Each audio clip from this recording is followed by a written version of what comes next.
Hare Krishna. ISKCON Shri Radha Govinda ಮಂದಿರ ಮಂಗಳೂರು ಆಯೋಜಿಸಿದಂತಹ ಈ ಒಂದು ಡಿವೋಷನಲ್ ಸ್ಟಡಿ ಕೋರ್ಸ್ ಲೆವೆಲ್ 3 ತರಗತಿಗೆ ತಮ್ಮೆಲ್ಲರೂ ಕೂಡ ಸ್ವಾಗತ. ಇಂದಿನ ತರಗತಿಯನ್ನು ಪ್ರಣಾಮ ಮಂತ್ರಗಳೊಂದಿಗೆ ಪ್ರಾರಂಭ ಮಾಡೋಣ. ಓಂ ನಮೋ ಭಗವತೆ ವಾಸುದೇವಾಯ. ಓಂ ನಮೋ ಭಗವತೆ ವಾಸುದೇವಾಯ. ಓಂ ನಮೋ ಭಗವತೆ ವಾಸುದೇವಾಯ. ಓಂ ಅಜ್ಞಾನತಿಮಿರಾಂಧಸ್ಯ ಜ್ಞಾನಾಂಜನಶಲಾಕಯಾ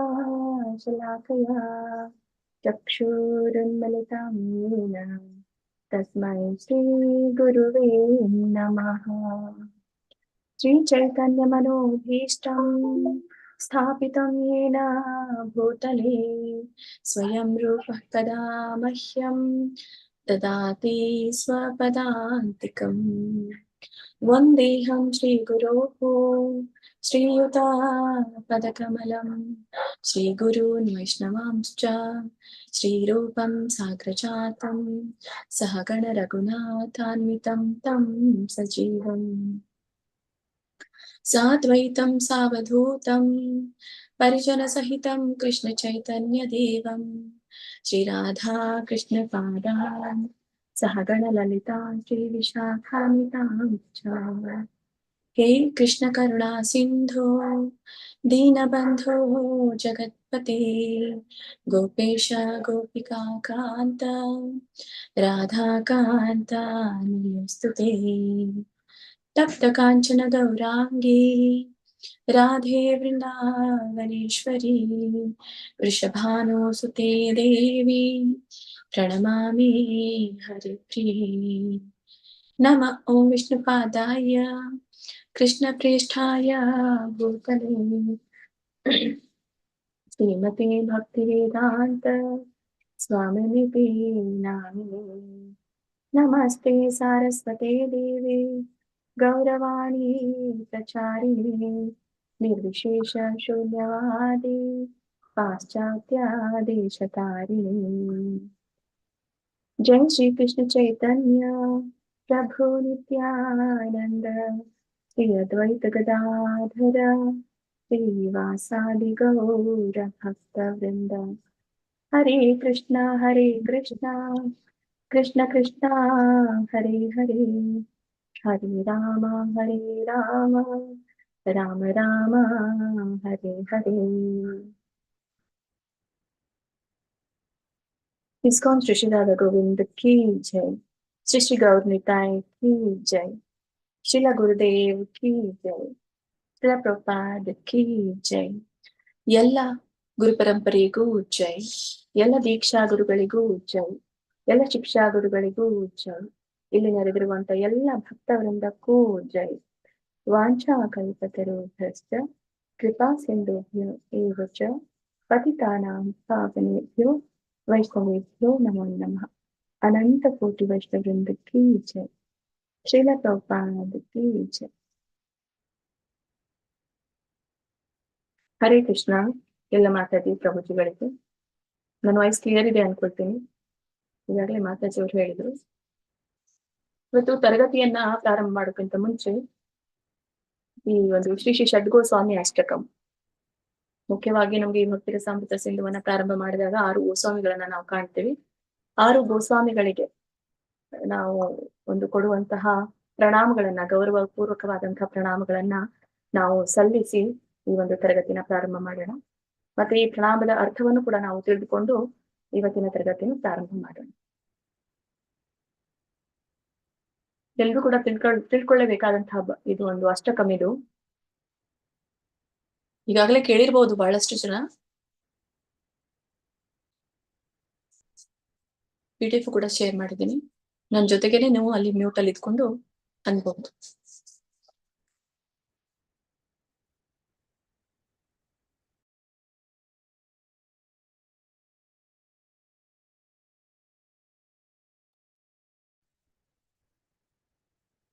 ಇದು ಶ್ರೀ ಶ್ರೀ ಶ್ರೀನಿವಾಸ ಆಚಾರ್ಯರು ಬರ್ತಿರುವಂತದ್ದು. कृष्णोत्कीर्तनगाननर्तनपरो प्रेमामृताम्भो निधि धीराधीरजन प्रियो प्रियकरो निर्मत्सरो पूजितो श्रीचैतन्यकृपा भरो भुवि भुवो भाराव अन्तारको वन्दे रूपसनातनो रघुयुगो श्रीजीवगोपालकौ नानाशास्त्रविचारणैकनिपुणौ सद्धर्म संस्थापकौ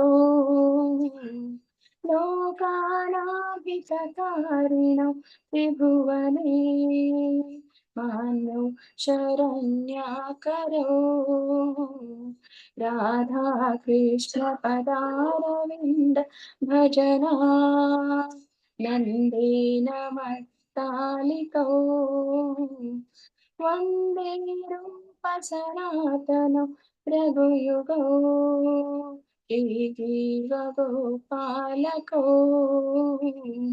श्रीगौराङ्गगुणानुवर्णनविधौ वृद्धासमृद्धन्वितौ पापोतापनिकृन्तनौ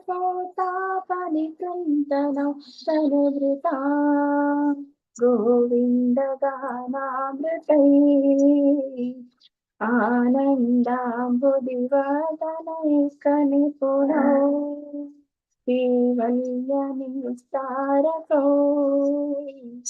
वन्दे रूपसनातनौ रघुयुगो श्रीजीवगोपालकौ त्यक्त्वा तूर्णमशेषमण्डलपति श्रीणीं सदा तुच्छवत् भूत्वा दीनगणेशकौ करुणया कौपीनकण्ठाश्रितौ गोपीभावरसामृताब्धि लहरी कल्लोलमग्नौ मुहुः वन्दे रूपसनातनं रघुयुगो श्रीजीवगोपालको कूजत्कोकिलहंससारसगणा मयूरकुले नानारत्ननिबद्धमूलविटपा युक्तवृन्दावने राधाकृष्ण अहर्निशं प्रभजतौ जीवार्थदौ यौ मुदा वन्दे रूपसनातनं रघुयुगो श्रीजीवगोपालकौ संख्यापूर्वक नामगाननतिभिः कालावसानि कृतौ निद्राहारविहारकादिविजितौ चात्यन्तदीनौ च यौ राधा कृष्ण गुण स्मृतेर्मधुरिमा नन्देन सम्मोहितौ वन्दे रूपसनातनं रघुयुगौ श्रीजीवगोपालकौ राधाकुण्डतटे कलिन्दतनया तीरे च वंशि वटे प्रेमान् माधवशालशेषदशया ग्रस्तौ प्रमत्तौ सदा गायन्तौ च कदा हरे गुणवरम् भावाभिभूतौ मुदा वन्दे रूपसनातनं रघुयुगो श्रीजीवगोपालकौ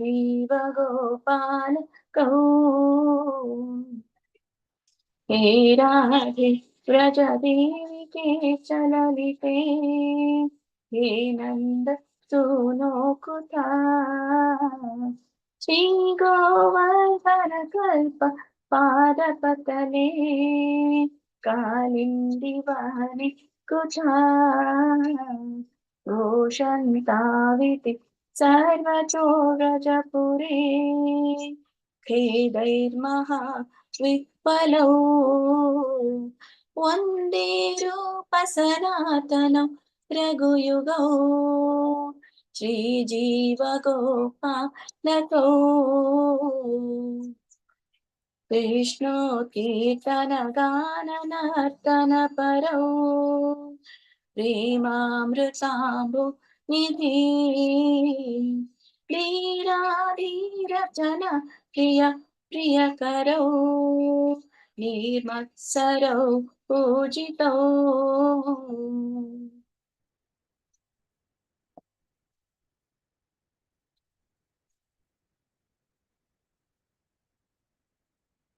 ಹರೇ ಕೃಷ್ಣ. ಇಲ್ಲಿ ಒಂದೇ ರೂಪ ಸನಾತನವು ರಘುಯುಗವು ಶ್ರೀ ಜೀವ ಗೋಪಾಲಕವು ಅಂತ ಹೇಳಿ ಈ ಒಂದು ಇದರಲ್ಲಿ ನಿಮ್ಗೆ 6 ಗೋಸ್ವಾಮಿಗಳ ಹೆಸರು ಕಾಣುತ್ತೆ. ಮತ್ತೆ ಇವರಿಗೆ ನಾವು ತೋರಿಸುವಂತ ಗೌರವಪೂರ್ವಕವಾದಂತಹ ನಮನ. ಈ ಒಂದು ಭಕ್ತಿರ ಸಾಂಪ್ರದಾಯ ಸಿದ್ಧವನ್ನ ಈಗಾಗಲೇ ನೀವೆಲ್ಲರೂ ಕೂಡ ಹಿಂದಿನ ತರಗತಿಯಲ್ಲಿ ತಿಳಿದುಕೊಂಡಿದ್ದೀರಿ. ಇದನ್ನ ರಚಿಸಿದವರು ಶ್ರೀ ರೂಪ ಗೋಸ್ವಾಮಿ ಅವರು. ಯಾರ ಮಾರ್ಗದರ್ಶನದ ಅಡಿಯಲ್ಲಿ? ಶ್ರೀ ಚೈತನ್ಯ ಮಹಾಪ್ರಭುಗಳ ಮಾರ್ಗದರ್ಶನದ ಅಡಿಯಲ್ಲಿ ಅವರು ತಾವು ಹೊಂದಿರುವಂತಹ ಭಾವವನ್ನ ಈ ಒಂದು ಭಕ್ತಿರ ಸಾಮೃತ ಸಿಂಧುವಿನಲ್ಲಿ ನಮ್ಮೆಲ್ಲರಿಗೂ ಕೂಡ ವ್ಯಕ್ತಪಡಿಸಲಿಕ್ಕೆ ಅವರು ಪ್ರಯತ್ನವನ್ನ ಮಾಡಿದ್ರು. ಮತ್ತೆ ಅದರ ಜೊತೆಗೆ ಒಂದು ಪರಿಣಾಮವನ್ನು ಕೂಡ ನಾವು ಈಗ ಕಾಣ್ತಾ ಇದ್ದೀವಿ ಈ ಕೃಷ್ಣ ಪ್ರಜ್ಞೆಯಲ್ಲಿ. ಇದರ ಒಂದು ಅರ್ಥವನ್ನ ನಾವು ತಿಳಿದುಕೊಂಡು ಬರೋಣ. ಷಡ್ಗೋಸ್ವಾಮಿಗಳಾದ ಶ್ರೀ ರೂಪ ಗೋಸ್ವಾಮಿ, ಶ್ರೀ ಸನಾತನ ಗೋಸ್ವಾಮಿ, ಶ್ರೀ ರಘುನಾಥ ಭಟ್ಟ ಗೋಸ್ವಾಮಿ, ಶ್ರೀ ರಘುನಾಥ ದಾಸ ಗೋಸ್ವಾಮಿ, ಶ್ರೀ ಜೀವ ಗೋಸ್ವಾಮಿ ಮತ್ತು ಶ್ರೀ ಗೋಪಾಲ ಭಟ್ಟ ಗೋಸ್ವಾಮಿ ಅವರಿಗೆ ನನ್ನ ಗೌರವ ಪೂರ್ವಕ ಪ್ರಣಾಮಗಳು. ಅವರು ಸದಾ ಶ್ರೀಕೃಷ್ಣನ ದಿವ್ಯ ನಾಮಗಳನ್ನು ಜಪಿಸುತ್ತಾ, ಕೀರ್ತಿಸುತ್ತಾ, ನರ್ತಿಸುತ್ತಾ ಇರುತ್ತಾರೆ. ಅವರು ಭಗವತ್ ಪ್ರೇಮದ ಸಾಗರರು. ಅವರನ್ನು ಸಾಧುಗಳು ಮಾತ್ರವಲ್ಲ, ದುಷ್ಟರು ಸಹ ಇಷ್ಟಪಡುತ್ತಾರೆ. ಏಕೆಂದರೆ ಅವರು ಯಾರೆಡೆಗೂ ಅಸೂಯೆ ಹೊಂದಿರುವುದಿಲ್ಲ. ಅವರು ಯಾವ ಕಾರ್ಯಗಳನ್ನು ಮಾಡಿದರೂ ಅವು ಎಲ್ಲರಿಗೂ ಸಂತುಷ್ಟಿಯನ್ನು ಉಂಟು ಮಾಡುತ್ತದೆ. ಅವರು ಶ್ರೀ ಚೈತನ್ಯ ಮಹಾಪ್ರಭುಗಳ ಕೃಪೆಯ ಸ್ವರೂಪರು. ಆ ವಿಧದಲ್ಲಿ ಅವರು ಈ ಭೌತಿಕ ಜಗತ್ತಿನಲ್ಲಿನ ಬದ್ಧ ಜೀವಿಗಳನ್ನು ಮುಕ್ತರನ್ನಾಗಿಸಲು ಪ್ರಚಾರ ಕಾರ್ಯಗಳಲ್ಲಿ ನಿಮಗ್ನರಾಗಿರುತ್ತಾರೆ. ಎಲ್ಲರೂ ಕೂಡ ಅರ್ಥ ಆಗ್ತಾ ಇದೆ ಅನ್ಕೊಳ್ತೇನೆ. ಮತ್ತೆ ಅದರ ವಿವರಣೆಯನ್ನ ಬೇಡ, ಏನು ಹೆಚ್ಚುವರಿ ಆದ್ರೆ ನಾನು ಅದನ್ನ ನಿಮ್ಗೆ ತಿಳಿಸ್ತೇನೆ. ಷಡ್ ಗೋಸ್ವಾಮಿಗಳಾದ ಶ್ರೀ ರೂಪ ಗೋಸ್ವಾಮಿ, ಶ್ರೀ ಸನಾತನ ಗೋಸ್ವಾಮಿ, ಶ್ರೀ ರಘುನಾಥ ಭಟ್ಟ ಗೋಸ್ವಾಮಿ, ಶ್ರೀ ರಘುನಾಥ ದಾಸ ಗೋಸ್ವಾಮಿ, ಶ್ರೀ ಜೀವ ಗೋಸ್ವಾಮಿ ಮತ್ತು ಶ್ರೀ ಗೋಪಾಲ ಭಟ್ಟ ಗೋಸ್ವಾಮಿ ಇವರಿಗೆ ನನ್ನ ಗೌರವಪೂರ್ವಕ ಪ್ರಣಾಮಗಳು. ಇವರು ಇಡೀ ಮಾನವ ಜಾತಿಯ ಶ್ರೇಯಸ್ಸಿಗಾಗಿ ಸನಾತನ ಧರ್ಮವನ್ನು ಸ್ಥಾಪಿಸಲು ಎಲ್ಲ ಶಾಸ್ತ್ರಗಳನ್ನು ಸೂಕ್ಷ್ಮವಾಗಿ ಅಧ್ಯಯನ ಮಾಡುವುದರಲ್ಲಿ ನಿಪುಣರು. ಆದ್ದರಿಂದ ಅವರು 3 ಲೋಕಗಳಲ್ಲೂ ಗೌರವಿಸಲ್ಪಡುವವರು. ಅವರು ಗೋಪಿ ಭಾವದಿಂದ ಶ್ರೀ ಶ್ರೀ ರಾಧಾ ಕೃಷ್ಣರ ದಿವ್ಯವಾದ ಸೇವೆಯಲ್ಲಿ ನಿಮಗ್ನರಾಗಿ ಇರುವವರಾದ್ದರಿಂದ ಅವರ ಆಶ್ರಯ ಪಡೆಯಬೇಕು. ಇಲ್ಲಿ ಈ 6 ಗೋಸ್ವಾಮಿಗಳು ಈ ಒಂದು ಸನಾತನ ಧರ್ಮ ಮತ್ತೆ ಇಲ್ಲಿರುವಂತಹ ಇಡೀ ಮಾನವ ಜಾತಿ ಇವರನ್ನ ಉದ್ಧಾರಿಸಲಿಕ್ಕೋಸ್ಕರ ಅವರು ಏನ್ ಮಾಡಿದ್ರು, ಈ ಒಂದು ಶಾಸ್ತ್ರಗಳನ್ನ ಅವರು ಮತ್ತೆ ವೇದಗಳನ್ನು ಕೂಡ ಅವರು ದೀರ್ಘವಾಗಿ ಅಧ್ಯಯನವನ್ನ ಮಾಡಿದ್ರು. ಅದು ಸೂಕ್ಷ್ಮವಾಗಿ ಅಧ್ಯಯನವನ್ನ ಮಾಡಿದ್ರು ಅಂತ ಹೇಳ್ತಾರೆ. ಹೀಗೆ ಯಾವುದಕ್ಕಾಗಿ ಮಾಡಿದ್ರು ಅಂತಂದ್ರೆ ಈ 3 ಲೋಕಗಳಿಗೂ ಕೂಡ ಈ ಒಂದು ಏನು ಈ ಧರ್ಮವನ್ನ ಸ್ಥಾಪಿಸ್ಲಿಕ್ಕೆ ಮತ್ತೆ ತಮ್ಮ ಭಾವನ್ನ ವ್ಯಕ್ತಪಡಿಸ್ಲಿಕ್ಕೆ ಮತ್ತೆ ಅವರನ್ನ ಮುಕ್ತರನ್ನಾಗಿ ಮಾಡ್ಲಿಕ್ಕೆ. ಹೀಗೆ ಇವರು 3 ಲೋಕಗಳಲ್ಲಿಯೂ ಕೂಡ ಗೌರವಿಸಲ್ಪಡುವವರು ಅಂತ ಹೇಳ್ತಾರೆ. ಷಡ್ ಗೋಸ್ವಾಮಿಗಳಾದ ಶ್ರೀ ರೂಪ ಗೋಸ್ವಾಮಿ, ಶ್ರೀ ಸನಾತನ ಗೋಸ್ವಾಮಿ, ಶ್ರೀ ರಘುನಾಥ ಭಟ್ಟ ಗೋಸ್ವಾಮಿ, ಶ್ರೀ ರಘುನಾಥ ದಾಸ ಗೋಸ್ವಾಮಿ, ಶ್ರೀ ಜೀವ ಗೋಸ್ವಾಮಿ ಮತ್ತು ಶ್ರೀ ಗೋಪಾಲ ಭಟ್ಟ ಗೋಸ್ವಾಮಿ ಅವರಿಗೆ ನನ್ನ ಗೌರವ ಪೂರ್ವಕ ಪ್ರಣಾಮಗಳು. ಅವರು ಶ್ರೀ ಚೈತನ್ಯ ಮಹಾಪ್ರಭುಗಳನ್ನು ಅರಿತು ಅವರ ದಿವ್ಯ ಗುಣಗಳನ್ನು ವರ್ಣಿಸುವವರಲ್ಲಿ ಪ್ರವೀಣರು. ಮಹಾಪ್ರಭುಗಳಿಗೆ ಸಂಬಂಧಿಸಿದ ವಿಜ್ಞಾನದಲ್ಲಿ ಅವರು ಕುಶಲರು. ದಿವ್ಯವಾದ ಗೋವಿಂದನ ಗಾನ ಅಮೃತವನ್ನು ಬದ್ಧ ಜೀವಿಗಳಿಗೆ ನೀಡಿ ಅವರ ಪಾಪ ಕಾರ್ಯಗಳ ಪ್ರತಿಕ್ರಿಯೆಗಳಿಂದ ಅವರನ್ನು ಪವಿತ್ರರನ್ನಾಗಿ ಮಾಡಬಲ್ಲರು. ಈ ರೀತಿಯಲ್ಲಿ ಅವರು ದಿವ್ಯಾನಂದದ ಸಾಗರದ ಸರಹದ್ದುಗಳನ್ನು ವಿಸ್ತರಿಸುವುದರಲ್ಲಿ ನಿಪುಣರು ಮತ್ತು ಜೀವಿಗಳನ್ನು ಸಾಯುಜ್ಯ ಮುಕ್ತಿಯು ನುಂಗಿ ಹಾಕದಂತೆ ಕಾಪಾಡುವ ರಕ್ಷಕರು ಅಂತ ಹೇಳ್ತಾರೆ.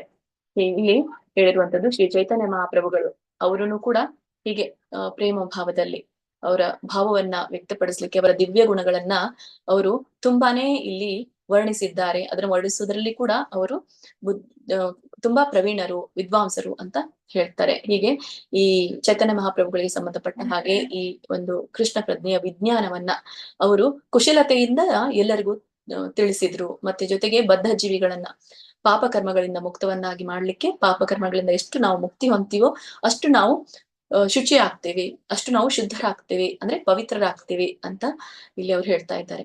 ಹೀಗೆ ಈ ಒಂದು ದಿವ್ಯಾನಂದದ ಸಾಗರ, ಈಗಾಗಲೇ ಹೇಳುವ ಹಾಗೆ ಭಕ್ತಿ ರಸ ಅಮೃತ ಸಿಂಧು, ಹೀಗೆ ಈ ಒಂದು ದಿವ್ಯವಾದ ಸಾಗರ, ಒಂದು ಭಕ್ತಿಯ ರಸವ ತುಂಬಿದಂತಹ ಸಾಗರದಲ್ಲಿ ನಾವು ಆಳವಾಗಿ ಈಜಬೇಕೇ ವಿನಃ ಮೇಲೆ ತೇಲಾಡಬಾರ್ದು ಅಂತ ಹೇಳ್ತಾರೆ. ಹೀಗೆ ಜೀವಿಗಳನ್ನ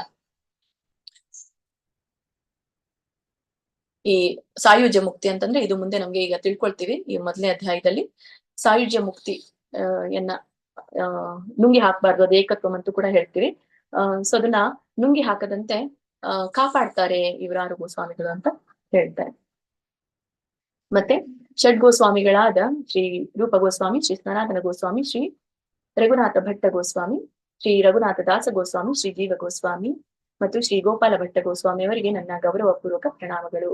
ಅವರು ಉನ್ನತವಾದ ಉದ್ಯೋಗಗಳನ್ನು ಕೂಡ ತುಚ್ಛವೆಂದು ಭಾವಿಸಿ ಅವರನ್ನು ತ್ಯಜಿಸಿದರು. ಬದ್ಧ ಜೀವಿಗಳನ್ನು ಮುಕ್ತರನ್ನಾಗಿ ಮಾಡಲು ಅವರು ಕೌಪೀನ ವಸ್ತ್ರಗಳನ್ನು ಸ್ವೀಕರಿಸಿ ತಮ್ಮನ್ನು ತಾವು ಭಿಕ್ಷುಕರೆಂದು ತಿಳಿದರು. ಆದರೆ ಅವರು ಸದಾ ಶ್ರೀ ಕೃಷ್ಣನ ಗೋಪಿ ಪ್ರೇಮ ಭಾವದಲ್ಲಿ ಆನಂದ ಸಾಗರದಲ್ಲಿ ಮುಳುಗಿ ಹೋಗಿದ್ದರು. ಈಗಾಗಲೇ ಹೇಳಿರೋ ಹಾಗೆ ಹುಸೇನ್ ಶಾ ಅವರ ಅಡಿಯಲ್ಲಿ ಮಂತ್ರಿ ಆಗಿದ್ರು ಅವರು.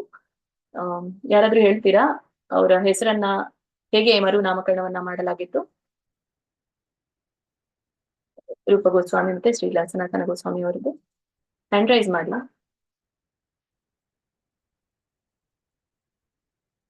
ಹಿಂದಿನ ತರಗತಿಯಲ್ಲಿ ನಾನು ಹೇಳಿದ್ದೆ.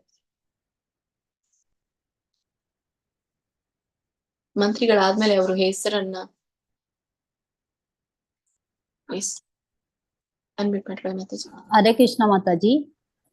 ಡಾಬರ್ ಮಲ್ಲಿಕ್ ಮತ್ತೆ ಸಾಕರ್ ಡಾಬರ್ ಖಾಸ್ ಮತ್ತೆ ಸಾಕರ್ ಮಲ್ಲಿಕ್, ಸನಾತನ ಗೋಸ್ವಾಮಿಯನ್ನು ಸಾಕಾರ ಮಲ್ಲಿಕ್, ಮತ್ತೆ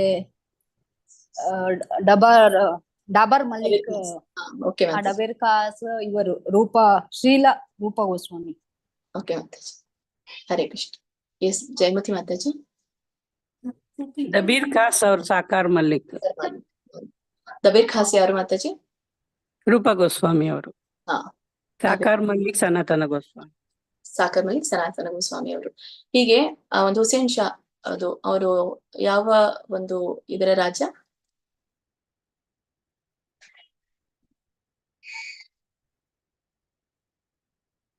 ಯಾವ ದೇಶದ ರಾಜ ಆಗಿದ್ರು ಅವರು? ಮಂಜುಳಾ ಮಾತಾಜಿ. ಬಂಗಾಳದ ದೊರೆ ಆಗಿದ್ರು ಮಾತಾಜಿ. ಎಸ್, ಬಂಗಾಳದ ಮುಸಲ್ಮಾನ್ ಒಂದು ಪರಂಪರೆ ಒಂದು ದೊರೆಯವರು ಆಗಿದ್ರು ಅಂತ ಹೇಳ್ತಾರೆ.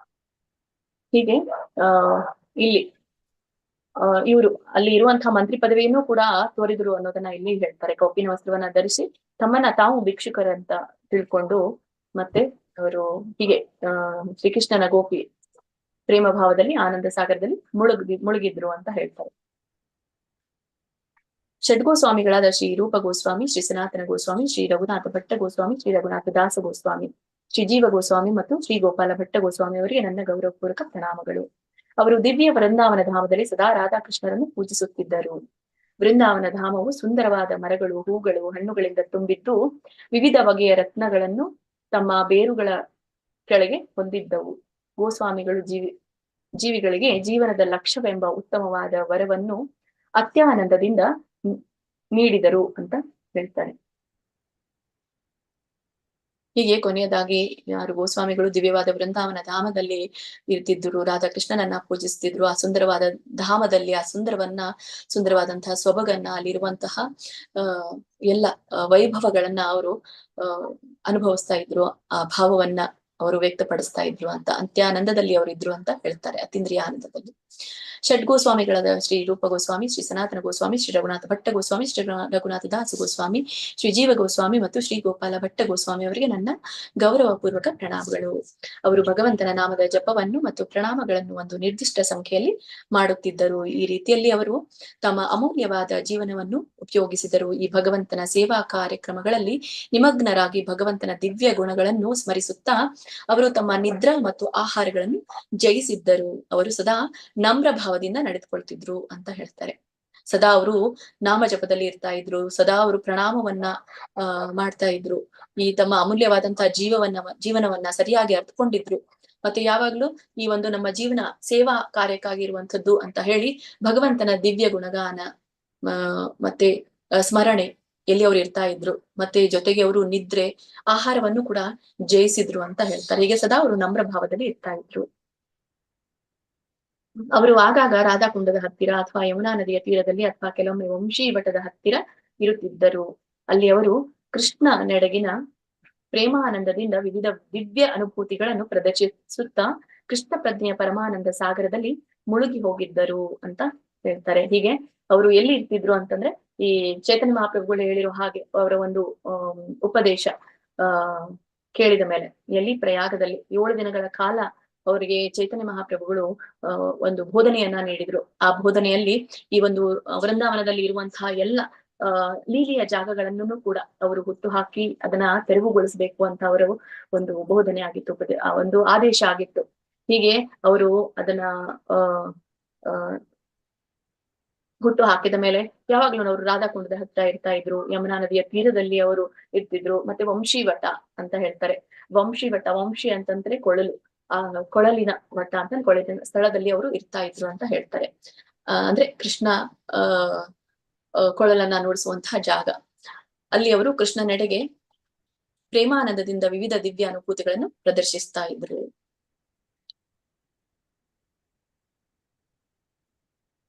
ಅವರು ವೃಂದಾವನದಲ್ಲಿ ಉಚ್ಚ ಸ್ವರದಲ್ಲಿ ಈ ರೀತಿಯಾಗಿ ಕೂಗ್ತಾ ಇದ್ರು. ಅಂದ್ರೆ ಇದಕ್ಕೆ ಏನಂತ ಹೇಳ್ತೇವೆ, ವಿಪ್ರಲಂಬ ಭಾವ ಅಂತ ಹೇಳ್ತೇವೆ. ವಿಪ್ರಲಂಬ ಭಾವದಲ್ಲಿ ಅಂದ್ರೆ ಇದು ಒಂದು ಸಪರೇಷನ್. ಇದಕ್ಕೆ ಓ ವೃಂದಾವನೇಶ್ವರಿ, ರಾಧಾರಾಣಿ, ಓ ಲಲಿತಾ, ಓ ನಂದಕುಮಾರ, ಈಗ ಎಲ್ಲಿದ್ದೀರಾ? ಈಗ ಗೋವರ್ಧನ ಪರ್ವತದ ಹತ್ತಿರವಿದ್ದೀರಾ ಅಥವಾ ಯಮುನಾ ನದಿಯ ದಡದ ಮೇಲಿನ ಮರಗಳ ಕೆಳಗಿದ್ದೀರಾ? ನೀವ್ ಎಲ್ಲಿದ್ದೀರಾ? ಅವರು ಈ ರೀತಿಯ ಭಾವನೆಗಳಿಂದ ಕೃಷ್ಣ ಪ್ರಜ್ಞೆಯನ್ನು ಆಚರಿಸ್ತಾ ಇದ್ರು ಅಂತ ಹೇಳ್ತಾರೆ. ಅಂದ್ರೆ ಇಲ್ಲಿ ನಮ್ಗೆ ನೋಡಿದಾಗ ಒಬ್ರು ಯಾರೋ ಹುಡುಕ್ತಾ ಇರೋ ಹಾಗೆ ಕಾಣಿಸುತ್ತೆ. ಅಷ್ಟೊಂದು ಭಾವದಲ್ಲಿ ಅವ್ರಿಗೂ ಮುಳುಗ್ತಾ ಇದ್ರು ಅಂತ, ಕೃಷ್ಣ ಪ್ರಜ್ಞೆಯನ್ನ ಅವರು ಅಷ್ಟು ಭಾವನೆಗಳಿಂದ ಅವರು ಆಚರಿಸ್ತಾ ಇದ್ರು ಅನ್ನೋದನ್ನ ಇಲ್ಲಿ ತಿಳಿಸ್ತಾರೆ. ಇದಕ್ಕೆ ವಿಪ್ರಲಂಬ ಭಾವ ಅಂತ ಕರೆಯಲಾಗುತ್ತೆ. ಅಂದ್ರೆ ಹೈಯೆಸ್ಟ್ ಸ್ಟೇಜ್ ಇದು, ಭಕ್ತಿಯಲ್ಲಿ ಒಂದು ಉನ್ನತವಾದಂತಹ ಸ್ಥಾನ. ಕೇವಲ ಅಂತ ಗೋಸ್ವಾಮಿಗಳಿಗೆ ಮಾತ್ರ ಇದು ಬರ್ಲಿಕ್ಕೆ ಸಾಧ್ಯ. ಅದಕ್ಕಾಗಿ ನಾವು ಇವರಿಗೆ ಗೋಸ್ವಾಮಿಗಳು ಅಂತ ಹೇಳ್ತೇವೆ, ಇಂದ್ರಿಯಗಳನ್ನ ನಿಯಂತ್ರಿಸಿದವರು. ಹಾಗಾಗಿ ಇವರನ್ನ ನಾವು ಅನುಸರಿಸಬೇಕು ಅಂತ. ಹಾಗಾಗಿ ಯಾರು ಇವರ ಹೆಜ್ಜೆ ಜಾಡನ್ನ ಅನುಸರಿಸ್ತಾರೋ ಅವರಿಗೆ ಒಂದು ಹೆಸರಿದೆ.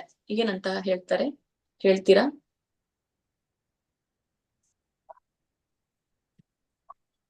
ನಾವೆಲ್ರು ಯಾರು?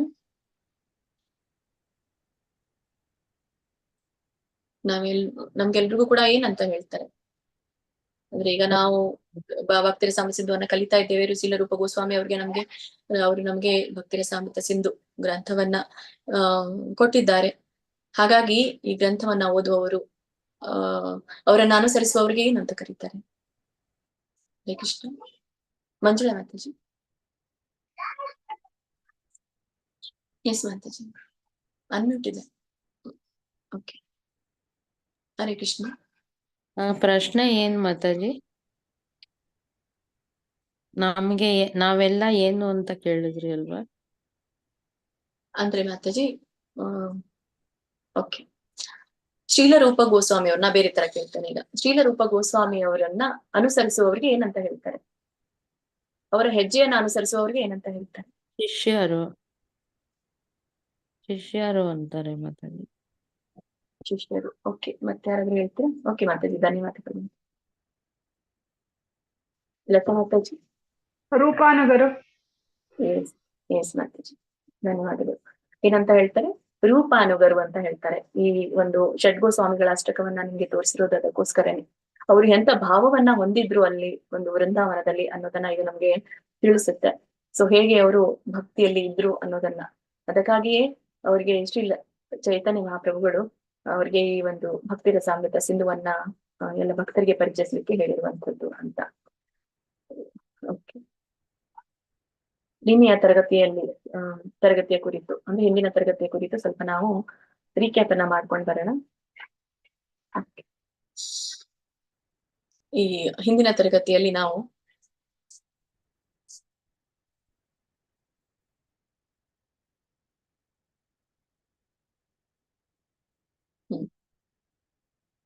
ಭಕ್ತಿ ರಸಾಮೃತ ಸಿಂಧುವನ್ನ ಬರೆದವ್ರು ಯಾರು ಅಂತ ತಿಳ್ಕೊಂಡ್ವಿ. ಶ್ರೀಲ ರೂಪ ಗೋಸ್ವಾಮಿ ಅವರು ಅಂತ ಗೊತ್ತಾಯ್ತು. ಮತ್ತೆ ಈ ಭಕ್ತಿ ರಸಾಮೃತ ಸಿಂಧುವನ್ನ ನಿರ್ದಿಷ್ಟವಾಗಿ ಮುಖ್ಯವಾಗಿ ಯಾರಿಗೆ ಇದನ್ನ ಪ್ರಸ್ತುತಪಡಿಸಲಾಯಿತು ಅಂತ ಕೂಡ ನಾವು ತಿಳ್ಕೊಂಡ್ವಿ. ಈ ಭಕ್ತಿ ರಸಾಮೃತ ಸಿಂಧು ಕೃತಿಯನ್ನ ನಿರ್ದಿಷ್ಟವಾಗಿ ಕೃಷ್ಣ ಪ್ರಜ್ಞಾ ಆಂದೋಲನದಲ್ಲಿ ತೊಡಗಿರುವ ಭಕ್ತರ ಸಲುವಾಗಿ ಮತ್ತೆ ಕೃಷ್ಣ ಪ್ರಜ್ಞೆಯಲ್ಲಿ ಸ್ಥಿರವಾಗಿ ನೆಲೆಸಿರುವವರಿಗೆ ಇದನ್ನ ಪ್ರಸ್ತುತಪಡಿಸಲಾಗಿದೆ ಅಂತ ನಾವು ತಿಳ್ಕೊಂಡ್ವಿ. ರೂಪಾನುಗರು ಯಾರು ಶ್ರೀಲ ರೂಪ ಗೋಸ್ವಾಮಿ ಪ್ರಭುಪಾದವರ ಹೆಜ್ಜೆಗಳನ್ನ ಅನುಸರಿಸುವವರು ಅವರಿಗೆ ನಾವು ರೂಪಾನುಗರು ಅಂತ ಕರಿತೇವೆ. ರೂಪ ಅನುಗ ಅಂತ ಹೇಳಿ ಶ್ರೀಲ ರೂಪ ಗೋಸ್ವಾಮಿ ಆಗಿರೋದ್ರಿಂದ ಅವರ ಒಂದು ಹೆಜ್ಜೆಯನ್ನ ಅನುಸರಿಸುವಂಥದ್ದು ಅಂತ. ಹಿಂದಿನ ಒಂದು ತರಗತಿಯಲ್ಲಿ ನಾವು ಭಕ್ತಿ ರಸಾಮೃತ ಸಿಂಧುವನ್ನ 4 ಭಾಗಗಳನ್ನಾಗಿ ಒಂದು ಒಡೆದಿರೋದನ್ನ ನಾವು ಕಂಡ್ವಿ. ಭಕ್ತಿ, ರಸ, ಅಮೃತ ಮತ್ತು ಸಿಂಧು ಅಂತ. ಹಾಗಾದ್ರೆ ಈ ಒಂದು ರಸ ಅನ್ನೋದನ್ನ ನೀವು ತಿಳ್ಕೊಂಡ್ರಿ ಏನು ಅಂತ ಹೇಳಿ ಯಾರಾದ್ರೂ ಹೇಳ್ತೀರಾ? ಭಕ್ತಿ ಅಂದ್ರೆ ಏನು, ರಸ ಅಂದ್ರೆ ಏನು, ಅಮೃತ ಅಂದ್ರೆ ಏನು, ಸಿಂಧು ಅಂದ್ರೆ ಏನು ಅಂತ? ಓಕೆ, ಲಕ್ಷ್ಮೀ ಮಾತಾಜಿ ನೀವು ಯಾವ ಪ್ರಶ್ನೆಗೆ ಹ್ಯಾಂಡ್ ರೈಸ್ ಮಾಡಿದ್ರೆ ಗೊತ್ತಿಲ್ಲ. ಅನುಯಾಯಿಗಳು ಅಂತಾನು ಹೇಳ್ತಾರಲ್ವಾ, ಅವನು ಅನುಸರಿಸೋದಕ್ಕೆ ಅನುಯಾಯಿಗಳು ಅಂತಾನು ಹೇಳ್ತಾರಲ್ಲ. ಹಿಂದಿನ ಕ್ವಶನ್ ಕೇಳಿದ್ರಲ್ಲ, ಇದಕ್ಕೊಂದೇ ಪರ್ಟಿಕ್ಯುಲರ್ ಆಗಿ ನಿರ್ದಿಷ್ಟವಾಗಿ ಒಂದ್ ಹೆಸರೇ ಕೊಟ್ಟಿರೋದು ರೂಪಾನುಗರು ಅಂತ ಮಾತಾಜಿ. ಅನುಯಾಯಿಗಳು ಅಂತ ಸಾಮಾನ್ಯವಾಗಿ ನಾವು ಕರೆಯುವಂತದ್ದು. ಆದ್ರೆ ರೂಪಾನುಗರಿಗೆ ಶ್ರೀಲ ರೂಪ ಗೋಸ್ವಾಮಿಯನ್ನ ಅನುಸರಿಸುವವರಿಗೆ ನಾವು ರೂಪಾನುಗರು ಅಂತ ಕರಿತೇವೆ. ಸರಿ ಮಾತಾಜಿ, ಧನ್ಯವಾದ. ಓಕೆ, ಹೇಳ್ತೀರಾ? ಪ್ರಶ್ನೆ ಅರ್ಥ ಆಯ್ತಾ? ಭಕ್ತಿ ರಸ ಅಮೃತ ಸಿಂಧು ಇದ್ರ ಕುರಿತಾಗಿ ಹೇಳ್ತೀರಾ? ಹ್ಯಾಂಡ್ ರೈಸ್ ಮಾಡಿದವರು ಹ್ಯಾಂಡ್ ಡೌನ್ ಮಾಡಿ. ಭಕ್ತಿ ಅಂದ್ರೇನು, ರಸ ಅಂದ್ರೇನು, ಅಮೃತ. ಹರೇ ಕೃಷ್ಣ ಮಾತಾಜಿ. ಹೇಳಿ. ಹರೇ ಭಕ್ತಿ ರಸಾಮೃತ ಸಿಂಧು ಅಂದ್ರೆ ಭಕ್ತಿ ಅಂದರೆ ಭಕ್ತಿಯ ಸೇವೆ, ಅನುಕೂಲಕರವಾದ ಸೇವೆ. ಶ್ರೀಲ ರೂಪ ಗೋಸ್ವಾಮಿಯವರು ಅವರು ಭಕ್ತಿಯ ವ್ಯಾಖ್ಯಾನ ಮಾಡ್ತಾರೆ. ಕೃಷ್ಣನಿಗೆ ಪ್ರೀತಿಯ ಸೇವೆಗಳನ್ನು ಅವರು ಕೊಡಲು ಇಚ್ಛಿಸಿದರೆ ಅಂತ ಅನುಕೂಲಕರವಾದವನ್ನ ರೀತಿಯಲ್ಲಿ ಸೇವೆಯನ್ನು ಕೊಡೋದು. ಭಕ್ತಿ ಎನ್ನುವುದು ಭಕ್ತಿ ಸೇವೆ, ಭಗವಂತನಿಗೆ ಸಲ್ಲಿಸುವುದು ಪ್ರೇಮಪೂರ್ವಕ ಸೇವೆ. ಇದನ್ನು ಜೀವಿ ಭಗವಂತನ ಜೊತೆಗೆ ಶಾಶ್ವತ ಸಂಬಂಧ ಹೊಂದಬೇಕು. ಅದಕ್ಕೆ ಸಾಧನೆ. ರಸ ಅಂದರೆ ರುಚಿ, ಮಾನಸಿಕ ಇಂದ್ರಿಯ ಗ್ರಹಿಕೆ.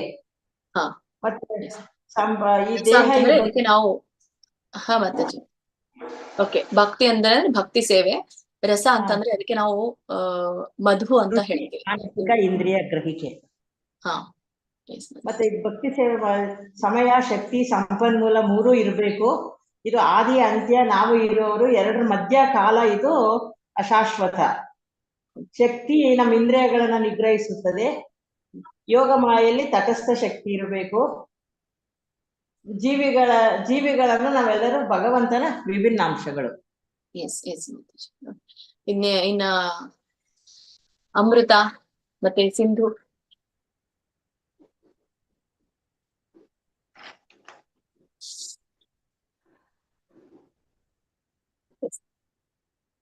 ಕೇಳಿಸ್ತಾ ಇಲ್ಲ ಮಾತಾಜಿ? ಗೀತಾ ಮಾತಾಜಿ ನಿಮ್ದು. ಜಯಮತಿ ಮಾತಾಜಿ ಹೇಳ್ತೀರಾ? ಹರೇ ಕೃಷ್ಣ ಮಾತಾಜಿ. ಭಕ್ತಿ ಅಂದ್ರೆ ಭಕ್ತಿ ಸೇವೆ ಮಾಡೋದು. ರಸ ಅಂದ್ರೆ ನಾವು ಭಕ್ತಿ ಸೇವೆಯಿಂದ ಏನ್ ಆನಂದ ಪಡಿತೀವೋ ಅದನ್ನ ರಸ ಅಂತ ಹೇಳ್ತೀವಿ. ಮತ್ತೆ ಅಮೃತ ಅಂದ್ರೆ ಶಾಶ್ವತವಾದದ್ದು ಮತ್ತೆ ಸನಾತನವಾದದ್ದು ಅಂತ ಹೋಲಿಕೆ ಕೊಡ್ಬೋದು ಅಮೃತಗೆ. ಸಿಂಧು ಅಂದ್ರೆ ಸಾಗರ, ಅಂದ್ರೆ ಭಕ್ತಿಯ ಸೇವೆಯಲ್ಲಿ ನಮ್ಗೆ ಪಡಿತಾ ಇರೋ ಆನಂದದಲ್ಲಿ ನಾವು ಸಾಗರದಲ್ಲಿ ಈಜಾಡುವುದು ಅಂತ ಅರ್ಥ. ಹರೇ ಕೃಷ್ಣ. ಆಳವಾಗಿ ಈಜ್ಬೇಕು ಅಂತ ಹೇಳ್ತಾರೆ. ಅದು ಈಜೋದು ಅಂತಂದ್ರೆ ಮೇಲೆ ಅಷ್ಟೇ ಇರುತ್ತೆ, ಒಳಗಡೆ ಆಳವಾಗಿ ಡೀಪ್ ಆಗಿ ನಾವು ಈಜ್ಬೇಕು ಅಂತ ಹೇಳ್ತಾರೆ ಅದರಲ್ಲಿ. ಓಕೆ, ಮತ್ತೆ ನಾವು ಭಗವಾನ್ ಚೈತನ್ಯರ ಸಾರ್ವತ್ರಿಕ ತತ್ವಗಳು ಯಾವುದು ಅನ್ನೋದನ್ನ ತಿಳ್ಕೊಂಡ್ವಿ. ಯಾರಾದ್ರೂ ಹೇಳ್ತೀರಾ? ಭಗವಾನ್ ಚೈತನ್ಯರ ಸಾರ್ವತ್ರಿಕ ತತ್ವಗಳು ಯಾವುದು ಅಂತ? ಹರೇ ಕೃಷ್ಣ. ನಮಸ್ತೆ ಸುಮಂಗಲ ಮಾತಾಜಿ, ಅನ್ಮ್ಯೂಟ್ ಮಾಡ್ತೀರಾ ಅವ್ರಿಗೆ ಯಾರಿಗಾದ್ರು?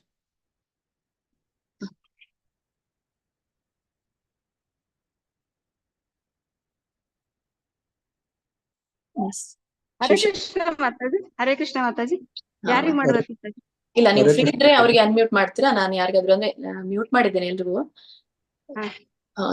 ಯಾರು ಹಿಂದೆ ಆನ್ಸರ್ ಕೊಟ್ಟಿಲ್ವೋ ಅವ್ರಿಗೆ ಅನ್ಮ್ಯೂಟ್ ಮಾಡಿ. ಹರೇ ಕೃಷ್ಣ ಮಾತಾಜಿ. ಯಾವುದೇ ಜಾತಿಯಿಂದ ಯಾವುದೇ ಕೆಳವರ್ಗದಿಂದ ಬಂದರೂ ಅವರನ್ನು ನಮ್ಮ ಕೃಷ್ಣ ಪ್ರಜ್ಞೆಯಲ್ಲಿ ಮುಂದುವರೆದರೆ ಅದು ಸಾರ್ವತ್ರಿಕ ಪ್ರಜ್ಞೆ ಇದಾಗ ತಗೊಂಡಿದ್ದಾರೆ.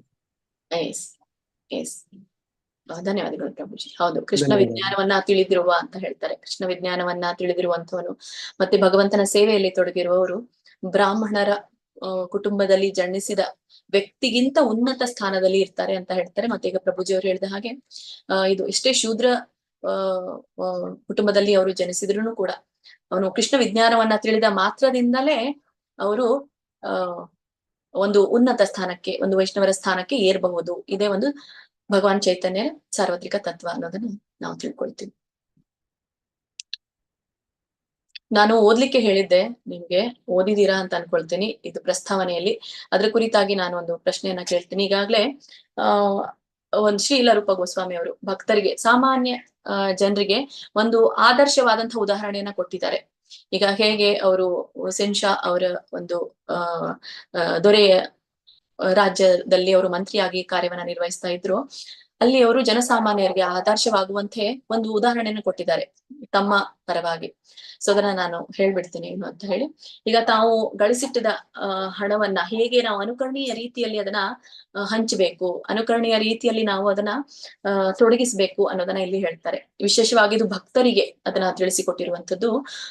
ಏನು ಅಂತಂದ್ರೆ, ಒಬ್ಬ ವ್ಯಕ್ತಿ ಎಷ್ಟು ಸಂಪತ್ತನ್ನ ಅವನು ಗಳಿಸ್ತಾನೋ, ಅಂದ್ರೆ ಈಗ ಗಳಿಸುವಷ್ಟು ಅಂದ್ರೆ 100%, ಎಷ್ಟಿದ್ರು ಕೂಡ ಅದು 100%. ಅದು ನಮ್ಗೆ ಕಡಿಮೆನೆ ಇರ್ಬೋದು, ಹೆಚ್ಚಿರ್ಬೋದು. ಆ ಒಂದು 100% ಅಲ್ಲಿ 100% ಒಂದು 50% ಪ್ರತಿಶತನ ನಾವು ಕೃಷ್ಣ ಪ್ರಜ್ಞೆಯಲ್ಲಿರುವಂತಹ ವ್ಯಕ್ತಿಗಳಿಗೆ ಕೊಡ್ಬೇಕು. ಕೃಷ್ಣ ಒಂದು ದೇವಸ್ಥಾನಗಳಿಗೆ ನಾವು ಅದನ್ನ ಒಂದು ಕಟ್ಟಡ ಕಟ್ಟುವಿಕೆಯಲ್ಲಿ ನಾವು ಅದನ್ನ ತೊಡಗಿಸ್ಬೇಕು ಅಂತ ಹೇಳ್ತಾರೆ. ಮತ್ತೆ 25% ಅನ್ನ ಸಂಬಂಧಿಕರಿಗೆ ವಿತರಿಸಬೇಕು. ಮತ್ತೆ ಇನ್ನು 25% ಅನ್ನ ಅದನ್ನ ತಮ್ಮ ಒಂದು ತುರ್ತು ಮತ್ತೆ ವೈಯಕ್ತಿಕ ಒಂದು ತೊಂದರೆಗಳಿಗಾಗಿ ಏನಾದ್ರೂ ಬಂದ್ರೆ ಆತರ ನಾವು ಅದನ್ನ ಸಂಗ್ರಹಿಸಿಟ್ಕೊಳ್ಬೇಕು. ಅಂದ್ರೆ 3 ರೀತಿಯಾಗಿ ಇದನ್ನ ಅವರು ವಿಭಾಗವನ್ನ ಮಾಡಲಾಗಿದೆ.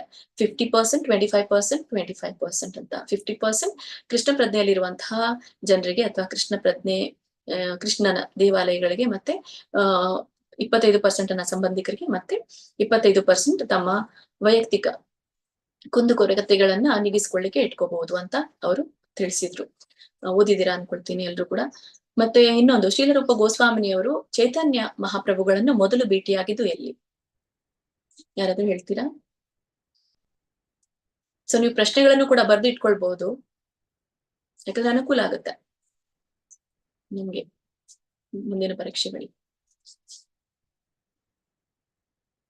ಅನ್ಮ್ಯೂಟ್ ಮಾಡ್ತೀರಾ ಮತ್ತೆ ಜೋರಿಗೆ?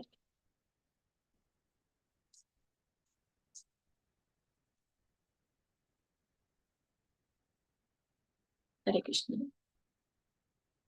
ಹೇಳಿ ಮಾತಾಜಿ. ಜಯಮೂರ್ತಿ ಮಾತಾಜಿ. ರಾಮ್ಕೇಲಿಯಲ್ಲಿ. ಆಮೇಲೆ ಸೆಕೆಂಡ್ ಟೈಮ್ ಯಾವಾಗ ಭೇಟಿಯಾದ್ರು? ದಶಾಶ್ವಮೇಧ ಘಾಟ್. ದಶಾಶ್ವಮೇಧ ಘಾಟ ಎಲ್ಲಿದೆ ಅದು? ದಶಾಶ್ವಮೇಧ ಘಾಟ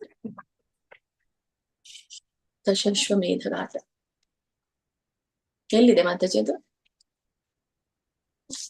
ಇವಾಗ ತಕ್ಷಣಕ್ಕೆ ನೆನ್ಪು ಬರ್ತಾ ಇಲ್ಲ. ಯಾರಾದ್ರೂ ಹೇಳ್ತೀರಾ? ಹರೇ ಕೃಷ್ಣ. ಇದು ಪ್ರಯಾಗಲ್ಲಿ. ಪ್ರಯಾಗದಲ್ಲಿ.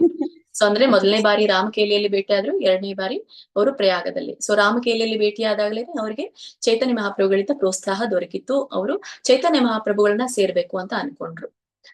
ಸೊ ಎರಡನೇ ಬಾರಿ ಅವರು ಭೇಟಿಯಾಗಿರುವಂತದ್ದು ಇದರಲ್ಲಿ ಪ್ರಯಾಗದಲ್ಲಿ. ಮತ್ತೆ ಮೂರನೇ ಬಾರಿ ಅವರು ಅಂದ್ರೆ ಭೇಟಿಯಾಗಿದ್ರು, ಆದ್ರೆ ಅಂತಿಮವಾಗಿ ಅವರು ಭೇಟಿಯಾಗಿರೋದು ಚೈತನ್ಯ ಮಹಾಪ್ರಭುಗಳನ್ನ ಜಗನ್ನಾಥ ಪುರಿಯಲ್ಲಿ ಅಂತ ಅನ್ಬೋದು. ಓಕೆ, ಧನ್ಯವಾದಗಳು. ಓಕೆ, ಇದನ್ನ ನಾವು ಡಿಸ್ಕಸ್ ಮಾಡಿದ್ವಿ. ಮತ್ತೆ ಇನ್ನು ನಾವು ಕೆಲವೊಂದು ರಸಗಳ ಬಗ್ಗೆ ನಾವು ತಿಳಿದುಕೊಂಡ್ವಿ. 12 ರಸಗಳು ಅಂತ ಹೇಳ್ತೀವಿ. ಆ 12 ರಸಗಳಲ್ಲಿ ಆ ಭಗವಂತನ ಅವತಾರಗಳು ಯಾವ ಆ ರಸವನ್ನ ತೆಗೆದುಕೊಂಡು ಅವ್ರು ಬಂದ್ರು. ಅಖಿಲ ರಸಾಮೃತ ಸಿಂಧು ಭಗವಂತ ಆದ್ರೂ ಅಲ್ಲಿ ಅವನು ಕೃಷ್ಣನಾಗಿ ಹೇಗೆ ಈ ಒಂದು ಮಾಧುರ್ಯ ಪ್ರೇಮ ಭಾವದಲ್ಲಿ ಬಂದ ಅನ್ನೋದನ್ನ ನಾವು ನೋಡ್ತೀವಿ ಇಲ್ಲಿ ಮಾಧುರ್ಯ ರಸದಲ್ಲಿ. ಆದ್ರೂ ಈ 12 ರಸಗಳನ್ನ ಹೊಂದಿರುವಂತದ್ದು 12 ರಸಗಳು ಅವನದ್ದು ಇತ್ತು ಅಂತ ಕೃಷ್ಣನಿಗೆ. ಹಾಗಾದ್ರೆ ಆ 12 ರಸಗಳು ಯಾವ್ದು ಹೇಳ್ತೀರಾ ಯಾರಾದ್ರೂ? ಮ್ಯೂಟ್ ಮಾಡಿ ಮಾತಾಜಿ, ಸುಮಂಗಲ ಮಾತಾಜಿ, ಯಾರ್ಕಸ್ ಹ್ಯಾಂಡ್ ರೈಸ್ ಮಾಡಿ. ನಾನು ಓಪನ್ ಅನ್ಮ್ಯೂಟ್ ಮಾಡ್ಬೋದು, ಆದ್ರೆ ತುಂಬಾನೇ ಇದಾಗುತ್ತೆ ಅದಕ್ಕೋಸ್ಕರ.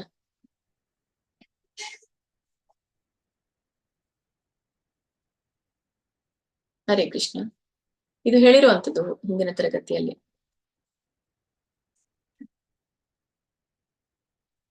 ಎಸ್, ಹರಿಣಿ ಮಾತಾಜಿ. ಹರೇ ಕೃಷ್ಣ ಮಾತಾಜಿ. ರಸಗಳು ಅಂದ್ರೆ ಪ್ರಾಥಮಿಕ ರಸಗಳು ಶಾಂತ, ದಾಸ್ಯ, ಸಖ್ಯ, ವಾತ್ಸಲ್ಯ, ಮಾಧುರ್ಯ ರಸ. ಆಮೇಲಿಂದ ದ್ವಿತೀಯ ಇದ್ದಿದ್ದು ಪರೀಕ್ಷೆ ರಸಗಳು ಅಂತ ಹಾಸ್ಯ, ವೀರ, ಅದ್ಭುತ, ಕಾರುಣ್ಯ, ರೌದ್ರ ರಸ, ಭೀಭತ್ಸ ರಸ, ಭಯಂಕರ ರಸ ಬಿಟ್ರಿ. ಭಯಂಕರ, ಸಾರಿ, ಹೌದು, ಭಯಂಕರ ಬರುತ್ತೆ. ಧನ್ಯವಾದಗಳು ಮಾತಾಜಿ. ಓಕೆ, ಹೇಗೆ ಅವತರಿಸಿ ಬರಲಾಯ್ತು ಅನ್ನೋದು. ಈಗ ಈ ಒಂದು ರಸಗಳಲ್ಲಿ 2 ಭಾಗಗಳನ್ನ ಮಾಡಲಾಗಿದೆ. ಒಂದು ಪ್ರಾಥಮಿಕ ರಸ ಮತ್ತೆ ಒಂದು ದ್ವಿತೀಯ ರಸ ಅಂತ ಹೇಳಿ. ಸೊ ಪ್ರಾಥಮಿಕ ರಸದಲ್ಲಿ ಇವು ಮುಖ್ಯವಾದ ರಸಗಳು ಅಂತ ಕರಿತೀವಿ. ಇಲ್ಲಿ ಇರುವಂತದ್ದು ಸ್ಥಾಯಿ ಭಾವಗಳು ಅಂತ ಹೇಳಿ ಅದು ಶಾಂತ, ದಾಸ್ಯ, ಸಾಖ್ಯ, ವಾತ್ಸಲ್ಯ, ಮಾಧುರ್ಯ ರಸ ಅಂತ. ಮತ್ತೆ ಈ ಪರೋಕ್ಷ ರಸಗಳು ಅಥವಾ ಈ ಗೌಣ ಭಾವರಸಗಳು ಅಂತ ಹೇಳ್ತೇವೆ. ಹಾಸ್ಯ, ಅದ್ಭುತ ರಸ, ವೀರ ರಸ, ಕಾರುಣ್ಯ ರಸ, ರೌದ್ರ ರಸ, ಭಯಂಕರ ರಸ, ವಿಭತ್ಸ ರಸ ಅಂತ. ಶಾಂತ ರಸದಲ್ಲಿ ಯಾರು ಅವತಾರ ಭಗವಂತ ಯಾವ ಅವತಾರವನ್ನ ತೆಗೆದುಕೊಂಡು ಬಂದ್ರು? ಕಪಿಲ ಮುನಿ. ಮಾತಾಜಿ. ಮಾಧುರ್ಯದಲ್ಲಿ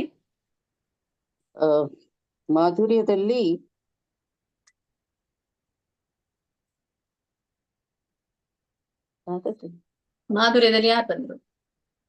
ಕೃಷ್ಣ. ಯಾವ ಅವತಾರ ಬಂತು? ಕೃಷ್ಣ. ಮಾತಾಜಿ, ಧನ್ಯವಾದಗಳು. ಮತ್ತೆ ಮುಂದೆ ವೀರ ಅವತಾರದಲ್ಲಿ, ವೀರ ರಸದಲ್ಲಿ ಭಗವಂತ ಯಾವ ಅವತಾರ ತೆಗೆದುಕೊಂಡು ಬರ್ತಾರೆ?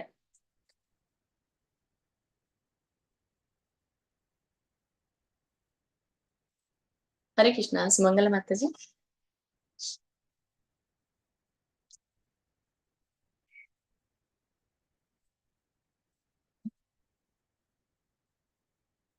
ಗೀತಾ ಮಾತಾಜಿ. ವೀರ ರಸ. ಹರೇ ಕೃಷ್ಣ ಮಾತಾಜಿ. ಹರೇ ಹರೇ ಕೃಷ್ಣ ಕೃಷ್ಣ ಮಾತಾಜಿ. ಬಿಸಿ ಇದ್ದೀರಾ? ಹೌದು ಪ್ರಭು, ಮಾತಾಜಿ ಸ್ವಲ್ಪ ಸೇವೆ ಮಾಡ್ತಾ ಇದ್ದೇವೆ. ಆಯ್ತು ಮಾತಾಜಿ. ಓಕೆ ಮಾತಾಜಿ. ಜಯಮತಿ ಮಾತಾಜಿ. ಪರಶುರಾಮ ಮಾತಾಜಿ. ವೀರ ರಸದಲ್ಲಿ. ವೀರ ರಸಕ್ಕೆ. ಪರಶುರಾಮ ಯಾವ ರಸದಲ್ಲಿ ಬಂದ್ರು? ರೌದ್ರ ರಸ ಅಲ್ಲ, ರೌದ್ರ ರಸದಲ್ಲಿ ಬಂದ್ರು. ವೀರ ರಸದಲ್ಲಿ ಕಲ್ಕಿ ಅವತಾರ. ವೀರ ರಸದಲ್ಲಿ ಕಲ್ಕಿ ಅವತಾರ. ಓಕೆ, ಸೊ ಇಷ್ಟು ನಾವು ತಿಳ್ಕೊಂಡ್ವಿ. ಈ ಒಂದು ಮುಖ್ಯವಾಗಿರುವಂತದ್ದು ಪ್ರಾಥಮಿಕ ರಸಗಳು ಅಂತ ಹೇಳ್ತೇವೆ. ಈ ಪ್ರಾಥಮಿಕ ರಸಗಳಲ್ಲಿ ಉನ್ನತವಾದ ರಸ ಯಾವುದು? ಮಾಧುರ್ಯ ರಸ. ಉನ್ನತವಾದ ರಸ ಮಾಧುರ್ಯ. ಅದಾದ್ಮೇಲೆ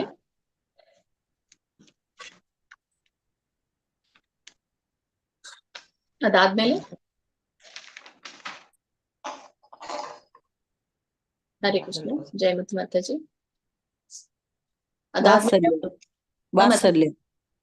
ವಾತ್ಸಲ್ಯ ರಸ, ಮಾಧುರ್ಯ ರಸ, ವಾತ್ಸಲ್ಯ ರಸ, ಸಖ್ಯ, ಆಮೇಲೆ ಸಾಖ್ಯ, ದಾಸ್ಯ, ಆಮೇಲೆ ಶಾಂತ ರಸ. ಯಾಕೆ ಮಾಧುರ್ಯ ರಸವನ್ನ ಉನ್ನತ ರಸ ಅಂತ ಕರೆಯಲಾಗುತ್ತೆ? ಅದು ಪ್ರೇಮದ ಸ್ಟೇಜ್ ಅಲ್ಲಿ ಇದೆ. ಮತ್ತೆ ಅದಕ್ಕೆ ಕೇವಲ ಪ್ರೇಮದ ಸ್ಟೇಜ್ ಅಲ್ಲಿ ಇರೋದಕ್ಕೆ ಅದು ಒಂದು ಉನ್ನತ ಸ್ಥಾನ ಅಂತ ಹೇಳ್ತಾರ. ಅಂದ್ರೆ ಅಲ್ಲಿ ಹೈತುಕಿ ಭಕ್ತಿ ಇರುತ್ತೆ, ಅದರಿಂದ ಏನು ಎಕ್ಸ್ಪೆಕ್ಟ್ ಮಾಡೋದಿಲ್ಲ. ಇವಾಗ ಗೋಪಿ ಎಕ್ಸಾಂಪಲ್, ಗೋಪಿಕೆಯರು ಅವ್ರು ಭಗವಂತನ ಸೇವೆ ಮಾಡ್ಬೇಕು ಅಂದ್ರೆ ಭಗವಂತನನ್ನ ಏನು ಮತ್ತೆ ಪಡೆಯಲು ಇಷ್ಟ ಪಡೆಯೋದಿಲ್ಲ. ಅಹೈತುಕಿ ಭಕ್ತಿ ಸೇವೆ ಇರುತ್ತೆ ಅಲ್ಲಿ, ಅದರಿಂದ ಅದು ಉತ್ತಮವಾದದ್ದು ಅಂತ. ಓಕೆ, ಧನ್ಯವಾದಗಳು ಮಾತಾಜಿ. ಈಗ ನಾವು ನೋಡಿದಾಗ ಈ ಒಂದು 12 ರಸಗಳಲ್ಲಿ ಈ ಮುಖ್ಯವಾಗಿರುವಂತಹ 5 ರಸಗಳಲ್ಲಿ ಮೇಲೆ ಇರುವಂತದ್ದು ಮಾಧುರ್ಯ ರಸ. ಈ ಮಾಧುರ್ಯ ರಸಗಳಲ್ಲಿ ಈ ಕೆಳಗಡೆ ಇರುವಂತಹ 4 ರಸಗಳನ್ನ ಅದು ಒಳಗೊಂಡಿದೆ ಮಾಧುರ್ಯ ರಸ. ಉದಾಹರಣೆಗೆ ಮಾಧುರ್ಯದಲ್ಲಿ ನಾವು ಸಾಖ್ಯವನ್ನು ಕಾಣ್ತೇವೆ, ಮಧುರ ಪ್ರೇಮದಲ್ಲಿ ಒಂದು ಸಖನಾಗಿ ನಾವು ಪ್ರೀತಿಯನ್ನ ಮಾಡ್ತೇವೆ, ಒಂದು ವಾತ್ಸಲ್ಯದಿಂದ ನಾವು ವಾತ್ಸಲ್ಯ ರಸ ಕೂಡ ಆ ಮಾಧುರ್ಯ ಭಾವದಲ್ಲಿ ಇರುತ್ತೆ, ಮತ್ತೆ ದಾಸ್ಯ ಭಾವ ಕೂಡ ಇರುತ್ತೆ, ದಾಸಿಯಾಗಿ ಪ್ರೀತಿಯನ್ನ ಮಾಡೋದು, ಮತ್ತೆ ಶಾಂತ ಭಾವದಿಂದ ಪ್ರೀತಿಯನ್ನ ಮಾಡೋದು, ಇವು 4 ಆ ಮಾಧುರ್ಯ ಭಾವದಲ್ಲಿ ಇರುತ್ತೆ ಅಂತ. ಹಾಗಾಗಿ ಇದು ಅಷ್ಟೊಂದು ಉನ್ನತ ಸ್ಥಾನವನ್ನ ಹೊಂದಿದೆ ಮಾಧುರ್ಯ ರಸ. ಹಾಗಾದ್ರೆ ಉದಾಹರಣೆಗಳನ್ನ ನಾವು ನೋಡಿದಾಗ ಈ ಭಗವಂತನ ಲೀಲೆಗಳಲ್ಲಿ ಮಾಧುರ್ಯ ರಸದಲ್ಲಿ ಎಲ್ಲ ಗೋಪಿಕೆಯರನ್ನ ನಾವು ಕಾಣ್ತೇವೆ, ಮತ್ತೆ ರಾಧಾರಾಣಿ, ಹೀಗೆ ಮತ್ತೆ ಈ ವಾತ್ಸಲ್ಯ ರಸದಲ್ಲಿ ಯಶೋಧ ಮತ್ತೆ ನಂದ ಮಹಾರಾಜು, ಮತ್ತೆ ಈ ಸಾಖ್ಯದಲ್ಲಿ. ಆದ್ರೆ ವಾತ್ಸಲ್ಯದಲ್ಲಿ ನಾವು ಕಾಣಲ್ಲ, ವಾತ್ಸಲ್ಯ ಕಾಣ್ತೇವೆ, ಆದ್ರೆ ಸಾಖ್ಯದಲ್ಲಿ ಕೇವಲ ಸಾಖ್ಯವನ್ನ ಭಾವವನ್ನ ನಾವು ಕಾಣ್ಬೋದು, ದಾಸ್ಯದಲ್ಲಿ ಕೇವಲ ದಾಸ್ಯ ಭಾವವನ್ನ ನಾವು ಕಾಣ್ತೇವೆ, ಮತ್ತೆ ಈ ಒಂದು ಶಾಂತ ಭಾವ, ಈ ಸಾಖ್ಯ ಶಾಂತ ಭಾವ 2 ಇರುತ್ತೆ ಇದರಲ್ಲಿ ಸಾಖ್ಯ ಭಾವದಲ್ಲಿ. ಆದ್ರೆ ಮಾಧುರ್ಯದಲ್ಲಿ ಇವು 4 ಅದು ಒಳಗೊಂಡಿರುತ್ತೆ ಅಂತ. ಅದಕ್ಕಾಗಿ ಇದು ಹೀಗೆ ಒಂದು ಪ್ರಕ್ರಿಯೆಯನ್ನ ಹೊಂದಿದೆ. ಉನ್ನತದಿಂದ ಇದು ಶಾಂತ ಭಾವ ಕೆಳಗಡೆ ಬರುವಂತದ್ದು ಅಂತ. ಓಕೆ, ಅದನ್ನು ತಿಳ್ಕೊಂಡ್ವಿ. ಮತ್ತೆ ನಾವು ಭಗವಂತನ ಕುರಿತಾದಂತಹ ಇದು ಯಾವುದು ಭಗವಂತನ ಭಕ್ತಿ ಸೇವೆಯನ್ನ ನಾವು ಹೇಗ್ ಮಾಡ್ಬೇಕು ಅಂತ ಹೇಳಿ, ಅಂದ್ರೆ ಭಕ್ತಿ ಒಂದು ಶುದ್ಧ ಭಕ್ತಿ ಸೇವೆಯ ವ್ಯಾಖ್ಯಾನವನ್ನ ನಾವು ತಿಳ್ಕೊಂಡ್ವಿ. ವ್ಯಾಖ್ಯಾನ: ಅನ್ಯಾಭಿಲಾಷಿತ ಶೂನ್ಯಂ ಜ್ಞಾನ ಕರ್ಮಾದಿಯನಾವೃತಂ ಆನುಕೂಲೇನ ಕೃಷ್ಣಾನುಶೀಲನಂ ಭಕ್ತಿರುತ್ತಮ ಅಂತ ಹೇಳಿ. ಅನ್ಯಾಭಿಲಾಷಿತ ಶೂನ್ಯಂ ಹೇಳ್ತೀರಾ ಯಾರಾದ್ರೂ? ಯಾವ್ದದು ಶುದ್ಧ ಭಕ್ತಿ ಸೇವೆಯ ವ್ಯಾಖ್ಯಾನ? ಇದು ನಮ್ಗೆ ಭಕ್ತಿ ರಸಾಮೃತ ಸಿಂಧು 1ನೇ ಅಧ್ಯಾಯದ 1ನೇ ಭಾಗದ 1ನೇ ಅಧ್ಯಾಯದ 11ನೇ ಶ್ಲೋಕದಲ್ಲಿ ನಾವು ಇದನ್ನ ಕಾಣ್ತೇವೆ. ಈವನ್ ನಿಮ್ಗೆ ಇದು ಚೈತನ್ಯ ಚರಿತಾಮೃತದಲ್ಲಿಯೂ ಕೂಡ ಸಿಗುತ್ತೆ. ಯಾರಾದ್ರೂ ಹೇಳ್ತೀರಾ ಶುದ್ಧ ಭಕ್ತಿ ಸೇವೆ ವ್ಯಾಖ್ಯಾನ? ನಾನು 2 ಶುದ್ಧ ಭಕ್ತಿ ಸೇವೆ ವ್ಯಾಖ್ಯಾನವನ್ನ ಕೊಟ್ಟಿದ್ದೆ. ಹರೇ ಕೃಷ್ಣ. ಶುದ್ಧ ಭಕ್ತಿ ಸೇವೆ ಅಂದ್ರೆ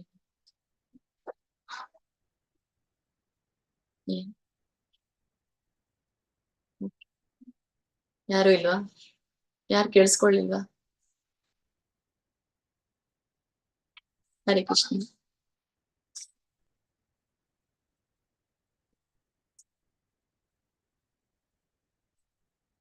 ಓಕೆ, ಈ ಅನ್ಯಾಭಿಲಾಷಿತ ಶೂನ್ಯಂ ಜ್ಞಾನ ಕರ್ಮಾದಿಯನಾವೃತಂ ಅನುಕೂಲೇನ ಅನುಶೀಲನಂ ಭಕ್ತಿರುತ್ತಮ ಅಂತ ಹೇಳಿ. ಅನ್ಯಾಭಿಲಾಷಿತ ಶೂನ್ಯಂ ಅಂತ ಹೇಳ್ತಾರೆ. ಅನ್ಯ ಅಭಿಲಾಷೆಗಳನ್ನ ಶೂನ್ಯವನ್ನಾಗಿ ಮಾಡೋದು ಅಂತ ಹೇಳ್ತಾರೆ. ಈ ಅನ್ಯ ಅಭಿಲಾಷೆಗಳು ಯಾವುದು ಅಂತಂದ್ರೆ ಈ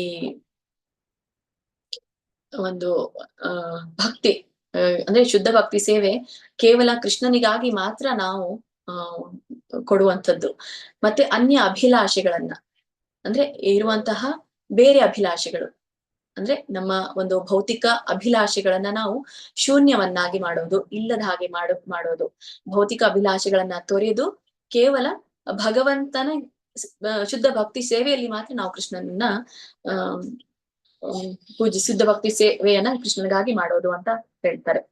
ಸೊ ಇಲ್ಲಿ ಶುದ್ಧ ಭಕ್ತಿ ಸೇವೆ ನಾವು ಮಾಡುವುದರಲ್ಲಿ ಮತ್ತೆ ನಾವು 2 ವಿಧವನ್ನಾಗಿ ಕಾಣ್ತೇವೆ. ಈಗಾಗಲೇ ನಾವು ತಿಳ್ಕೊಂಡ್ವಿ, ಇದು ಪ್ರವೃತ್ತಿ ಮತ್ತೆ ನಿವೃತ್ತಿ ಅಂತ ಹೇಳಿ. ಪ್ರವೃತ್ತಿ ಅಂತಂದ್ರೆ ಅನುಕೂಲಕರವಾದಂತಹ ಸೇವೆಯನ್ನ ಮಾಡೋದು, ಅಂದ್ರೆ ಅನುಕೂಲಕರ ಉದ್ದೇಶದಿಂದ ನಾವು ಭಕ್ತಿ ಸೇವೆಯನ್ನ ಮಾಡೋದು. ಅನುಕೂಲಕರ ಉದ್ದೇಶ ಅಂತಂದ್ರೆ ಯಾವುದು? ಭಗವಂತನಿಗೆ ಇಷ್ಟವಾದ ಚಟುವಟಿಕೆಗಳನ್ನ ನಾವು ಮಾಡೋದು ಅಂತ ಹೇಳ್ತೀವಿ. ಮತ್ತೆ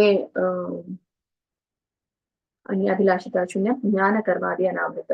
ಜ್ಞಾನ ಕರ್ಮಾದಿ ಅನಾವೃತಂ ಅಂತಂದ್ರೆ ಈ ಒಂದು ಭೌತಿಕ ಆಪೇಕ್ಷೆ ಉಳ್ಳಂತ ಫಲಾಪೇಕ್ಷೆ ಉಳ್ಳಂತಹ ಒಂದು ಜ್ಞಾನ, ಅದನ್ನು ಕೂಡ ನಾವು ಶೂನ್ಯವನ್ನಾಗಿ ಮಾಡ್ಬೇಕು. ಅನ್ಯ ಅಭಿಲಾಷೆಗಳಿರಬಾರ್ದು. ಭೌತಿಕ ಭಗವಂತನ ಸೇವೆಯನ್ನ ಬಿಟ್ಟು ಇತರ ಯಾವುದೇ ಭೌತಿಕ ಆಶಯ ಇರಬಾರ್ದು. ಮತ್ತೆ ಜ್ಞಾನ ಕರ್ಮಾದಿ ಅನಾವೃತಂ, ಈ ಒಂದು ತಾತ್ವಿಕ ಊಹಾಪೋಹಗಳು ಅಂತ ಹೇಳ್ತೀವಿ. ಈ ಭೌತಿಕದಿಂದ ಕೂಡಿರುವಂತಹ ಜ್ಞಾನ, ಅದನ್ನ ನಾವು ತೊರಿಬೇಕು. ಅಂತ ಹೇಳ್ತಾರೆ. ಅನ್ಯಾಭಿಲಾಷಿತ್ವ ಶೂನ್ಯಂ ಜ್ಞಾನ ಕರ್ಮಾದಿ ಅನಾವೃತ್ತಂ ಅನುಕೂಲೇನ ಕೃಷ್ಣಾನು. ಅನುಕೂಲದಲ್ಲಿ ಫೇವರೇಬಲ್ ಅನ್ಫೇವರೇಬಲ್ ಅಂತ ಹೇಳ್ತೀವಿ. ಅನುಕೂಲಕರವಾದದ್ದು ಮತ್ತೆ ಅನಾನುಕೂಲಕರವಾದದ್ದು ಅಂತ ಹೇಳ್ತೀವಿ. ಇಲ್ಲಿ ಪ್ರವೃತ್ತಿ ನಿವೃತ್ತಿ ಅಂತ ನಾವು ಕರಿತೀವಿ. ಸೊ ಪ್ರವೃತ್ತಿ ನಿವೃತ್ತಿಗಾಗಿ ಹೇಳಿರೋ ಹಾಗೆ ವೃತ್ತಿ ಅಂತ ಹೇಳ್ತೀವಿ, ನಮ್ಮನ್ನ ನಾವು ತೊಡಗಿಸ್ಕೊಳ್ಳೋದು ಅಂತ. ಸೊ ನಮ್ಮನ್ನ ನಾವು ಎದರಲ್ಲಿ ತೊಡಗಿಸ್ಕೊಳ್ಬೇಕು?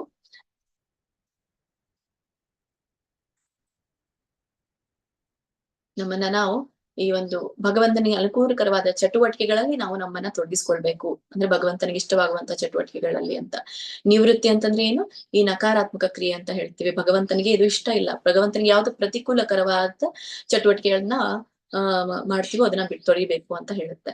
ಈ ಪ್ರವೃತ್ತಿಗೆ ಒಂದು ಉದಾಹರಣೆನ ನಾವು ಕೊಟ್ಟಾಗ ನಾವು ರಾಧಾರಾಣಿ ತಗೊಳ್ತೀವಿ, ಗೋಪಿಕೆಯರು, ಗೋಪ ಬಾಲಕರು ಎಲ್ರು ಕೂಡ ಭಗವಂತನಿಗೆ ಅನುಕೂಲಕರವಾಗುವಂತಹ ಚಟುವಟಿಕೆಗಳನ್ನ ಮಾಡ್ತಾ ಇದ್ರು. ಆದ್ರೆ ನಿವೃತ್ತಿ ಎಲ್ರು ಕೂಡ 24 ಗಂಟೆ ಭಗವಂತನನ್ನ ಸ್ಮರಿಸ್ತಾರೆ, ಆದ್ರೆ ಅದ್ ಸ್ಮರಿಸೋದ್ರಲ್ಲಿ ತುಂಬಾ ವ್ಯತ್ಯಾಸ ಇದೆ. ಒಬ್ರು ಭಗವಂತನಿಗೆ ಏನ್ ಇಷ್ಟನೋ ಅದೇ ಪ್ರವೃತ್ತಿಯನ್ನ ಮಾಡ್ತಾರೆ, ಇನ್ನು ಕೆಲವೊಬ್ರು ಭಗವಂತನಿಗೆ ಯಾವ್ದು ಇಷ್ಟ ಇಲ್ವೋ ಆ ಪ್ರವೃತ್ತಿಯನ್ನ ಮಾಡ್ತಾರೆ. ಈ ಭಗವಂತನಿಗೆ ಇಷ್ಟ ಇಲ್ಲದೆ ಇರುವಂತದ್ದು, ಭಗವಂತನಿಗೆ ಪ್ರತಿಕೂಲಕರವಾದ ಚಟುವಟಿಕೆಗಳಿಗೆ ಉದಾಹರಣೆ ಈಗ ಕಂಸ ಮತ್ತೆ ರಾವಣನ್ನ ತೆಗೆದುಕೊಂಡಾಗ ಅವರು ಕೂಡ 24 ಗಂಟೆ ಭಗವಂತನನ್ನ ಸ್ಮರಿಸ್ತಾ ಇದ್ರು. ಆದ್ರೆ ಯಾತಕ್ಕೋಸ್ಕರ ಅವರು ಸ್ಮರಿಸ್ತಾ ಇದ್ರು? ಯಾರಾದ್ರೂ ಹೇಳ್ತೀರಾ? ಯಾತಕ್ಕಾಗಿ ಅವ್ರು ಸ್ಮರಿಸ್ತಾ ಇದ್ರು? ದ್ವೇಷದಲ್ಲಿ. ಮತ್ತೆ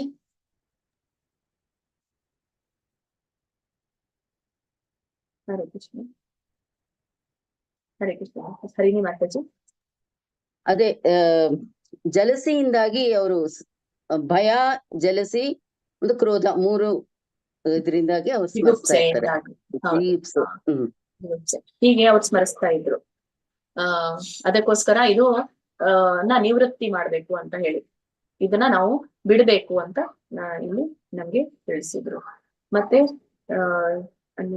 ಅನುಶೀಲನಂ ಅಂತ ಹೇಳ್ತಾರೆ. ಜ್ಞಾನ ಕರ್ಮಾದೇನ ಆವೃತ್ತಂ ಅನುಕೂಲೇನ ಕೃಷ್ಣಾನು ಅನುಶೀಲನಂ ಅಂತ ಹೇಳ್ತಾರೆ. ಇಲ್ಲಿ ಅನುಶೀಲನಂ ಪದದ ಅರ್ಥ ಈ ನಾವು ಭಕ್ತಿ ಸೇವೆಯಲ್ಲಿ ಸಕ್ರಿಯವಾಗಿ ತೊಡಗೋದು ಅಂತ ಹೇಳ್ತಾರೆ. ಭಕ್ತಿ ಸೇವೆಯಲ್ಲಿ ನಾವು ಸಕ್ರಿಯವಾಗಿ ತೊಡಗೋದು ಹೇಗೆ? ನಾವು ಯಾವಾಗ ಗುರುಗಳ ಆಶ್ರಯವನ್ನ ಪಡಿತೀವೋ ಆವಾಗ ನಾವು ಸಕ್ರಿಯವಾಗಿ ಭಕ್ತಿಯಲ್ಲಿ ತೊಡಗಲಿಕ್ಕೆ ಸಾಧ್ಯ ಆಗುತ್ತೆ. ಹಾಗಾದ್ರೆ ನಾವು ಗುರುಗಳ ಆಶ್ರಯ ಪಡೆಯೋದು ಹೇಗೆ? ಒಂದು ನಾವು ದೀಕ್ಷೆಯನ್ನ ತಗೊಂಡಾಗ ನಾವು ಆ ಆಶ್ರಯವನ್ನ ಪಡಿಬಹುದು. ಪರಮ ಗುರುವಾಗಿ ನಮ್ಮ ಜೊತೆಗೆ ಸದಾ ಶ್ರೀಲ ಪ್ರಭುಪಾದರು ಇದ್ದೇ ಇರ್ತಾರೆ. ಅದರ ಜೊತೆಗೆ ನಾವು ದೀಕ್ಷೆಯನ್ನ ಪಡೆದಾಗ ಕೃಷ್ಣ ಮತ್ತು ಭಕ್ತನ ನಡುವೆ ಒಬ್ಬ ಮಧ್ಯವರ್ತಿಯಾಗಿ, ಒಬ್ಬ ಅಂಚೆಗಾರನಾಗಿ ಯಾರು ದೀಕ್ಷಾ ಗುರು ನಿಂತಾಗ ಇಲ್ಲಿ ನಮ್ಮ ಎಲ್ಲ ಪಾಪಕರ್ಮಗಳನ್ನಾಗಿರ್ಬಹುದು ಮತ್ತೆ ಭಗವಂತನ ಸಂದೇಶವನ್ನಾಗಿರ್ಬಹುದು ಇವೆಲ್ಲವನ್ನೂ ಕೂಡ ಕಳಿಸುವಂತಹ ಕಾರ್ಯವನ್ನ ಅವರು ನಿರ್ವಹಿಸ್ತಾರೆ ಅಂತ. ಮತ್ತೆ ಹೀಗೆ ಈ ಭಗವಂತನ ಭಕ್ತಿಯಲ್ಲಿ ನಾವು ಸಕ್ರಿಯವಾಗಿ ತೊಡಗಲಿಕ್ಕೆ ಇನ್ನೊಂದು ಒಂದು ಉದಾಹರಣೆ ಏನು ಅಂತಂದ್ರೆ ಈ ಶ್ರೀಲ ಪ್ರಭುಪಾದರು ಬರೆದಿರುವಂತಹ ಈ ಪುಸ್ತಕಗಳನ್ನ ನಾವು ಓದೋದು, ಅದರಲ್ಲಿರುವಂತಹ ಭಾವಾರ್ಥಗಳನ್ನ ನಾವು ಅಧ್ಯಯನವನ್ನ ಮಾಡೋದು. ಹೀಗೆ ಮಾಡಿದಾಗ ನಾವು ಒಂದು ಅನುಶೀಲನಂ ಅಂತ ಏನ್ ಹೇಳ್ತೇವೆ, ಭಕ್ತಿಯಲ್ಲಿ ನಾವು ಸಕ್ರಿಯವಾಗಿ ತೊಡಗಲಿಕ್ಕೆ ಸಾಧ್ಯ ಆಗತ್ತೆ ಅನ್ನೋದನ್ನ ನಾವು ತಿಳ್ಕೊಳ್ಬಹುದು. ಹೀಗೆ ನಾವು ಪೂರ್ವ ಆಚಾರ್ಯರ ಹೆಜ್ಜೆಗಳನ್ನ ಅನುಸರಿಸಿ ಭಕ್ತಿ ಸೇವೆಯಲ್ಲಿ ಸಕ್ರಿಯವಾಗಿ ತೊಡಗಬೇಕು ಅಂತ. ಅದಕ್ಕಾಗಿ ಅನುಶೀಲನಂ ಅಂತ ಹೇಳ್ತಾರೆ. ಅನು ಅಂದ್ರೆ ಅನುಸರಿಸೋದು, ಶೀಲನಂ ಅಂತಂದ್ರೆ ಸಕ್ರಿಯವಾಗಿ ತೊಡಗೋದು ಅಂತ. ಮತ್ತೆ ಜ್ಞಾನ ಕರ್ಮಾದಿ ಅಂತ ಗೊತ್ತಾಯ್ತು ನಿಮ್ಗೆ, ತಾತ್ವಿಕ ಕಾಮ್ಯ ಕರ್ಮಗಳಿಂದ ಪಡೆದ ಜ್ಞಾನ ಅಂತ ಹೇಳಿ ಇಂತಹ ಚಟುವಟಿಕೆಗಳನ್ನ ನಾವು ಬಿಡಬೇಕು ಅಂತ. ಸೊ ಇಷ್ಟು ನಾವು ಎಲ್ಲ ತಿಳಿದುಕೊಂಡ್ವಿ. ಸೊ ಇವತ್ತಿನ ತರಗತಿಯಲ್ಲಿ ನಾವು ಏನನ್ನ ಚರ್ಚೆ ಮಾಡ್ಲಿದ್ದೇವೆ ಅನ್ನೋದನ್ನ ನೋಡೋಣ. ಇವತ್ತಿನ ತರಗತಿಯಲ್ಲಿ ನಾವು ಭಕ್ತಿ ರಸಾಮೃತ ಸಿಂಧುವಿನ 1ನೇ ಅಧ್ಯಾಯ, ಅದು ಶುದ್ಧ ಭಕ್ತಿ ಸೇವೆಯ ಲಕ್ಷಣಗಳು ಅಂತ. ಈಗಾಗ್ಲೇ ನಾವು ಶುದ್ಧ ಭಕ್ತಿ ಸೇವೆ ಅನ್ನೋದನ್ನ ಏನಂತ ತಿಳ್ಕೊಂಡ್ವಿ. ಇದರ ಕುರಿತಾಗಿ ಮತ್ತೆ ಇನ್ನೂ ಕೆಲವೊಂದು ಲಕ್ಷಣಗಳನ್ನ ಇಲ್ಲಿ ಶ್ರೀಲ ರೂಪ ಗೋಸ್ವಾಮಿ ಅವರು ನಮ್ಗೆ ತಿಳಿಸ್ತಾರೆ. ಅವುಗಳು ಏನು ಅನ್ನೋದನ್ನ ನಾವು ನೋಡೋಣ.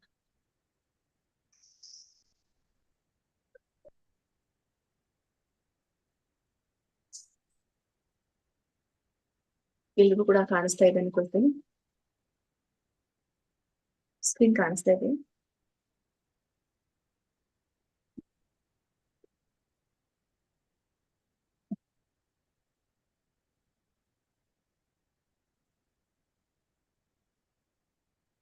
ಶುದ್ಧ ಭಕ್ತಿ ಸೇವೆಯ ಲಕ್ಷಣಗಳು.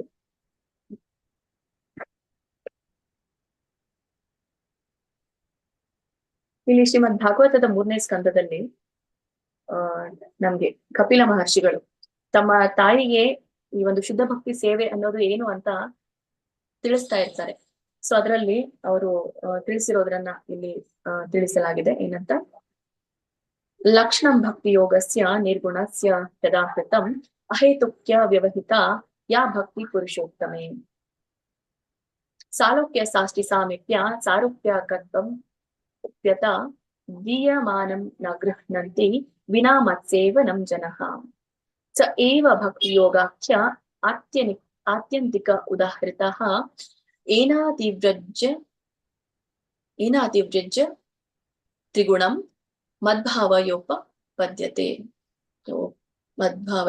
ಉಪಪದ್ಯತೆ ಅಂತ ಇಲ್ಲಿ ಹೇಳ್ತಾ ಇರೋದು. ಈ ಒಂದು ಭಕ್ತಿ, ಶುದ್ಧ ಭಕ್ತಿಯ ಒಂದು ಲಕ್ಷಣಗಳನ್ನ ತಮ್ಮ ತಾಯಿಗೆ ತಿಳಿಸ್ತಾ ಇದ್ದಾರೆ. ಈ ತಾಯಿ, ಯಾರು ನನ್ನ ಶುದ್ಧ ಭಕ್ತರು ಎಲ್ರು ಕೂಡ ಬುಕ್ಕನ್ನ ತೆಗೆದುಕೊಳ್ರಿ. ಯಾರ್ಯಾರ ಹತ್ರ ಬುಕ್ ಇದೆ, ಯಾರು ಹತ್ರ ಬುಕ್ ಇಲ್ವೋ ಅವರು ಮತ್ತೆ ನಾನು ಲಿಂಕ್ ಅನ್ನ ಕಳಿಸ್ತೀನಿ, ನೀವು ಬುಕ್ಕನ್ನ ತಗೊಳ್ಬಹುದು. 3ನೇ ಪೇಜಲ್ಲಿ ಇದೆ. ತಾಯಿ, ಯಾರು ನನ್ನ ಶುದ್ಧ ಭಕ್ತರು ಮತ್ತು ಯಾರಿಗೆ ಐಹಿಕ ಲಾಭಗಳ ಆಸೆ ಇಲ್ಲವೋ, ಯಾರು ದಾರ್ಶನಿಕ ಮನೋಕಲ್ಪನೆಗಳಲ್ಲಿ ತೊಡಗುವುದಿಲ್ಲವೋ ಅಂತಹವರು ನನ್ನ ಸೇವೆಯಲ್ಲಿ ಎಷ್ಟರ ಮಟ್ಟಿಗೆ ಮನಸ್ಸನ್ನು ನಿಲ್ಲಿಸುತ್ತಾರೆಂದರೆ, ನನ್ನ ಸೇವೆಯಲ್ಲಿ ತೊಡಗಿಕೊಂಡಿರಬೇಕೆಂಬುದರ ವಿನ ಬೇರೊಂದು ಆಪೇಕ್ಷೆ ಅವರಿಗಿರುವುದಿಲ್ಲ. ನನ್ನ ಧಾಮದಲ್ಲೇ ಇರಲು ಅವರು ಬಿಡೋದಿಲ್ಲ ಅಂತ. ಹೇಗೆ ಭಕ್ತರು ಹೇಗೆ ಇರ್ತಾರೆ, ಯಾವುದೇ ಆದಂತಹ ಭೌತಿಕ ಆಸೆಗಳು ಅವರಿಗೆ ಇರೋದಿಲ್ಲ. ಮತ್ತೆ ದಾರ್ಶನಿಕ ಮನೋಕಲ್ಪನೆಗಳು ಅಂತ ಹೇಳ್ತಾರೆ.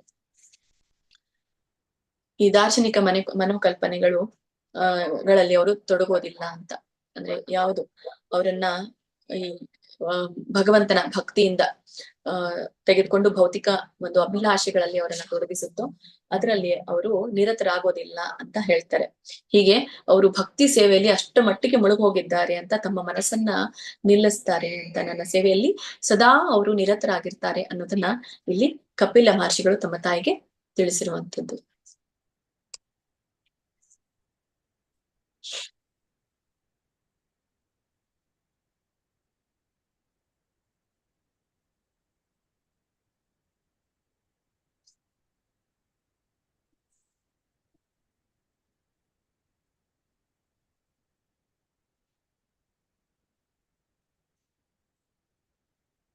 ಮತ್ತೆ ಇನ್ನೊಂದು ಚೈತನ್ಯ ಮಹಾಪ್ರಭುಗಳು, ಶ್ರೀ ಚೈತನ್ಯ ಮಹಾಪ್ರಭುಗಳು ಕೂಡ ಭಕ್ತಿ ಸೇವೆಯ ಒಂದು ಏನು ವ್ಯಾಖ್ಯಾನವನ್ನ ಕೊಟ್ಟಿದ್ದಾರೆ. ಭಕ್ತಿ ಸೇವೆ ಅಂದ್ರೆ ಏನು ಅಂತ ಹೇಳಿ, ಅವರು ಯಾವ ತರ ಭಕ್ತಿಯನ್ನ ಮಾಡ್ತಾ ಇದ್ರು ಅಂತ. ಇದನ್ನ ನಾವು ಶಿಕ್ಷಾಷ್ಟಕಮಲ್ಲಿ ನಾವು ಕಾಣಬಹುದು. ಇದು 4ನೇ ಶ್ಲೋಕದಲ್ಲಿ ಅದು ಬರುತ್ತೆ.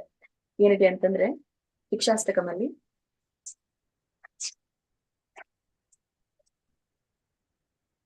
ನ ಧನಂ ನ ಜನಂ ನ ಸುಂದರಿ ಕವಿತಾಂಬಾ ಜಗದೀಶ ಕಾಮಯೇ ಮಮ ಜನ್ಮನೀಶ್ವರೇ ಭವತಾದ್ ಭಕ್ತಿ ಅಹೈತುಕಿ ತ್ವಯಿ ಅಂತ ಹೇಳಿ.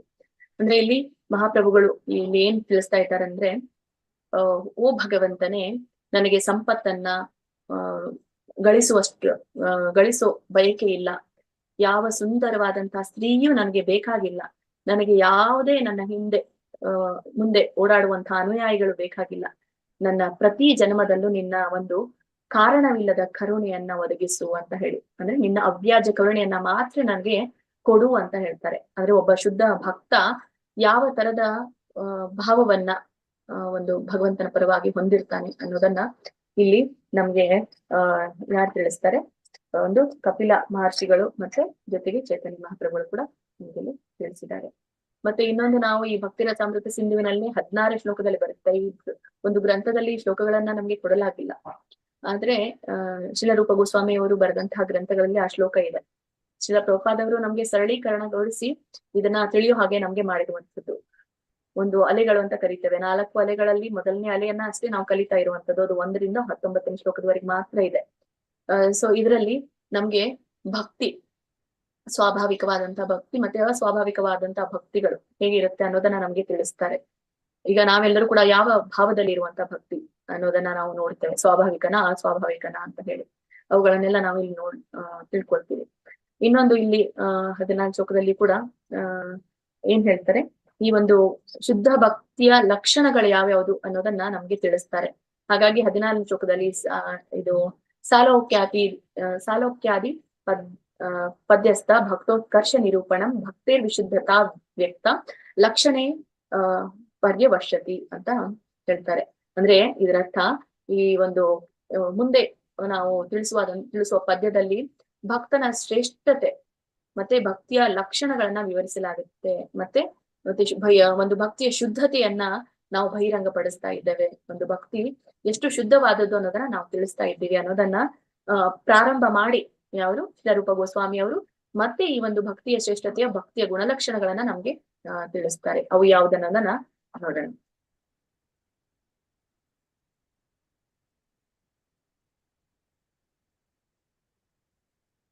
ಶುದ್ಧ ಭಕ್ತಿ ಸೇವೆಯ 6 ಲಕ್ಷಣಗಳು. ಇದು ನಮ್ಗೆ ನೋಡ್ಲಿಕ್ಕೆ ಸಿಗುವಂತದ್ದು 17ನೇ ಶ್ಲೋಕದಲ್ಲಿ ಇದೆ. ಭಕ್ತಿರ ಸಾಮರ್ಥ್ಯ ಸಿಂಧು 17ನೇ ಶ್ಲೋಕ. ಕ್ಲೇಶಾಗ್ನಿ ಶುಭದಾ ಮೋಕ್ಷ ಲಘುತಾ ಕೃತ್ಸುಲ ದುರ್ಲಭ ಸಾಂದಾನಂದ ವಿಶೇಷಾತ್ಮ ಶ್ರೀಕೃಷ್ಣ ಆಕರ್ಷಣಿ ಕಾಸ ಅಂತ ಹೇಳ್ತಾರೆ. ಅಂದ್ರೆ ಇದರರ್ಥ ಭಕ್ತಿಯ ವಿಶಿಷ್ಟ ಲಕ್ಷಣಗಳೆಂದರೆ ಸಂಕಟವನ್ನ ಇದು ನಾಶ ಮಾಡುವ ಸಾಮರ್ಥ್ಯವನ್ನ ಹೊಂದಿದೆ. ಅಂದ್ರೆ ಕ್ಲೇಶಾಗ್ನಿ ಅಂತ ಹೇಳ್ತೀವಿ. ಕ್ಲೇಶಾಗ್ನಿ ಅಂತಂದ್ರೆ ಒಂದು ಸಂಕಟವನ್ನ ನಾಶ ಮಾಡುವಂತ ಸಾಮರ್ಥ್ಯವನ್ನ ಹೊಂದಿರುವಂತದ್ದು. ಮತ್ತೆ ಈ ಒಂದು ಶುಭದ ಇನ್ನೊಂದು ಹೇಳ್ತಾನೆ, ಈ ಕ್ಲೇಶಾಗ್ನಿ ಅಂತಂದ್ರೆ ಈ ಒಂದು ದುಃಖದಿಂದ ಮುಕ್ತಿಯನ್ನ ಕೊಡುತ್ತೆ. ಮತ್ತೆ ಶುದ್ಧ ಭಕ್ತಿ ಸೇವೆ ಈ ಒಂದು ಭೌತಿಕ ಕಷ್ಟಗಳಿಂದ ನಮ್ಮನ್ನ ತಕ್ಷಣವೇ ಪರಿಹಾರವನ್ನ ನಮ್ಗೆ ನೀಡುತ್ತೆ. ಶುಭದ ಅಂತ ಕರೆಯುತ್ತೆ 2ನೇ ಒಂದು ಭಾಗ. 2ನೇ ಭಾಗದಲ್ಲಿ ಇದು ಸರ್ವ ಮಂಗಳಕರವಾದಂತಹ ಆರಂಭ. ಮತ್ತೆ ಶುದ್ಧ ಭಕ್ತಿ ಸೇವೆಯಲ್ಲಿ ನಾವು ಏನೇ ಮಾಡಿದ್ರೂ ಕೂಡ ಎಲ್ಲವೂ ಕೂಡ ಮಂಗಳಕರವಾದದ್ದು ಅಂತ ಹೇಳಿ, ಯಾವುದೇ ಕಾರ್ಯವನ್ನ ಈಗ ನಾವೆಲ್ಲ ಕಾರ್ಯಗಳನ್ನ ನಮ್ಮ ಒಂದು ಮಂಗಳಕರ ಕಾರ್ಯವನ್ನ ನಾವು ಒಂದು ಸೂಕ್ತವಾದಂತಹ ದಿನ ನಿಗದಿ ಮಾಡ್ಬೇಕು ಅಂತಂದ್ರೆ ನಾವು ಪಂಚಾಂಗವನ್ನ ತೆಗೆಸಿ ನೋಡ್ತೀವಿ. ಯಾವಾಗ ಶುಭ ಇದೆ ಆವಾಗ ನಾವು ಅದನ್ನ ಪ್ರಾರಂಭ ಮಾಡ್ತೀವಿ. ಆದ್ರೆ ಶುದ್ಧ ಭಕ್ತಿ ಸೇವೆ ಅನ್ನೋದನ್ನ ಏನಂತ ಹೇಳ್ತಾರೆ ಅಂದ್ರೆ, ಇಲ್ಲಿ ಭಕ್ತಿ ಸೇವೆಯಲ್ಲಿ ಇದ್ದಂತ ವ್ಯಕ್ತಿ ಎಲ್ಲ ದಿನಗಳು ಕೂಡ ಮಂಗಳಕರವಾದಂತಹ ಆರಂಭ ಅಂತ ಹೇಳ್ತಾರೆ. ಮೋಕ್ಷ ಲಘುತಾಕೃತ್ ಅಂತ ಹೇಳಿ 3ನೇದ್ದು. ಮೋಕ್ಷ ಲಘುತಾಕೃತ್ ಅಂದ್ರೆ ವಿಮೋಚನೆ ಅಂತ ಹೇಳ್ತಾರೆ. ಅಂದ್ರೆ ವಿಮೋಚನೆ ಅಂದ್ರೆ ಮುಕ್ತಿಯೂ ಕೂಡ ಒಂದು ಕನಿಷ್ಠ ಸ್ಥಾನದಲ್ಲಿ ಇರುವಂತದ್ದು ಇಂಥವರಿಗೆ ಅಂತ. ಮುಕ್ತಿಯ ಪರಿಕಲ್ಪನೆಯೂ ಕೂಡ ಅವರು ಮಾಡೋದಿಲ್ಲ ಅಂತ ಹೇಳ್ತಾರೆ. ಯಾರು? ಈ ಶುದ್ಧ ಭಕ್ತರು. ಅಂದ್ರೆ ಇದನ್ನ ಮುಂದೆ ನಾನು ವರ್ಣಿಸ್ತೇನೆ. ಈಗ ಒಂದ್ ಸ್ವಲ್ಪ ಸಂಕ್ಷಿಪ್ತವಾಗಿ ನಾನು ಇದನ್ನ ನಿಮ್ಗೆ ಹೇಳ್ತೀನಿ. ಮುಂದೆ ಒಂದೊಂದಾಗಿ ನಾನು ಆಳವಾಗಿ ಇದನ್ನ ನಿಮ್ಗೆ ತಿಳಿಸ್ತೀನಿ. ಮತ್ತೆ ಸುದುರ್ಲಭ ಅಂತಂದ್ರೆ ಇದು ಅತಿ ಅಪರೂಪವಾದಂಥದ್ದು, ಅತ್ಯಂತ ಅಪರೂಪ. ಶುದ್ಧ ಭಕ್ತಿ ಸೇವೆ ಸಾಧನೆ ಬಲು ಕಷ್ಟ ಅಂತ ಹೇಳ್ತಾರೆ. ಯಾಕೆ ಕಷ್ಟ ಅನ್ನೋದನ್ನ ನೋಡೋಣ. ಸಾಂದ್ರಾನಂದ ವಿಶೇಷಾತ್ಮ ಇದು ಒಂದು 5ನೇದ್ದು. ಸಾಂದ್ರಾನಂದ ವಿಶೇಷಾತ್ಮದಲ್ಲಿ ಇದು ಪರಮೋನ್ನತ ಅಂದ್ರೆ ಪರಮಾತ್ಮನೊಂದಿಗೆ ಒಂದಾಗುವುದು, ಅತೀಂದ್ರಿಯ ಆನಂದದಲ್ಲಿ ಇರುವುದು ಅಂತ. ಪರಮೋನ್ನತದಲ್ಲಿ ಒಂದಾಗುವುದು, ಅತೀಂದ್ರಿಯ ಆನಂದದಲ್ಲಿ ಇರುವಂತದ್ದು ಅಂತ. ಹೀಗೆ ಅತೀಂದ್ರಿಯ ಆನಂದದಲ್ಲಿ ಹೇಗೆ ಸ್ವಯಂ ಪ್ರೇರಿತವಾಗಿ ಒಬ್ಬನು ಅತೀಂದ್ರಿಯ ಆನಂದದಲ್ಲಿ ಇರಿಸುವಂತದ್ದು. ಮತ್ತೆ ಕೊನೆಯದಾಗಿ 6ನೇದಿರುವಂತದ್ದು ಶ್ರೀ ಕೃಷ್ಣಾಕರ್ಷಣಿ. ಸ್ವಲ್ಪ ಇಲ್ಲಿ PPT ಅಲ್ಲಿ ಮಿಸ್ಟೇಕ್ಸ್ ಇದೆ, ನನ್ಗೆ ಅದು ಕರೆಕ್ಷನ್ ಮಾಡ್ಲಿಕ್ಕೆ ಆಗಿಲ್ಲ. ಸೊ ಹಾಗಾಗಿ ನಾನ್ ಹೇಳ್ತಾ ಇರೋದನ್ನ ನೀವು ಬರ್ಕೊಳ್ಳಿ, ಪ್ರೊನೌನ್ಸಿಯೇಷನ್ ನೋಡ್ಕೊಂಡು ಅದನ್ನ ಕರೆಕ್ಟ್ ಮಾಡ್ಕೊಳ್ಳಿ ನೀವು. ಅಂದ್ರೆ ಅದನ್ನ ನೋಡ್ಕೊಂಡು ಬರೀಬೇಡಿ. ಶ್ರೀಕೃಷ್ಣ ಆಕರ್ಷಣೆ, ಕೃಷ್ಣನನ್ನ ಆಕರ್ಷಿಸುವುದು ಅಂತ.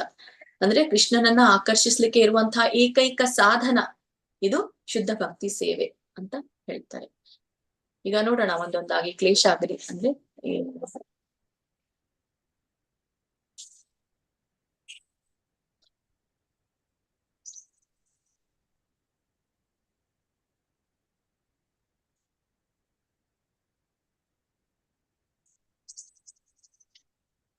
ಸ್ಕ್ರೀನ್ ಕಾಣಿಸ್ತಾ ಇದೆ ಅನ್ಕೊಳ್ತೀನಿ. ಪೂರ್ಣ ಕಾಣಿಸ್ತಾ ಇದೆಯಲ್ಲ ಎಲ್ರಿಗೂ?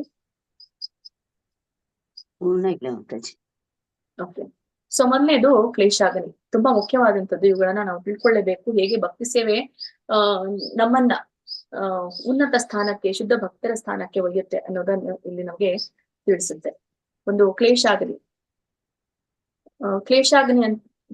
ಅನ್ನುವಂಥದ್ದು ಈ ಒಂದು ಶ್ರದ್ಧೆ ಹಂತದಲ್ಲಿ ಅಂತ ಹೇಳ್ತೇವೆ. ಅಂದ್ರೆ ಈ ಒಂದು ಭಕ್ತಿಯ ಹಂತಗಳು ಅಂತ ನಾವು ಹೇಳ್ತೀವಿ. ನವವಿಧ ಭಕ್ತಿ ಅಲ್ಲ, ವಿಧ ಅಲ್ಲ, ಹಂತಗಳು. ಅಂದ್ರೆ ಪ್ರಕ್ರಿಯೆಗಳು ಅಥವಾ ಸ್ಟೇಜಸ್ ಅಂತ ಕರಿತೀವಿ. ಯಾರಾದ್ರೂ ಹೇಳ್ತೀರಾ ಎಷ್ಟು ಸ್ಟೇಜಸ್ ಇದೆ ಭಕ್ತಿಯಲ್ಲಿ? ಭಕ್ತಿಯಲ್ಲಿರುವಂತಹ ಹಂತಗಳು ಯಾವ್ಯಾವ್ದು?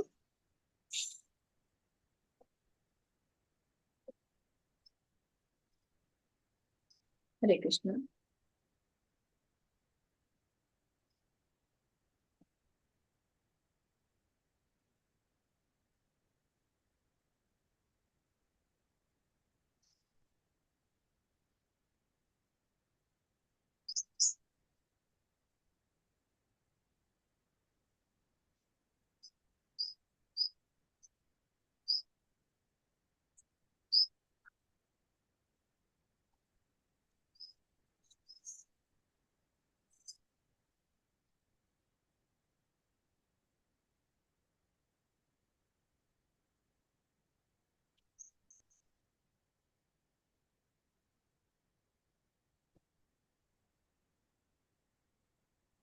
ಅನ್ಮ್ಯೂಟ್ ಆಗ್ತಾ ಇಲ್ವಾ?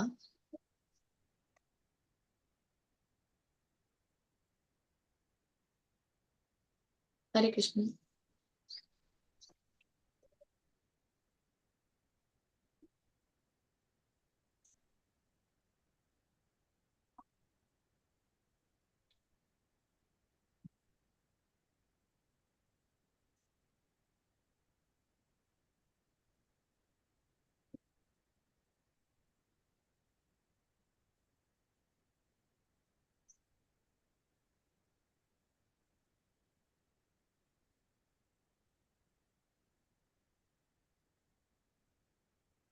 ಕೇಳಿಸ್ತಾ ಇದೆಯಾ ಮಾತಾಜಿ? ಹರೇ ಕೃಷ್ಣ.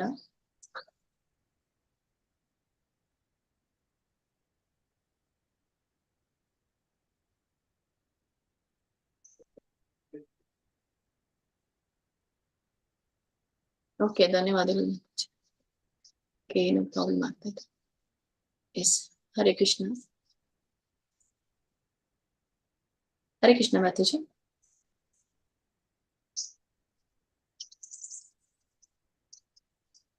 ಹರೇ ಕೃಷ್ಣ.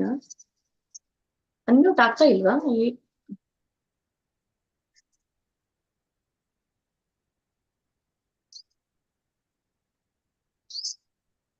ಹರೇ ಕೃಷ್ಣ. ಯಾಕೆ ನೀವು ಮ್ಯೂಟ್ ಮಾಡ್ಕೊಳ್ತಾ ಇಲ್ವಾ ಅಥವಾ ಆಗ್ತಾ ಇಲ್ವಾ? ಜಯಮತಿ ಮಾತಾಜಿ, ರಾಣಿ ಮಾತಾಜಿ. ಹರೇ ಕೃಷ್ಣ ಮಾತಾಜಿ. ಇವಾಗ ಆಯ್ತು, ಅವಾಗಿಂದ ಆಗ್ತಾ ಇರ್ಲಿಲ್ಲ ಮಾತಾಜಿ. ಓ, ಓಕೆ. ಹೇಳಿ, ನವವಿಧ ಭಕ್ತಿಗಳನ್ನು ಹೇಳ್ತೀರಾ? ಹರೇ ಕೃಷ್ಣ ಮಾತಾಜಿ. 3 ರೀತಿಯ ಭಕ್ತಿಗಳು ಕೇಳಿದ್ದಲ್ಲ ಮಾತಾಜಿ? ಇಲ್ಲ, ಹಂತಗಳು ಬೇಕು ನನಗೆ. ಹಂತಗಳು, ಪ್ರೊಸೆಸಸ್, ಸ್ಟೇಜಸ್ ಆಫ್ ಭಕ್ತಿ. ಅದೇ ಸಾಧನಾ ಭಕ್ತಿ, ಮಾತಾಜಿ? ಭಾವ ಭಕ್ತಿ ಮತ್ತು ಪ್ರೇಮ ಭಕ್ತಿ. ಇಲ್ಲ, ಇನ್ನ ನೀವು ಮುಂದೆ ಹೋಗ್ಬೇಡಿ. ಅದು 2ನೇ ಅಧ್ಯಾಯದಲ್ಲಿ ಬರುತ್ತೆ. ನಾವು ಅಲ್ಲಿ ಅದು ಬೇಡ. ಹಂತ ಅಲ್ಲ, ಅದು ವಿಧ. ಅದು ಭಕ್ತಿಯಲ್ಲಿ ಇರುವಂತಹ ವಿಧಗಳು. ಅದು ಅಲ್ಲ, ಇದು ಮೂರು ಹಂತಗಳಲ್ವಾ ಮಾತಾಜಿ? ಇಲ್ಲ, ಭಕ್ತಿ ಅಲ್ವಾ? ಶ್ರವಣಂ ಕೀರ್ತನ ವಿಧಗಳು. ವಿಧಗಳಲ್ಲ, ನವವಿಧ ಭಕ್ತಿ ಬೇರೆ, ಅದು ವಿಧ ಬೇರೆ. ಇದು ನವವಿಧ ಭಕ್ತಿ ಬೇರೆ ಮಾತಾಜಿ. ಇದು ಶ್ರದ್ಧಾ ಸಾಧು ಸಂಘ ಇವ್ ಬರ್ತಾವಲ್ಲ? ಶ್ರದ್ಧಾ ಸಾಧು ಸಂಘ, ಭಜನೆ ಕ್ರಿಯಾ, ಅನಂತ ನಿವೃತ್ತಿ, ಆಮೇಲೆ ನಿಷ್ಠಾ, ರುಚಿ, ಆಸಕ್ತಿ, ಭಾವ, ಪ್ರೇಮ, 9 ಹಂತಗಳು ಇದಾವೆ. Thank you Mataji. ಸಾಧು ಸಂಘ, ಭಜನ ಕ್ರಿಯಾ, ಅನರ್ಥ ನಿವೃತ್ತಿ, ನಿಷ್ಠಾ, ಆಮೇಲೆ ರುಚಿ, ಆಸಕ್ತಿ, ಆಮೇಲೆ ಭಾವ, ಪ್ರೇಮ. ಇವು ಇರುವಂತದ್ದು 9 ಪ್ರಕ್ರಿಯೆಗಳು ನಮ್ಗೆ ಭಕ್ತಿಯಲ್ಲಿ ಇರುವಂತದ್ದು. ಇವಕ್ಕೆ ಹಂತಗಳು ಅಂತ ಹೇಳ್ತೀವಿ ನಾವು. ಹಾಗಾಗಿ ನವವಿಧ ಭಕ್ತಿಗೂ ಮತ್ತೆ ಭಕ್ತಿಯ ಹಂತಗಳಿಗೂ ವ್ಯತ್ಯಾಸ ಇದೆ. ಹಾಗಾಗಿ ಅದನ್ನ ಸರಿಯಾಗಿ ನೀವು ತಿಳ್ಕೊಳ್ಳಿ. ಈಗ ನಾವು ಹೇಳಿರುವಂತದ್ದು ಶ್ರದ್ಧೆಯಿಂದ ಪ್ರೇಮದವರೆಗೆ, ಇವುಗಳನ್ನ ನಾವು ಹಂತಗಳು ಅಂತ ಕರಿತೇವೆ. ಹಾಗಾದ್ರೆ ಇಲ್ಲಿ ನಮ್ಗೆ ಧನ್ಯವಾದಗಳು ಪ್ರಭುಜಿ. ಮಾತಾಜಿ ಒಂದ್ಸರಿ ರಿಪೀಟ್ ಮಾಡಿ ಮಾತಾಜಿ. ಮಾತಾಜಿ ಚಾಟ್ ಬಾಕ್ಸ್ ನಲ್ಲಿ ಬರ್ದಿದ್ದಾರೆ ಅನ್ಸುತ್ತೆ, ನೋಡಿ ಮಾತಾಜಿ. ಓಕೆ. ಇಲ್ಲ, ಬರ್ದಿಲ್ಲ ಮಾತಾಜಿ. ಶ್ರದ್ಧಾ, ಸಾಧು ಸಂಘ, ಭಜನ ಕ್ರಿಯಾ, ಅನರ್ಥ ನಿವೃತ್ತಿ,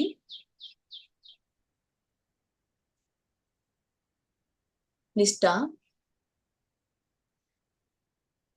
ರುಚಿ, ಆಸಕ್ತಿ, ಭಾವ, ಪ್ರೇಮ. ಇದು ನಾನು ನಿಮ್ಗೆ ರೆಕಾರ್ಡ್ ಆಮೇಲೆ ಕಳ್ಸಿಕೊಡ್ತೇನೆ ಮಾತಾಜಿ, ನೀವು ಬರ್ಕೊಳ್ಬಹುದು. ಹೌದು, ಅದೇ ಕೇಳ್ಬೇಕು ಅಂತಿತ್ತು ಮಾತಾಜಿ. ಸರಿ, ದಯವಿಟ್ಟು ರೆಕಾರ್ಡ್ ನ ಕಳಿಸಿ, ರೆಕಾರ್ಡ್ ಮಾಡಿದ್ದು ಮತ್ತೆ ಕಳಿಸ್ತೇನೆ ಮಾತಾಜಿ. ಹೀಗೆ ಈ ಕ್ಲೇಶಾಗ್ನಿ ಅನ್ನುವಂಥದ್ದು ಎಲ್ಲಿಂದ ಅಂದ್ರೆ ಶ್ರದ್ಧೆ ಮೊದಲನೇ ಹಂತ. ಇದೇನು ನವ ಅಂದ್ರೆ ಭಕ್ತಿಯ ಒಂದು 9 ಹಂತಗಳಿದೆಯೋ, 9 ಹಂತಗಳಲ್ಲಿ ಮೊದಲನೇ ಹಂತ ಶ್ರದ್ಧೆ ಹಂತ. ಈ ಶ್ರದ್ಧೆ ಹಂತ ಮತ್ತೆ ಈ ಒಂದು ಏನ್ ಹೇಳ್ತೇವೆ, ಈ ದೃಢ ಸಂಕಲ್ಪ, ಶ್ರದ್ಧೆ ಮತ್ತೆ ದೃಢ ಸಂಕಲ್ಪದ ಹಂತದಲ್ಲಿ ಇದು ಪ್ರಕಟವಾಗುತ್ತೆ ಅಂತ ಹೇಳ್ತಾರೆ. ನಿಷ್ಠೆ ಇಲ್ಲಿ ಈ ಹಂತದಲ್ಲಿ ಇದು ಪ್ರಕಟವಾಗುತ್ತೆ. ಹೀಗೆ ಕ್ಲೇಶಾಗ್ನಿ ಅನ್ನುವಂಥದ್ದು ಎಲ್ಲ ಸಂಕಟಗಳಿಂದ ನಮ್ಮನ್ನ ಪರಿಹಾರ ಮಾಡುವಂಥದ್ದು ಅಂತ. ಎಲ್ಲ ಸಂಕಟಗಳು ಅಂತಂದ್ರೆ ಯಾವ್ಯಾವ್ದು? ಈಗ ಕ್ಲೇಶಗಳು, ತ್ರಿವಿಧ ಕ್ಲೇಶಗಳು ಅಂತ ಹೇಳ್ತೇವೆ. ತ್ರಿವಿಧ ಕ್ಲೇಶಗಳು ಯಾವ್ದು ಹೇಳ್ತೀರಾ? ತ್ರಿವಿಧ ಕ್ಲೇಶಗಳು ಯಾವ್ಯಾವ್ದು? ಜಯಮುತ್ತ ಮಾತಾಜಿ. ಆದಿಭೌತಿಕ, ಆದಿ ಆಧ್ಯಾತ್ಮಿಕ, ಆದಿದೈವಿಕ. ಆದಿದೈವಿಕ, ಓಕೆ. ಆದಿಭೌತಿಕ ಯಾವುದು ಅನ್ನೋದು ನಿಮ್ಗೆ ಗೊತ್ತು. ಆದಿಭೌತಿಕ ಯಾವ ಕ್ಲೇಶವನ್ನ ಕೊಡುತ್ತೆ ನಮಗೆ? ಯಾರಾದ್ರೂ ಹೇಳ್ತೀರಾ? ನಮ್ಮ ಸುತ್ತಮುತ್ತ ಇರೋ ಪ್ರಾಣಿಗಳಿಂದ ನಮ್ಗೆ ತೊಂದರೆ ಆಗೋದು. ಎಕ್ಸಾಂಪಲ್ ನೋಡೋಣ, ಇದು ಸೊಳ್ಳೆ. ಓಕೆ. ಆದಿಭೌತಿಕ ನಮ್ಮ ಸುತ್ತಮುತ್ತಲಿರುವಂತಹ ಜೀವಾಣುಗಳು, ಚಿಕ್ಕ ಚಿಕ್ಕ ಕೀಟಗಳು, ಅವುಗಳಿಂದ ಆಗುವಂತಹ ಒಂದು ಕ್ಲೇಶ. ಆದಿದೈವಿಕ ಬೇರೆಯವ್ರು ಹೇಳಿ. ಅನಂತ ಕೃಷ್ಣಮೂರ್ತಿ. ಆದಿದೈವಿಕ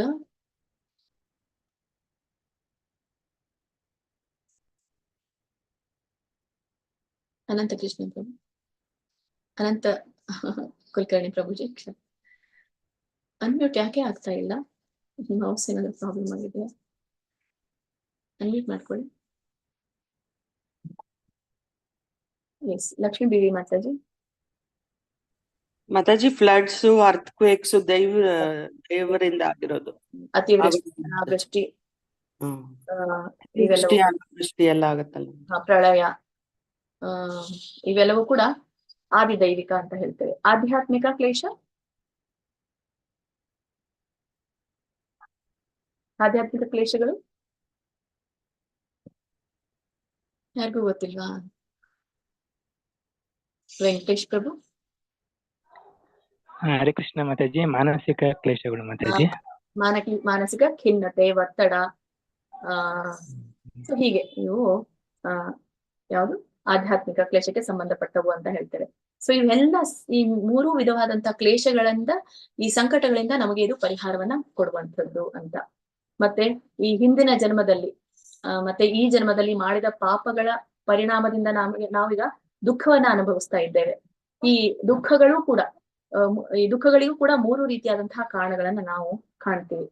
ಈ 3 ರೀತಿಯಾದ ಕಾರಣ ಯಾವುದು ಅನ್ನೋದನ್ನ ಈಗ ನೋಡೋಣ. ಇಲ್ಲಿ ನಿಮ್ಗೆ ಕಾಣ್ತಾ ಇರುವಂತದ್ದು ಯಾವುದು? ಅಜ್ಞಾನ ಅಂತ ಹೇಳಿ, ಅವಿದ್ಯೆ. ಮೊದಲನೇದು ಅವಿದ್ಯೆ. ಅಂದ್ರೆ ಇಲ್ಲಿ ನಮ್ಗೆ ಈ ಎಲ್ಲ ದುಃಖಗಳಿಗೆ ಕಾರಣ ಏನು? ಈ 3 ತರನಾದಂತಹ ಕ್ಲೇಶಗಳನ್ನ ನಾವು ಎಲ್ಲರೂ 3 ವಿಧವಾದಂತಹ ಕ್ಲೇಶಗಳಿಗೆ ಒಳಗಾಗೇ ಆಗ್ತಿದೆ. ಹಾಗಾದ್ರೆ ಇದಕ್ಕೆ ಕಾರಣ ಏನು? ಅಜ್ಞಾನ. ಈ ನಮ್ಮ ದುಃಖಕ್ಕೆ ಮೂಲ ಕಾರಣವೇ ಅಜ್ಞಾನ. ಯಾವ ಅಜ್ಞಾನ?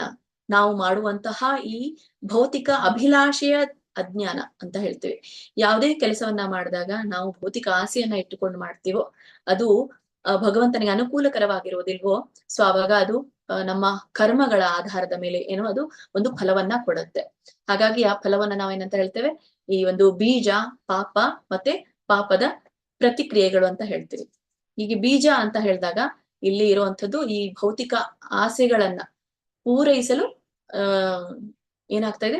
ಪಾಪ ಕಾರ್ಯಗಳಲ್ಲಿ ತೊಡಗುವಂಥದ್ದು ಅಂತ. ಈ ಪಾಪ ಹೇಳ್ತೀನಿ ಒಂದು ನಿಮಿಷ. ಈ ಬೀಜ ಅನ್ನುವಂಥದ್ದು ಒಂದು ಪಾಪ ಬೀಜ. ಈಗ ಉದಾಹರಣೆಗೆ ಬೀಜ ಅಂತಂದ್ರೆ, ಈಗ ನಾವು ಯಾವುದೇ ಒಂದು ಭೌತಿಕ ಆಸೆಗಳನ್ನ ಇಟ್ಕೊಂಡ್ವಿ ಅಂತ ಇಟ್ಕೊಳ್ಳಿ. ಅಂದ್ರೆ ಭೌತಿಕ ಆಸೆ ಅಂತಂದ್ರೆ ಅದು ಇತರ ಜೀವಿಗೆ ಅಥವಾ ಅವರ ಒಂದು ಭೌತಿಕ ದೇಹಕ್ಕೆ ಕೆಡುಕನ್ನ ಮಾಡುವಂಥದ್ದು ಅಂತ. ಈಗ ನಾವು ಹೇಳೋದಾದ್ರೆ ಕೆಡಕನ್ನ ಮಾಡಬಾರ್ದು ಅಂದಾಗ ಹೇಗೆ ನಾವು ಕೆಡಕನ್ನ ಬಯಸಬಾರ್ದು ಇತರರಿಗೆ? ಕಾಯ, ವಾಚ, ಮನಸ ಅಂತ ಹೇಳ್ತೀವಿ. ಕಾಯ, ವಾಚ, ಮನಸ ಅಂತ ಹೇಳಿದಾಗ ಇಲ್ಲಿ ನಮ್ಮ ದೈಹಿಕವಾಗಿನೂ ಕೂಡ ನಾವು ಇತರರಿಗೆ ತೊಂದರೆ ಕೊಡಬಾರ್ದು, ಮಾತಿನ ಮೂಲಕನೂ ಕೊಡಬಾರ್ದು, ಮಾನಸಿಕ ಮೂಲಕನೂ ಕೂಡ ನಾವು ಯಾವುದೇ ಒಂದು ಅವರಿಗೆ ತೊಂದರೆಯನ್ನ ಕೊಡಬಾರ್ದು ಅಂತ ಹೇಳ್ತೀವಿ. ಹಾಗಾದ್ರೆ ಇಲ್ಲಿ ಪಾಪ ಬೀಜ, ನಾವು ಏನೋ ಒಂದು ಪಾಪವನ್ನ, ಈಗ ಒಬ್ಬ ವ್ಯಕ್ತಿ ಕಳ್ಳತನ ಮಾಡ್ಬೇಕು ಅಂತ ಅವನು ಆಸೆ ಪಟ್ಟ. ಆ ಕಳ್ಳತನ ಮಾಡ್ಬೇಕು ಅಂತ ಹೇಳಿ ಅವನಲ್ಲಿ ಆಸೆ ಹುಟ್ಕೊಂಡ್ತೋ ಅದು ಬೀಜ ಅಂತ ಹೇಳ್ತೀವಿ. ಈಗ ಮನಸ್ಸಿನಲ್ಲಿ ಆ ಒಂದು ಆಸೆ ಬಂತು, ಆ ಆಸೆಗೆ ಏನಂತ ಹೇಳ್ತೀವಿ, ಬೀಜ ಅಂತ ಹೇಳ್ತೀವಿ. ಆಮೇಲೆ ಅವನು ಪಾಪ ಮಾಡ್ತಾನೆ, ಅಂದ್ರೆ ಇದಕ್ಕೆ ನಾವು ಏನಂತ ಹೇಳ್ತೀವಿ, ಅಪ್ರಾರಬ್ಧ ಅಂತ ಹೇಳ್ತೀವಿ. ಅಂದ್ರೆ ಅವನು ಈ ಒಂದು ಅಥವಾ ಇದು ಪಾಪಂ ಅಂತ ಹೇಳ್ತೀವಿ. ಆ ಪಾಪಂಗೆ ಅವನು ಬೀಜಕ್ಕೆ ನೀರ್ ಹಾಕಿದ ಹಾಗೆ, ಅಂದ್ರೆ ಮಾಡ್ಲಿಕ್ಕೆ ಪ್ಲಾನ್ ಮಾಡ್ಕೊಳ್ತಾನೆ, ನಾನು ಯಾವಾಗ ಮಾಡ್ಬೇಕು, ಹೇಗೆ ಮಾಡ್ಬೇಕು ಅಂತ ಪ್ಲಾನ್ ಮಾಡ್ಕೊಳ್ತಾನೆ. ಆಮೇಲೆ ಇದು ಮುಂದೆ ನಮ್ಗೆ ಒಂದು ಸ್ಲೈಡ್ ಬರುತ್ತೆ, ಅದನ್ನ ತೋರಿಸ್ತೇನೆ. ಅಲ್ಲಿ ಮುಂದೆ ಬರೋದು ಅಪ್ರಾರಬ್ಧ ಕರ್ಮ ಅಂತ ಹೇಳಿ. ಅಪ್ರಾರಬ್ಧ ಕರ್ಮ ಅಂದ್ರೆ ಇಲ್ಲಿ ನಮ್ಗೆ ಈ ಒಂದು ಕ್ರಿಯೆಗೆ ಪ್ರತಿಕ್ರಿಯೆ ಅಂತ ಹೇಳ್ತೀವಿ. ಅಂದ್ರೆ ಗೆಟಿಂಗ್ ರೆಡಿ, ಅಂದ್ರೆ ಆ ಬೀಜ ಏನಾಗ್ತಾ ಇದೆ, ರೆಡಿ ಆಗ್ತಾ ಇದೆ. ಈಗ ಬೀಜ ಬಿತ್ತಿದ್ವಿ, ಆಸೆ ಅನ್ನೋದು ಮನಸ್ಸಿನಲ್ಲಿ ನಾವು ಆಸೆ ಅನ್ನೋದನ್ನ ನಾವು ನಮ್ಮ ಪಾಪ ಅನ್ನುವಂತ ಆಸೆಯ ಬೀಜವನ್ನ ನಾವು ಬಿತ್ತಿದ್ವಿ. ಸೊ ಬೀಜವನ್ನ ಬಿತ್ತಿದಾಗ ಏನಾಗುತ್ತೆ, ಈ ಒಂದು ಪಾಪಂ ಅನ್ನೋದು ಆ ಬೀಜಕ್ಕೆ ನೀರ್ ಹಾಕುತ್ತೆ, ಅಂದ್ರೆ ಹೇಗೆ ಮಾಡ್ಬೇಕು, ಯಾವಾಗ ಮಾಡ್ಬೇಕು ಅನ್ನೋದು. ಆಮೇಲೆ ಅದು ಅಪ್ರಾರಬ್ಧ ಅಂತ ಹೇಳ್ತೀವಿ. ಅಲ್ಲಿ ನಮ್ಗೆ ಅದು ಏನು ಬೀಜ ನಾವು ಬಿತ್ತೀವೋ ಅದು ಮೊಳಕೆ ಒಡೆಯುತ್ತೆ ಅಂತ ಹೇಳ್ತೀವಿ. ಈಗ ಯಾವುದೇ ಒಂದು ಬೀಜವನ್ನ ನಾವು ಮಣ್ಣಿನಲ್ಲಿ ಹಾಕಿದಾಗ ಅದು ಚಿಕ್ಕದಾಗಿ ಮೊಳಕೆ ಬಿಡುತ್ತೆ. ಹಾಗೇನೆ ಈ ಅಪ್ರಾರಬ್ಧ ಅನ್ನುವಂಥದ್ದು ಮೊಳಕೆ ಒಡೆಯಲಿಕ್ಕೆ ಸಿದ್ಧ ಆಗಿರುತ್ತೆ ಅಂತ ಹೇಳ್ತೇವೆ. ಮತ್ತೆ ಆ ಮೊಳಕೆ ಒಡಿಲಿಕ್ಕೆ ಯಾವಾಗ ಸಿದ್ಧ ಆಗುತ್ತೋ ಅಲ್ಲಿ ನಮ್ಗೆ ಕ್ಲೇಶಗಳು ಆರಂಭ ಆಗುತ್ತೆ, ಪಾಪದ ಪ್ರಕ್ರಿಯೆಗಳು. ಈ ಮೂರನೇದೇನಿದೆಯಲ್ಲ, ಆ ಪಾಪದ ಪ್ರಕ್ರಿಯೆಗಳು ನಮ್ಗೆ ಕಾಣುತ್ತೆ ಅಂತ.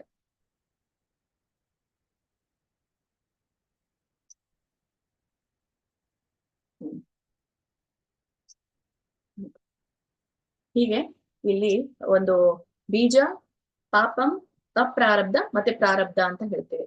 ಇಲ್ಲಿನೂ ಕೂಡ ಈ ಒಂದು ಪಾಪದ ಪ್ರಕ್ರಿಯೆಗಳನ್ನ ನೋಡಿದಾಗ ಪ್ರಾರಬ್ಧ ಅಪ್ರಾರಬ್ಧ ಅಂತ ಹೇಳ್ತೇವೆ. ನಾವು ಸಾಮಾನ್ಯವಾಗಿ ಯಾರಿಗಾದ್ರೂ ಹೇಳುವಾಗ ನಾವು ಅಂದ್ರೆ ನಮ್ಗೇನಾದ್ರೂ ತೊಂದರೆ ಆದಾಗ ಇತರರಿಗೆ ನಾವು ಹೇಳ್ತೇವೆ, ಏನ್ ಮಾಡೋದು, ಇದು ನನ್ನ ಪ್ರಾರಬ್ಧ ಕರ್ಮ ಅಂತ ಹೇಳಿ. ಅಪ್ರಾರಬ್ಧ ಕರ್ಮ ಅಥವಾ ನಾನು ಹಿಂದಿನ ಜನ್ಮದ ಕರ್ಮ ಅಂತ ಹೇಳ್ತೀವಿ.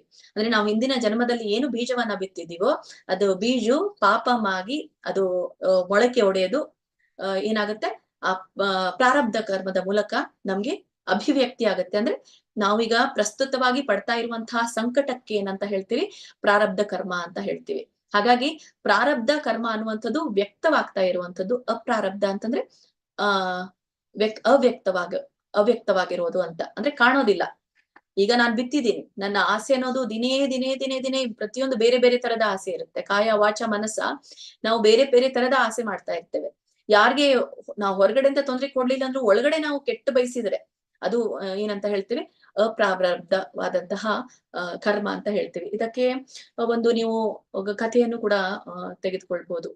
ಒಬ್ಬ ರಾಜ ತನ್ನ ಒಂದು ಪ್ರಜೆಗಳ ಮತ್ತೆ ತನ್ನ ಒಂದು ರಾಜ್ಯದ ಏಳಿಗೆಗಾಗಿ ಬೆಳವಣಿಗೆಗಾಗಿ ಏನ್ ಮಾಡ್ತಾನೆ, ಅವನು ಒಂದು ಹೋಮವನ್ನ, ಯಜ್ಞವನ್ನ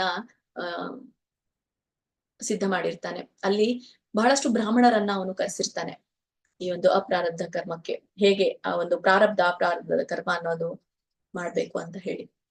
ಅಂದ್ರೆ ಅದರ ಒಂದು ಲೆಕ್ಕಾಚಾರ ಯಾವ ತರ ಇರುತ್ತೆ ಅಂತ.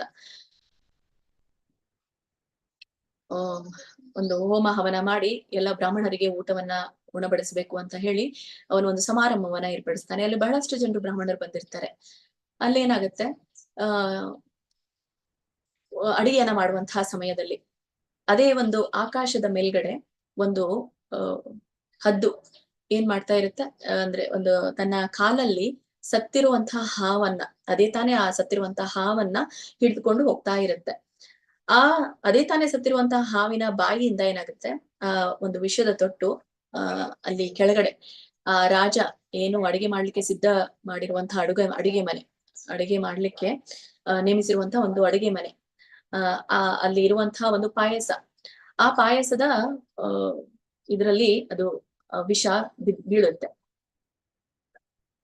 ಆವಾಗ ಅದು ಯಾರಿಗೂ ಗೊತ್ತಿಲ್ಲ, ಅಲ್ಲಿ ಇರುವಂತಹ ಅಡಿಗೆ ಮಾಡುವವರೆಗೂ ಗೊತ್ತಿಲ್ಲ, ರಾಜನಿಗಂತೂ ಗೊತ್ತೇ ಇಲ್ಲ, ಊಟ ಮಾಡೋವರೆಗೂ ಇನ್ನೂ ಗೊತ್ತಿಲ್ಲ.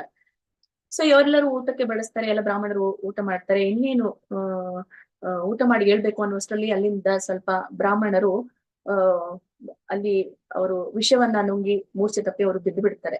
ಸೊ ಅವರು ಸಾವಿಗೆ ಈಡಾಗ್ತಾರೆ. ಸೊ ಹೀಗೆ ಆ ರಾಜನಿಗೆ ತುಂಬಾನೇ ಒಂದು ದುಃಖ ಆಗುತ್ತೆ.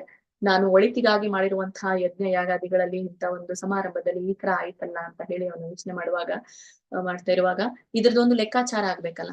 ಸೊ ಯಾರಿಗೆ ಈ ಒಂದು ನಾವು ಕರ್ಮದ ಲೆಕ್ಕವನ್ನ ಯಾರ ಅಕೌಂಟಿಗೆ ಹಾಕ್ಬೇಕು, ಯಾರ ಖಾತೆಗೆ ನಾವು ಕೊಡ್ಬೇಕು ಅಂತ ಇಲ್ಲಿ ಯಮ ಮತ್ತೆ ಚಿತ್ರಗುಪ್ತ ಲೆಕ್ಕಾಚಾರ ಮಾಡ್ತಾ ಇರ್ತಾರೆ. ಚಿತ್ರಗುಪ್ತ ಕೇಳ್ತಾನೆ, ಯಾರಿಗೆ ಈ ಒಂದು ಪಾಪವನ್ನ ಕೊಡೋದು? ಯಾಕಂದ್ರೆ ಬ್ರಾಹ್ಮಣರನ್ನ ಕೊಂದ್ರೆ ಮಹಾಪಾಪ, ಬ್ರಹ್ಮಹತ್ಯೆಗೆ ಒಳಗಾಗುವಂಥದ್ದು ಅದು ಆ ಒಂದು ಬ್ರಾಹ್ಮಣರನ್ನ ಕೊಂದಿರುವಂತಹ ಪಾಪ ಅಂತ ಹೇಳ್ತಾರೆ. ಹಾಗಾಗಿ ಯಾರ ಲೆಕ್ಕಾಚಾರಕ್ಕೆ, ರಾಜನ ಲೆಕ್ಕಾಚಾರಕ್ಕೆ ಹಾಕ್ಬೇಕಾ? ಯಾಕಂದ್ರೆ ಅವನೇ ಆಲೋಚನೆ ಮಾಡಿರೋದು ಸಮಾರಂಭವನ್ನ ಮಾಡ್ಲಿಕ್ಕೆ, ಬ್ರಾಹ್ಮಣನನ್ನ ಕರೆಸ್ಲಿಕ್ಕೆ ಅಂತ ಹೇಳಿದಾಗ ಆಮೇಲೆ ಯಮ ಹೇಳ್ತಾರೆ, ಇಲ್ಲ, ಅವನ ಅಕೌಂಟಿಗೆ ಹೇಗ್ ಬರುತ್ತೆ? ಅವನು ಒಳ್ಳೇದನ್ನೇ ಬಯಸಿದ್ದ, ಅದು ಅವನ ಒಳಗಡೆ ಆಸೆ ಒಳ್ಳೇದಾಗಿತ್ತು, ಆಸೆ ಅನ್ನೋದು ಕೆಟ್ಟದಿರ್ಲಿಲ್ಲ ಅಂತ ಹೇಳ್ತಾನೆ. ಅಂದ್ರೆ ಮನಸ್ಸ ಅವನು ಒಳ್ಳೇದನ್ನೇ ಬಯಸಿದ್ದ ಅಂತ. ಹಾಗಾದ್ರೆ ಅಡಿಗೆ ಮಾಡುವವರಿಗೆ ನಾನು ಅದನ್ನ ಅವರ ಪಾಪದ ಲೆಕ್ಕದಲ್ಲಿ ಹಾಕ್ಲಾ ಅಂತ ಕೇಳ್ತಾನೆ ಚಿತ್ರಗುಪ್ತ. ಇಲ್ಲ, ಅವರುನು ಕೂಡ ಅದನ್ನ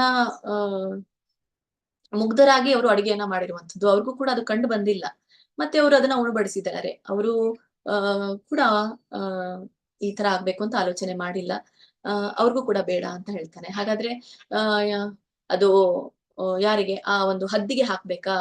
ಯಾಕಂದ್ರೆ ಹದ್ದು ತಾನೇ ಆ ಒಂದು ಹಾವನ್ನ ತೆಗೆದುಕೊಂಡು ಹೋಗ್ತಾ ಇರೋದು ಅಂತ ಕೇಳ್ತಾನೆ. ಅವಾಗ ಚಿತ್ರಗುಪ್ತ ಕೇಳ್ತಾನೆ. ಅವಾಗ ಯಮ ಹೇಳ್ತಾರೆ, ಇಲ್ಲ, ಅದ್ರ ಖಾತೆಗೂ ಕೂಡ ಬರಲ್ಲ.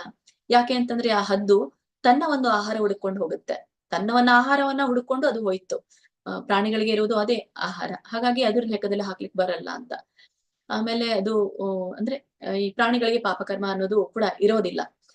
ಆಮೇಲೆ ಈ ಒಂದು ಹಾವಿಗೆ ಹಾಕ್ಬೇಕಾ ಅಂತ ಹೇಳಿ, ಇಲ್ಲ, ಅದಕ್ಕೂ ಕೂಡ ಬರಲ್ಲ, ಯಾಕಂದ್ರೆ ಅದು ಸತ್ ಹೋಗಿತ್ತು, ಮತ್ತೆ ಅದಕ್ಕಾಗಿ ಪಾಪ ಪುಣ್ಯ ಅನ್ನೋದು ಪ್ರಾಣಿಗಳಿಗೆ ಇರೋದೇ ಇಲ್ಲ ಅಂತ ಹೇಳ್ತಾರೆ. ಹಾಗಾದ್ರೆ ಯಾರ್ ಲೆಕ್ಕಕ್ಕೆ ಹಾಕ್ಬೇಕು ಅಂತ ಕೇಳಿದಾಗ ಅವಾಗ ಯಮ ಹೇಳ್ತಾರೆ, ನಿನ್ಗೆ ಗೊತ್ತಾಗುತ್ತೆ, ನಾನು ಸಮಯ ಬಂದಾಗ ನಾನು ನಿನ್ಗೆ ತಿಳಿಸ್ತೀನಿ, ನೀನು ಕಾಯಿ, ನೀನು ವೇಟ್ ಮಾಡು ಅಂತ ಹೇಳ್ತಾರೆ. ಅವಾಗ ಸ್ವಲ್ಪ ದಿನ ಕಳೆದ ಮೇಲೆ ಅದೇ ಒಂದು ರಾಜ್ಯದಲ್ಲಿ ಒಬ್ಬ ಬ್ರಾಹ್ಮಣ, ಕೆಲವು ಬ್ರಾಹ್ಮಣರು ಪ್ರವೇಶವನ್ನ ಮಾಡ್ತಾ ಇರ್ತಾರೆ. ಅವನಿಗೆ ರಾಜ್ಯದ ಒಂದು ಆಸ್ಥಾನ ಎಲ್ಲಿದೆ, ರಾಜನ ಆಸ್ಥಾನ ಹಾದಿ ಮಾರ್ಗ ಅವ್ರಿಗೆ ಗೊತ್ತಿರ್ಲಿಲ್ಲ. ಹಾಗಾಗಿ ಅಲ್ಲಿ ಒಬ್ಳು ವೃದ್ಧೆ ಕುಳಿತಿದ್ಲು. ಸೊ ಅವಳಿಗೆ ಹೋಗಿ ಇವ್ರು ಕೇಳ್ತಾರೆ, ಎಲ್ಲಿದೆ ರಾಜನ ಆಸ್ಥಾನ ಅಂತ ಹೇಳಿ. ಆವಾಗ ಆ ವೃದ್ಧೆ ಹೇಳ್ತಾಳೆ, ಯಾವ ರಾಜ ಅಂತ ಹೇಳಿ, ಈ ತರ ಬ್ರಾಹ್ಮಣರಿಗೆ ಒಂದು ಸಮಾರಂಭವನ್ನ ಏರ್ಪಡಿಸಿದಾನೆ, ಅಲ್ಲಿ ಅವರು ಪ್ರಸಾದವನ್ನ ಹಂಚ್ತಾ ಇದ್ದಾರೆ ಅಂತ ಹೇಳಿ, ಪ್ರಸಾದಕ್ಕೆ ನಮ್ಮನ್ನ ಕರೆದಿದ್ದಾರೆ ಅಂತ ಹೇಳಿದಾಗ ಅವಾಗ ವೃದ್ಧೆ ಹೇಳ್ತಾಳೆ, ಬೇಡ ಬೇಡ, ನೀನ್ ಅಲ್ಲಿ ಹೋಗ್ಬೇಡ, ರಾಜ ಒಳ್ಳೆಯವನಿಲ್ಲ, ಅವನು ಬ್ರಾಹ್ಮಣರನ್ನ ಕೊಲ್ಲಲಿಕ್ಕೆ ಹೊಂಚ ಹಾಕ್ತಾ ಇರ್ತಾನೆ, ಹಾಗಾಗಿ ನೀನ್ ಅಲ್ಲಿ ಹೋಗಬೇಡ ಅಂತ ಆ ವೃದ್ಧೆ ಹೇಳ್ತಾಳೆ. ಆವಾಗ ಅಲ್ಲಿ ಇರುವಂತಹ ಚಿತ್ರಗುಪ್ತ ಅದನ್ನ ನೋಡ್ಬಿಟ್ಟು ಯಮನ ಕಡೆ ಮುಖ ಮಾಡ್ತಾನೆ. ಆವಾಗ ಯಮ ಹೇಳ್ತಾನೆ, ಈ ಒಂದು ಬ್ರಾಹ್ಮಣರ ಸಾವಿನ ಒಂದು ಲೆಕ್ಕವನ್ನ, ಪಾಪವನ್ನ ಈ ವೃದ್ಧೆಯ ಖಾತೆಗೆ ಸೇರಿಸು ಅಂತ ಹೇಳ್ತಾನೆ. ಹಾಗೆ ಆ ವೃದ್ಧೆಯ ಖಾತೆಗೆ ಆ ಬ್ರಾಹ್ಮಣರ ಹತ್ಯೆಯ ಪಾಪ ಹೋಯ್ತು. ಅಂದ್ರೆ ಬ್ರಹ್ಮ ಹತ್ಯೆಯ ಪಾಪ ಏನು ಮಾಡಿಲ್ಲ, ಆ ಬ್ರಾಹ್ಮಣರನ್ನ ಕೊಂದಿಲ್ಲ, ಅವ್ರಿಗೆ ಏನು ಮಾಡ್ದೇನೆ ಅವಳು ಕೂತಲ್ಲೇನೆ ಆ ಬ್ರಹ್ಮ ಹತ್ಯೆಯ ಒಂದು ಪಾಪವನ್ನ ಪಡ್ಕೊಂಡ್ಲು. ಹಾಗಾಗಿ ನಾವು ಕಾಯ ವಾಚ ಮನಸ್ಸನ್ನು ಕೂಡ ತುಂಬಾ ಜಾಗರೂಕರಾಗಿರ್ಬೇಕು. ಯಾವುದೇ ಒಂದು ಪಾಪವನ್ನ ಮಾಡದೇ ಇರೋ ಹಾಗೆ ಅಂತ ಹೇಳಿ. ಹಾಗಾಗಿ ಇದು ವ್ಯಕ್ತವಾಗದ ಇರುವಂತಹ, ನಮ್ಗೆ ಗೊತ್ತೇ ಆಗೋದಿಲ್ಲ ನಾವು ಪಾಪ ಮಾಡಿದ್ದೀವಿ ಅಂತ ಹೇಳಿ. ಹಾಗಾಗಿ ಪ್ರಾರಬ್ಧ ಅಂದ್ರೆ ವ್ಯಕ್ತವಾಗುತ್ತೆ, ಅಪ್ರಾರಬ್ಧ ಅಂದ್ರೆ ವ್ಯಕ್ತವಾಗೋದೇ ಇಲ್ಲ ಅಂತ ಹೇಳಿ. ಹೀಗೆ ಪ್ರಾರಬ್ಧ ಕರ್ಮ ಅನ್ನುವಂಥದ್ದು ನಾವು ಈಗಾಗಲೇ ಪ್ರೆಸೆಂಟ್ ಆಗಿ ನಾವು ಪಡಿತಾ ಇರುವಂತದ್ದು, ನೋಡ್ತಾ ಇರುವಂತದ್ದು ಅಂತ. ಮತ್ತೆ ಈ ಪ್ರಾರಬ್ಧ ಅಪ್ರಾರಬ್ಧ ಇನ್ನೂ ಕೂಡ ಫಲಕ್ಕೆ ಬಂದಿಲ್ಲ, ಫಲಪ್ರದವಾಗದ ಪಾಪ ಪರಿಣಾಮ ಅಂತ ನಾವು ಇದಕ್ಕೆ ಕರಿತೀವಿ. ಮತ್ತೆ ಇನ್ನೊಂದು ಬರುತ್ತೆ, ನಾವು ಪಾಪ ಕರ್ಮಗಳನ್ನ ನಾಲ್ಕು ರೀತಿಯ ಪರಿಣಾಮಗಳನ್ನ ನಾವು ತಿಳ್ಕೊಳ್ತೀವಿ. ಪ್ರಾರಬ್ಧ, ಅಪ್ರಾರಬ್ಧ, ಕೂಟಂ, ಪ್ರಾರಬ್ಧ ಮತ್ತೆ ಕರ್ಮ ಬೀಜ ಅಂತ ಹೇಳಿ. ಸೊ ಅಪ್ರಾರಬ್ಧ ಅಂದ್ರೆ ಈಗಾಗಲೇ ಹೇಳಿರುವಂತದ್ದು ಅವ್ಯಕ್ತವಾಗದೇ ಇರುವಂತದ್ದು, ಇದು ಒಂದು ಫಲಕ್ಕೆ ಬಂದಿಲ್ಲದೆ ಇರುವಂತಹ ಪಾಪ. ಮತ್ತೆ ಕೂಟಂ ಅಂತಂದ್ರೆ ಬೀಜ ರೂಪದಲ್ಲಿ ಉಳಿದಿರುವಂತಹ ಒಂದು ಪಾಪ ಕರ್ಮ. ಮತ್ತೆ ಪ್ರಾರಬ್ಧ ಅಂತಂದ್ರೆ ಈಗಾಗಲೇ ಪ್ರಬುದ್ಧವಾಗಲಿರುವಂತಹ, ಅಂದ್ರೆ ಫಲರೂಪಕ್ಕೆ ಬಂದಿರುವಂತಹ ಒಂದು ಪಾಪ ಪರಿಣಾಮ ಅನುಭವಿಸ್ತಾ ಇರುವಂತಹ ಪಾಪ. ಮತ್ತೆ ಕರ್ಮ ಬೀಜ ಅಂತಂದ್ರೆ ಈ ಬೀಜ ಅಂದ್ರೆ ನಾವು ಪಾಪವನ್ನ ಬೀಜ ರೂಪದಲ್ಲಿ ಅದನ್ನ ಬಿತ್ತುತ್ತಾ ಇರುವಂತದ್ದು ಅಂತ ಇಲ್ಲಿ ನಾವು ತಿಳ್ಕೊಬಹುದು.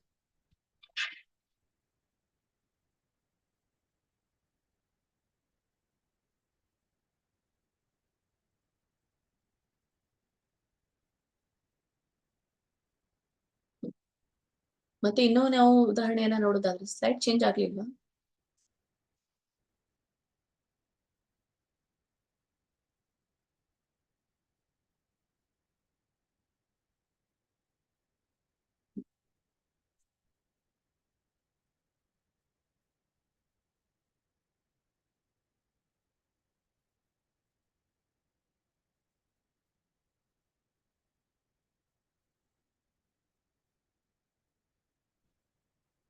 ಹೀಗೆ ಈ ಪಾಪ ಚಟುವಟಿಕೆಗಳು 4 ರೀತಿಯಾದಂತಹ ಪರಿಣಾಮಗಳನ್ನ ನಾವು ಕಾಣ್ತೇವೆ. ಮತ್ತೆ ಈಗ ಶ್ರೀಲ ಪ್ರಭುಪಾದವರು ನಮ್ಗೆ ಈ ಭಕ್ತಿ ರಸಾಮೃತ ಸಿಂಧುವಿನಲ್ಲಿ ನೀವು ನೋಡಿದಾಗ ಕೆಲವೊಂದು ಉದಾಹರಣೆಗಳನ್ನ ಕೊಡ್ತಾರೆ. ಇಲ್ಲಿ ಕೂತಮ್ ಅಂತಂದ್ರೆ ಇದು ನಿಮ್ಗೆ 6ನೇ ಒಂದು ಪೇಜ್ ಅಲ್ಲಿ ಗೊತ್ತಾಗುತ್ತೆ ಏನಂತ ಹೇಳಿ, ಪ್ರಬುದ್ಧ ಪಾಪಗಳು ಹೇಗಿರುತ್ತೆ ಅಂತ. ನಾವೆಲ್ಲರೂ ಈಗ ಅಂತೀವಿ, ಯಾಕೆ ನಾನು ಭಕ್ತಿ ಮಾಡ್ತಾ ಇದ್ದೇನೆ ಆದ್ರೂ ಕೂಡ ನನಗೆ ಈ ಪಾಪಗಳು ಕಡಿಮೆ ಆಗ್ತಾ ಇಲ್ಲ ಅಂತ, ಪಾಪದ ಪ್ರತಿಕ್ರಿಯೆಗಳು ಕಡಿಮೆ ಆಗ್ತಾ ಇಲ್ಲ ಅಂತ ಹೇಳಿ ಪ್ರಭುಪಾದವರು ನೀಡಿರುವಂತಹ 4 ಉದಾಹರಣೆಗಳನ್ನ ನಾವು ಕಾಣಬಹುದು. ಇಲ್ಲಿ ಮೊದಲನೇದು, ಒಬ್ಬ ವ್ಯಕ್ತಿ ದೀರ್ಘವಾಗಿ ಒಂದು ರೋಗದಿಂದ ಬಳಲ್ತಾ ಇದ್ರೆ, ಎಷ್ಟೊಂದು ರೋಗಗಳಿದೆ, ಯಾವುದೇ ವ್ಯಕ್ತಿ ರೋಗದಿಂದ ಬಳಲ್ತಾ ಇದ್ರೆ ಇದರ ಅರ್ಥ ಅದು ಪ್ರಬುದ್ಧವಾಗಿರುವಂತಹ ಪಾಪ ಪ್ರಕ್ರಿಯೆ. ಹಿಂದಿನ ಜನ್ಮದಲ್ಲಿ ಅವರು ಬಿತ್ತಿರುವಂತಹ ಬೀಜ ಅದು ಏನಾಗಿತ್ತು, ಆಯ್ತು ಪಾಪಂ ಆಯ್ತು, ಅಪ್ರಾರಬ್ಧ ಆಯ್ತು, ಈಗ ಪ್ರಾರಬ್ಧ ಆಗ್ತಾ ಇದೆ ಅಂತ ಹೇಳಿ. ಮತ್ತೆ ಕೆಲವೊಬ್ರು ಈ ನ್ಯಾಯಾಲಯದ ತೊಡಕುಗಳಲ್ಲಿ ಸಿಕ್ಕೊಂಡ್ಬಿಟ್ಟಿರ್ತಾರೆ, ತುಂಬಾನೇ ನ್ಯಾಯಾಲಯಕ್ಕೆ ಓಡಾಡ್ಬೇಕು. ಸೊ ಆ ನ್ಯಾಯಾಲಯದ ತೊಡಕುಗಳು ಕೂಡ ಈ ಒಂದು ಪಾಪದ ಪ್ರಕ್ರಿಯೆ ಉದಾಹರಣೆ. ಮತ್ತೆ ಯಾರಾದ್ರೂ ಹೀನ ಕುಲದಲ್ಲಿ ಜನಿಸಿದಾಗ, ಅವರಿಗೆ ಅಕ್ಷರ ಜ್ಞಾನ ಇಲ್ಲದೆ ಇದ್ದಾಗ ಅನಕ್ಷರಸ್ಥರು ಅಂತ ಹೇಳ್ತೀವಿ. ಮತ್ತೆ ಒಬ್ಬ ವ್ಯಕ್ತಿ ತುಂಬಾನೇ ಕುರುಪಿಯಾಗಿರ್ತಾನೆ, ಅಂಗವಿಕಲನಾಗಿರ್ತಾನೆ. ಸೊ ಹೀಗೆ ಇವೆಲ್ಲವೂ ಕೂಡ ಪ್ರಬುದ್ಧ ಪಾಪಕರ್ಮಗಳನ್ನ ಗೋಚರಿಸುತ್ತೆ ಅನ್ನೋದನ್ನ ಶ್ರೀಲ ಪ್ರಭುಪಾದವರು ಇಲ್ಲಿ ನಮ್ಗೆ 6ನೇ ಪೇಜ್ ಅಲ್ಲಿ ಕೊಟ್ಟಿದ್ದಾರೆ. ನೀವು ನೋಡ್ಬೋದು, ಲಾಸ್ಟ್ ಪ್ಯಾರಾಗ್ರಾಫ್ ಅಲ್ಲಿ ಇದು ನಮ್ಗೆ ಕಾಣ್ಲಿಕ್ಕೆ ಸಿಗುತ್ತೆ. ಹೀಗೆ ಇಲ್ಲಿ ಭಕ್ತಿಯ ಅಪ್ರಾರಬ್ಧ ಕರ್ಮವನ್ನ ನಾಶಪಡಿಸುತ್ತೆ. ಹೀಗೆ ಇಲ್ಲಿ ಹೇಳ್ತಾ ಇರೋದು ಮುಂದಿನ ಸ್ಲೈಡ್ ಅಲ್ಲಿ, ಈ ಶುದ್ಧ ಭಕ್ತಿ ಸೇವೆ ಹೇಗೆ ನಮ್ಗೆ ಈ ಕ್ಲೇಶಾಗ್ನಿ ಅನ್ನೋದನ್ನ ದೂರ ಮಾಡುತ್ತೆ ಅಂತ, ದುಃಖಗಳನ್ನ ದೂರ ಮಾಡುತ್ತೆ. ಏನೆಲ್ಲ ನಾವು ಈ ಪಾಪದ ಕ್ರಿಯೆಗಳನ್ನ ಈಗಾಗಲೇ ಮಾಡಿದೀವಿ, ಹಾಗಾಗಿ ಶುದ್ಧ ಭಕ್ತಿ ಇದ್ರೆ ಅದನ್ನು ಕೂಡ ನಾಶ ಮಾಡುತ್ತೆ ಅನ್ನೋದನ್ನ ಇಲ್ಲಿ ತಿಳಿಸ್ತಾರೆ. ಹಾಗಂತ ಹೇಳಿ ಶುದ್ಧ ಭಕ್ತಿ ಸೇವೆ ನಾಶ ಮಾಡುತ್ತೆ ಅಂತ ನಾವು ಪಾಪ ಮಾಡ್ತಾ ಹೋಗೋದು ಅಂತ ಇಲ್ಲ. ಇಲ್ಲಿ ಶುದ್ಧ ಭಕ್ತಿ ಸೇವೆಯಿಂದ ಮಾತ್ರ ಇದು ಸಾಧ್ಯ ಅಂತ ಇಲ್ಲಿ ಹೇಳ್ತಾರೆ. ಇಲ್ಲಿ ಹೇಳ್ತಾ ಇರುವಂತದ್ದು ಇಲ್ಲಿ ಸ್ವಲ್ಪ ತಪ್ಪದಾಗಿ ಪ್ರಿಂಟ್ ಆಗಿದೆ.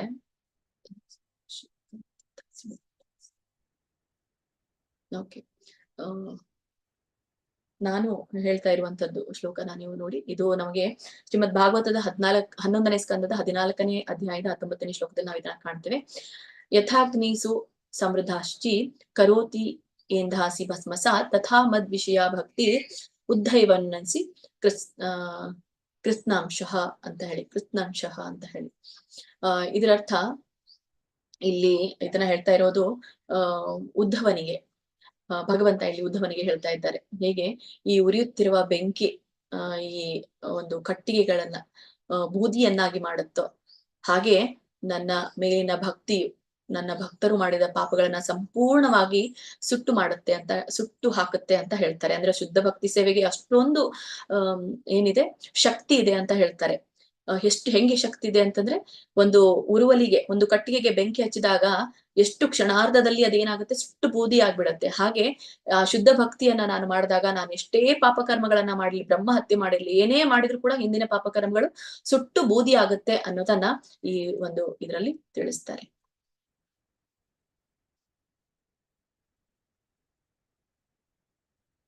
ಮತ್ತೆ ಭಕ್ತಿಯು ಕೂಡ ಪ್ರಾರಬ್ಧ ಕರ್ಮವನ್ನ ನಾಶಪಡಿಸುತ್ತೆ ಅಂತ.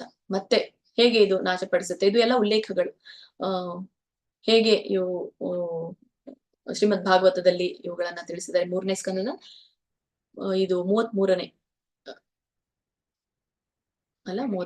ಸ್ಕಂದದ 33ನೇ ಅಧ್ಯಾಯದ 6ನೇ ಶ್ಲೋಕದಲ್ಲಿ ಇದನ್ನ ತಿಳಿಸ್ತಾರೆ. ಯಾನ್ ನಾಮಧೇಯ ಶ್ರವಣಾನು ಕೀರ್ತನಾತ್ ಯತ್ ಪ್ರಹಣಾನಾದ್ ಯತ್ ಸ್ಮರಣಾತ್ ಅಪಿ ಕ್ವಚಿತ್ ಸ್ವಾದೋಪಿ ಸದ್ಯ ಸವನಾಯ್ ಕಲ್ಪತೆ ಕೂಟ ಪುನಸ್ತೆ ಭಗವಾನ್ ದರ್ಶನಾತ್ ಅಂತ.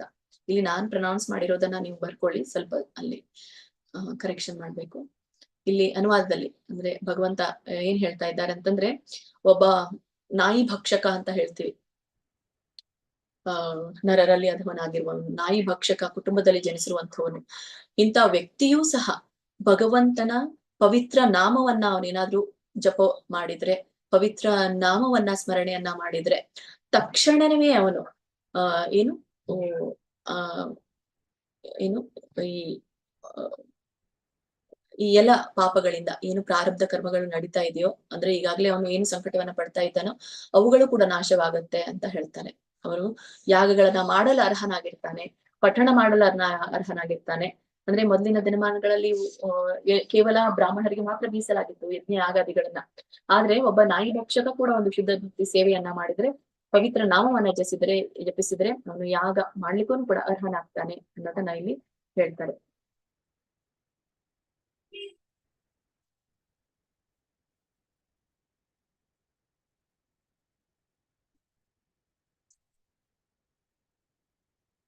ಇಲ್ಲಿ ತಿಳಿಸಿರುವಂತದ್ದು ಇಲ್ಲಿ ಕೃಷ್ಣ ಅಂತ ಆಗಿದೆ, ಅದು ಕೂಟಂ ಅಂತ ಹಾಕ್ಬೇಕು.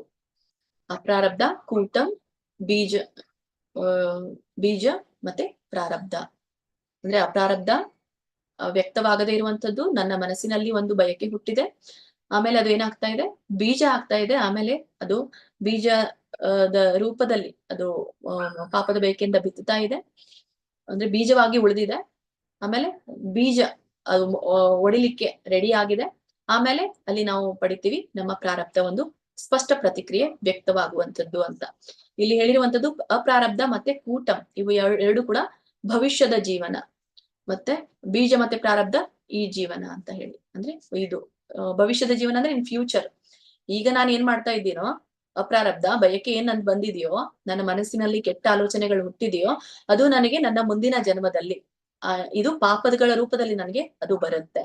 ಮತ್ತೆ ಈಗ ನಾನು ಏನು ಈ ಬೀಜ ಮತ್ತೆ ಪ್ರಾರಬ್ಧ ಏನಿದೆಯೋ, ಈಗಿನ ಜೀವನದಲ್ಲಿ ನಾನು ಅನುಭವಿಸ್ತಾ ಇರುವಂತದ್ದು ಇದು ಹಿಂದಿನ ಜನ್ಮದಲ್ಲಿ ನಾನು ಮಾಡಿರುವಂತಹ ಪಾಪಗಳ ಒಂದು ಪರಿಣಾಮ.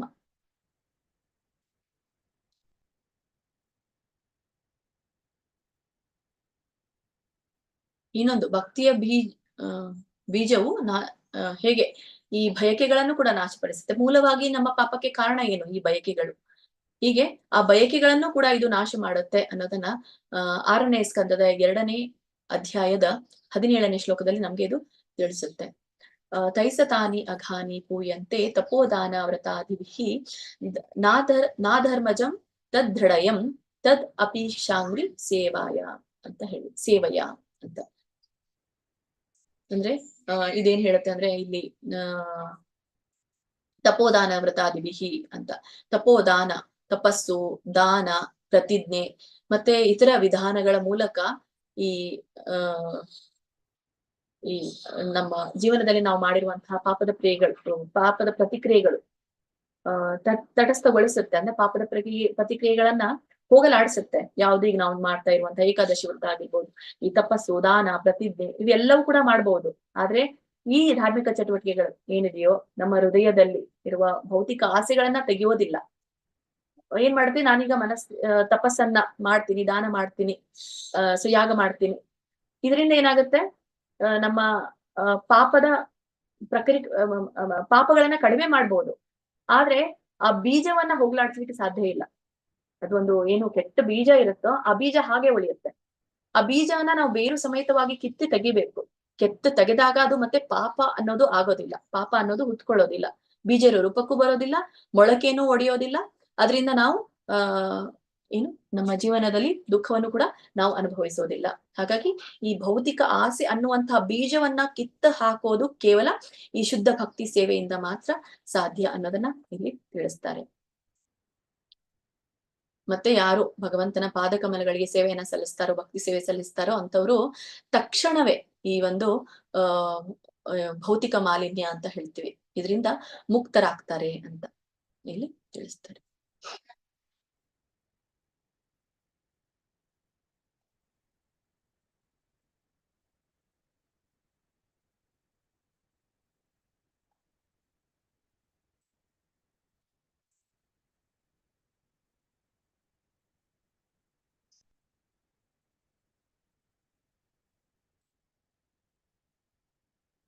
ಭಕ್ತಿಯು ಕಷ್ಟಕ್ಕೆ ಕಾರಣವಾಗುವ ಹಾದಿಯನ್ನ ನಾಶಪಡಿಸುತ್ತೆ ಅಂತ.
ಇಲ್ಲಿ ನಮ್ಗೆ ಹೇಗೆ ಈ ಭಕ್ತಿ ಅನ್ನೋದು ಮತ್ತೆ ನಮ್ಮ ಕಷ್ಟಕ್ಕೆ ಕಷ್ಟ ನಾಶ ಮಾಡ್ಲಿಕ್ಕೆ ಮತ್ತೆ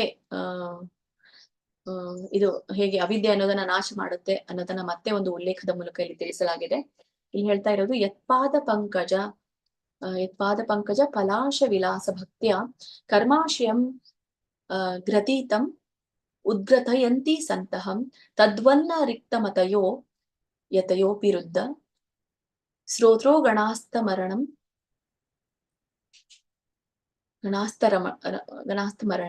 ಭಜ ವಾಸುದೇವಂ ಅಂತ ಇಲ್ಲಿ ತಿಳಿಸ್ತಾರೆ. 4ನೇ ಸ್ಕಂದದ 22ನೇ ಅಧ್ಯಾಯದ 39ನೇ ಶ್ಲೋಕದಲ್ಲಿ ನಾವು ಇದನ್ನ ಕಾಣ್ತೀವಿ. ಅಂದ್ರೆ ಇಲ್ಲಿ ತಿಳಿಸ್ತಾ ಇರುವಂತದ್ದು ಸದಾ ಭಗವಂತನ ಪಾದ ಕಮಲಗಳ ಸೇವೆಯಲ್ಲಿ ನಾವು ನಿರತರಾಗಿರ್ಬೇಕು.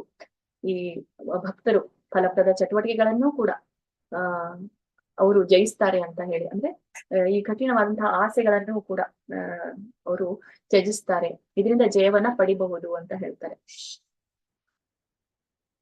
ಮತ್ತೆ ಯಾರು ಭಕ್ತರಿರೋದಿಲ್ವೋ ಅವರು ಜ್ಞಾನಿಗಳಾಗಿರ್ಬೋದು, ಯೋಗಿಗಳಾಗಿರ್ಬೋದು, ಈ ಒಂದು ಇಂದ್ರಿಯ ತೃಪ್ತಿಗಳ ಅಲೆಯಲ್ಲಿ ಅವರು ತಮ್ಮ ಪ್ರಯತ್ನವನ್ನ ಸದಾ ನಡೆಸ್ತಾ ಇರ್ತಾರೆ ಯೋಗಿಗಳು. ಹೀಗೆ ಕೊನೆಯದಾಗಿ ಹೇಳ್ತಾರೆ ವಸುದೇವನ ಮಗನಾದ ಕೃಷ್ಣ ಭಕ್ತಿ ಸೇವೆಯಲ್ಲಿ ತೊಡಗಿಸಿಕೊಳ್ಳಿಕ್ಕೆ ನನಗೆ ಮಾರ್ಗದರ್ಶನ ಕೊಡು ಅನ್ನೋದನ್ನ ಇಲ್ಲಿ ಹೇಳ್ತಾ ಇದ್ದಾರೆ. ಆಶ್ರಯ, ನನಗೆ ನಿನ್ನ ಒಂದು ಭಕ್ತಿ ಸೇವೆಯಲ್ಲಿ ಭಕ್ತಿ ಸೇವೆ ಮಾಡ್ಲಿಕ್ಕೆ ನನಗೆ ಆಶ್ರಯವನ್ನ ಕೊಡು ಅನ್ನೋದನ್ನ ಇಲ್ಲಿ ತಿಳಿಸ್ತಾ ಇದ್ದಾರೆ. ಮತ್ತೆ ಕಾಡಿನಲ್ಲಿ ಬೆಂಕಿ ಮತ್ತು ಹಾವುಗಳ ಉದಾಹರಣೆಯನ್ನ ಕೊಡಲಾಗಿದೆ. ಈಗ ಹೇಗೆ ಇದೊಂದು ಪಾಪ ಅನ್ನೋದನ್ನ ಹೇಳ್ತಾ ಇದ್ದಾರೆ. ಕಾಡಿನ ಒಂದು ಬೆಂಕಿ, ಕಾಡಿನಲ್ಲಿ ಬೆಂಕಿ ಹತ್ತಿದಾಗ ಈ ಹಾವು ಹರಿದಾಡ್ತಾ ಹೋಗ್ತಾ ಇರುತ್ತೆ. ಹಾಗಾಗಿ ಕಾಡಿಗೆ ಬೆಂಕಿ ಹತ್ತಿದಾಗ ಎಲ್ಲ ಗಿಡಗಳು ಕೆಳಗಡೆ ಬೀಳೋದ್ರಿಂದ ಅದು ಹಾವು ಮೇಲೆ ಬಿತ್ತು ಅಂದ್ರೆ ಹಾವು ಅಲ್ಲಿಂದ ತನ್ನನ್ನ ಪಾರ್ ಮಾಡ್ಕೊಳ್ಳಿಕ್ಕೆ ಸಾಧ್ಯನೇ ಇಲ್ಲ. ಉಳಿದ ಎಲ್ಲ ಪ್ರಾಣಿಗಳು ಪಕ್ಷಿಗಳು ಹಾರಿ ಹೋಗ್ಬಿಡುತ್ತೆ, ಪ್ರಾಣಿಗಳು ಬೇರೆ ಕಡೆಗೆ ಹೋಗ್ಬಹುದು, ಆದ್ರೆ ಹಾವು ಅಲ್ಲಿ ಸಿಕ್ಕಾಕೊಂಡು ಸತ್ತು ಹೋಗ್ಬಿಡುತ್ತೆ. ಹೀಗೆ ಈ ಕಾಡ್ಗಿಚ್ಚಿನಂತೆ ಇದು ನಮ್ಮನ್ನ ಕೊಲ್ಲುತ್ತೆ ಅನ್ನೋದನ್ನ ಹೇಳ್ತಾರೆ. ಯಾವುದು ಈ ನಮ್ಮ ಪಾಪದ ಬೀಜ ಅವಿದ್ಯೆ ಅನ್ನೋದು ಏನು ಅನ್ನೋದನ್ನ ಇಲ್ಲಿ ತಿಳಿಸ್ತಾ ಇದ್ದಾರೆ. ಇದನ್ನ ನೀವು 9ನೇ ಪೇಜಲ್ಲಿ ಕಾಣಬಹುದು ಈ ಉದಾಹರಣೆನ. ಹಾವುಗಳಾದರೂ ಕೂಡಲೇ ನಾಶವಾಗುತ್ತವೆ, ಹಾಗೆಯೇ ಕೃಷ್ಣ ಪ್ರಜ್ಞೆ ಎಂಬ ಜ್ವಾಲೆಯು ಎಷ್ಟು ಶಕ್ತಿಯುತವಾದುದೆಂದರೆ ಅಜ್ಞಾನವೆಂಬ ಸರ್ಪಗಳು ತತ್ಕ್ಷಣವೇ ಸಾಯುತ್ತವೆ ಅಂತ ಹೇಳ್ತಾರೆ. ಅಂದ್ರೆ ಈ ಒಂದು ಕೃಷ್ಣ ಪ್ರಜ್ಞೆ ಅನ್ನುವಂತಹ ಬೆಂಕಿ ಹೇಗೆ ಅಂತಂದ್ರೆ ಈ ಸರ್ಪ ಅನ್ನೋದನ್ನ ಅಜ್ಞಾನಕ್ಕೆ, ಮತ್ತೆ ಬೆಂಕಿ ಅನ್ನೋದನ್ನ ಕೃಷ್ಣ ಪ್ರಜ್ಞೆಗೆ ಹೋಲಿಸಿದ್ದಾರೆ. ಸೊ ಕೃಷ್ಣ ಪ್ರಜ್ಞೆ ಅನ್ನೋದಂತಹ ಬೆಂಕಿ ಈ ನಮ್ಮ ಅಜ್ಞಾನವನ್ನ ತಕ್ಷಣವೇ ನಾಶ ಮಾಡುತ್ತೆ ಅನ್ನೋದನ್ನ ಇಲ್ಲಿ ನಮ್ಗೆ ತಿಳಿಸ್ತಾರೆ.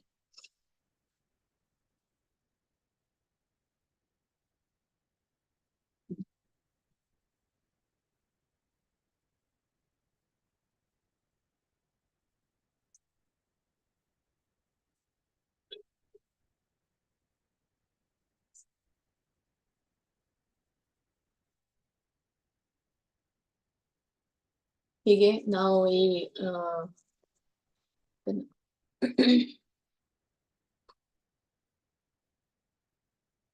ಪಾಪಕರ್ಮವನ್ನ ಅಂದ್ರೆ ಇದು ಕ್ಲೇಶಾಗ್ನಿಯ ಕುರಿತಾಗಿ ನಾವು ಮಾತಾಡ್ತಾ ಇದ್ವಿ. ಕ್ಲೇಶಾಗ್ನಿಗೆ ನಾವು ಇನ್ನೊಂದು ಉದಾಹರಣೆಯನ್ನ ಕೊಡೋದಾದ್ರೆ, ಈ ಅರ್ಜುನ ಯಾವಾಗಲೂ ಕೂಡ ಸಮಚಿತ್ತದಿಂದ ತನ್ನ ಕರ್ತವ್ಯವನ್ನ ಪಾಲಿಸ್ತಾ ಇದ್ದ. ಮತ್ತೆ ಅರ್ಜುನನಿಗೆ ಯುದ್ಧವೇ ಸೇವೆಯಾಗಿತ್ತು ಅಂತ. ಹಾಗಾಗಿ ಅರ್ಜುನ ಪಾಪಕರ್ಮಗಳ ಫಲದಿಂದ ಮುಕ್ತನಾದ ಅಂತ ಹೇಳಿ ಅಲ್ಲಿ ಅವನು ಯುದ್ಧ ಮಾಡ್ದ, ಅಲ್ಲಿ ಸಾವುಗಳು ಸಂಭವಿಸಿದ್ವು. ಹಾಗಾಗಿ ಅದು ಪಾಪಕರ್ಮನ ಅಲ್ಲ. ಯಾಕಂದ್ರೆ ಅಲ್ಲಿ ಅವನು ಭಗವಂತನ ಮಾರ್ಗದರ್ಶನದ ಅಡಿಯಲ್ಲಿ ಆ ಒಂದು ಭಕ್ತಿ ಸೇವೆಯನ್ನ ಮಾಡ್ತಾ ಇದ್ದ. ಹೀಗಾಗಿ ಅವನು ಪಾಪಕರ್ಮಗಳ ಫಲದಿಂದ ಮುಕ್ತನಾದ ಅನ್ನೋದನ್ನ ನಾವು ನೋಡ್ತೇವೆ. ಹೀಗೆ ಈ ಶುದ್ಧ ಭಕ್ತಿ ಸೇವೆಯನ್ನ ನಾವು ತಿಳ್ಕೊಳ್ಬಹುದು. ಮತ್ತೆ ಇದರ ಒಂದು ಕ್ಲೇಶಾಗ್ನಿಯ ಒಂದು ಸಾರಾಂಶವನ್ನ ನಾವು ತಿಳ್ಕೊಳ್ಬೇಕಾದ್ರೆ ಕೊನೆಯದಾಗಿ ಈ ಕ್ಲೇಶಾಗ್ನಿ ಅನ್ನೋದು ನಾವು ಈ ವೈದಿಕ ಆಚರಣೆ ಅಂತ ಏನ್ ಹೇಳ್ತೇವೆ, ಈಗ ಧಾರ್ಮಿಕ ಆಚರಣೆಗಳಂತ ಏನ್ ಹೇಳ್ತೇವೆ, ಆಚರಣೆ ಅಂದ್ರೆ ಇವೆಲ್ಲ ಕರ್ಮಕಾಂಡದಲ್ಲಿರುವಂತದ್ದು. ಹೀಗೆ ಪಾಪದ ಪ್ರತಿಕ್ರಿಯೆಯಿಂದ ಪರಿಹಾರ ನೀಡಿದ್ರೂ ಕೂಡ ಪಾಪವನ್ನ ನಾಶ ಮಾಡೋದಿಲ್ಲ. ಪಾಪ ಇದ್ದೇ ಇರುತ್ತೆ. ಆದ್ರೆ ಪಾಪದಿಂದ ವ್ಯಕ್ತಿ ಮುಕ್ತಿ ಪಡಿಬೇಕು, ಮತ್ತೆ ಪಾಪವನ್ನ ಮತ್ತೆ ಮಾಡದೇ ಇರೋ ಹಾಗೆ ಅವನು ಆಗ್ಬೇಕು ಅಂತಂದ್ರೆ, ಮತ್ತೆ ಅವನು ದುಃಖಕ್ಕೆ ಕಾರಣ ಆಗ್ಬಾರ್ದು ಅಂತಂದ್ರೆ ಅದಕ್ಕೆ ಒಂದೇ ಒಂದು ಪರಿಹಾರ, ಅದು ಶುದ್ಧ ಭಕ್ತಿ ಸೇವೆ. ಹೀಗೆ ದುಃಖಗಳಿಂದ ಪರಿಹಾರವನ್ನ ನೀಡೋದು ಕೇವಲ ಶುದ್ಧ ಭಕ್ತಿ ಸೇವೆ ಮಾತ್ರ. ಮತ್ತೆ ಇದು ಏನ್ ಹೇಳ್ತೇವೆ, ಪಾಪ ಅನ್ನೋದು ಒಂದು ಭೌತಿಕ ಮಾಲಿನ್ಯ. ಈ ಭೌತಿಕ ಮಾಲಿನ್ಯದಿಂದ ನಮ್ಮ ಮನಸ್ಸೇನಾಗತ್ತೆ, ಕಲುಷಿತವಾಗಿದೆ. ಇದರಿಂದ ನಮ್ಮ ಮನಸ್ಸು ಶುದ್ಧೀಕರಣಕ್ಕೆ ಒಳಗಾಗುತ್ತೆ ಈ ಶುದ್ಧ ಭಕ್ತಿ ಸೇವೆಯಿಂದ. ಮತ್ತೆ ನಾವೆಲ್ಲ ಭೌತಿಕ ಆಸೆ ಮತ್ತೆ ಹಿಂದಿನ ಪಾಪಗಳನ್ನ ಸಂಪೂರ್ಣವಾಗಿ ನಾಶ ಮಾಡ್ಲಿಕ್ಕೆ ಸಾಧ್ಯ ಆಗತ್ತೆ. ಮತ್ತೆ ಇನ್ನು ಮುಂದೆ ಇರುವಂತದ್ದು ಶುಭದ ಅಂತ. ಈ ಶುಭದ ಅನ್ನುವಂಥದ್ದು ಮಂಗಳಕರವಾದದ್ದು. ಇದು ಎಲ್ಲರಿಗೂ ಕೂಡ ಭಕ್ತಿಯನ್ನ ಕೊಡುವಂಥದ್ದು. ಇದನ್ನು ಕೂಡ ನಾವು ಶ್ರದ್ಧೆ ಮತ್ತೆ ನಿಷ್ಠೆಯ ಹಂತದಲ್ಲಿ ನಾವು ಇದು ಪ್ರಕಟಗೊಳ್ಳುತ್ತೆ ಅಂತ.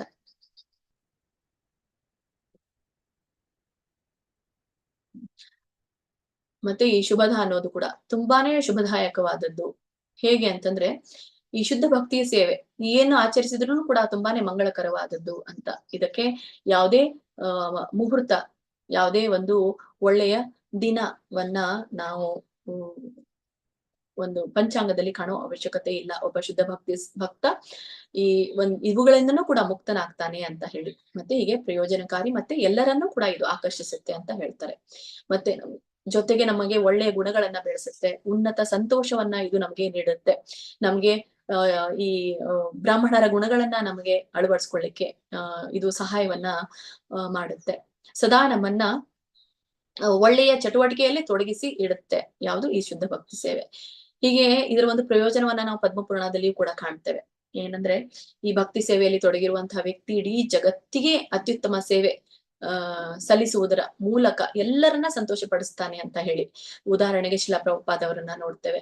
ಸೊ ಕೃಷ್ಣ ಪ್ರಜ್ಞೆಯನ್ನ ಕೇವಲ ತಾವು ಅಂತ ಇಡೀ ವಯಸ್ಸಿನಲ್ಲಿ ಅವರು ಹೊರ ದೇಶಕ್ಕೆ ಹೋಗಿ, ಪಾಶ್ಚಾತ್ಯ ದೇಶಗಳಿಗೆ ಹೋಗಿ ಕೃಷ್ಣ ಪ್ರಜ್ಞೆಯನ್ನ ಹರಡಿಸಿದ್ರು.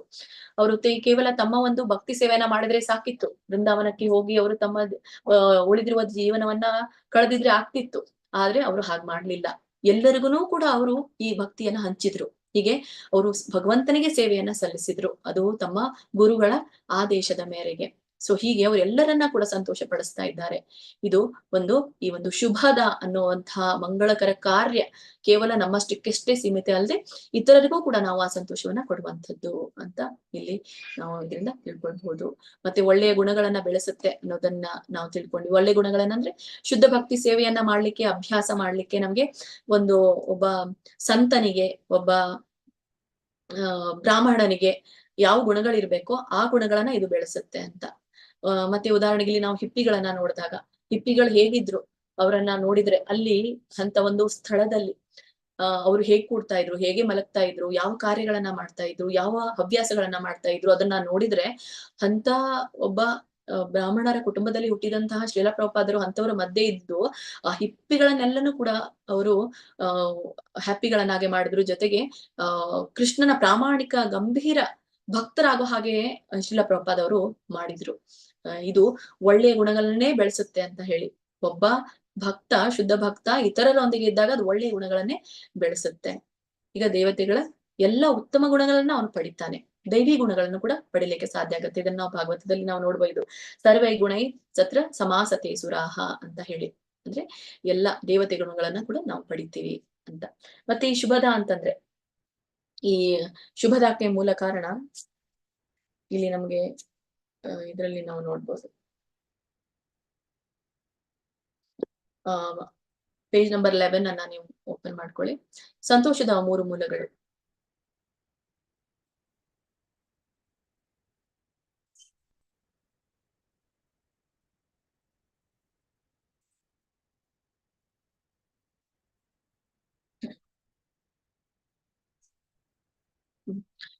ಸಂತೋಷದ 3 ಮೂಲಗಳು. ಇಲ್ಲಿ ಏನಿದೆ? ಸುಖದ ಮೂಲಗಳು ಯಾವುದು ಅಂತ ಶಿಲರೂಪ ಗೋಸ್ವಾಮಿ ಅವರು ವಿಶ್ಲೇಷಿಸಿದ್ದಾರೆ. ಸುಖವನ್ನ 3 ವರ್ಗಗಳನ್ನಾಗಿ ವಿಂಗಡಿಸಬಹುದು ಅಂತ ಹೇಳಿ.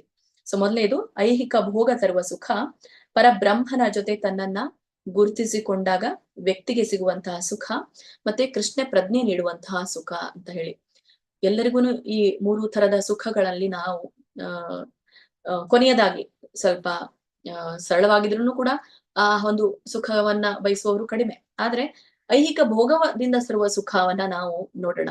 ಈಗ ಐಹಿಕ ಭೋಗ ಎಲ್ಲರೂ ಕೂಡ ಭೌತಿಕ ಜಗತ್ತಿನಲ್ಲಿದ್ದೇವೆ. ಸೊ ಕೆಲವೊಂದು ನಮ್ಗೆ ಭೋಗಾಭಿಲಾಷೆಗಳಿರುತ್ತೆ. ಆ ಭೋಗವನ್ನ ಭೋಗಿಸಿದಾಗ ಅದು ನಮ್ಗೆ ಸುಖ ಕೊಡುತ್ತೆ. ಎಷ್ಟು ಸಮಯದವರೆಗೆ ನಮ್ಗೆ ಸುಖ ಕೊಡುತ್ತೆ? ಅದು ಕೇವಲ ಕ್ಷಣಿಕವಾದಂತಹ ಸುಖವನ್ನ ನಮ್ಗೆ ಕೊಡುವಂಥದ್ದು.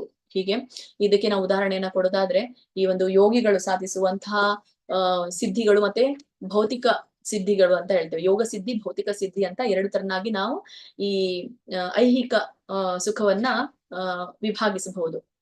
ಯೋಗ ಸಿದ್ಧಿ ಮತ್ತೆ ಭೌತಿಕ ಸಿದ್ಧಿ.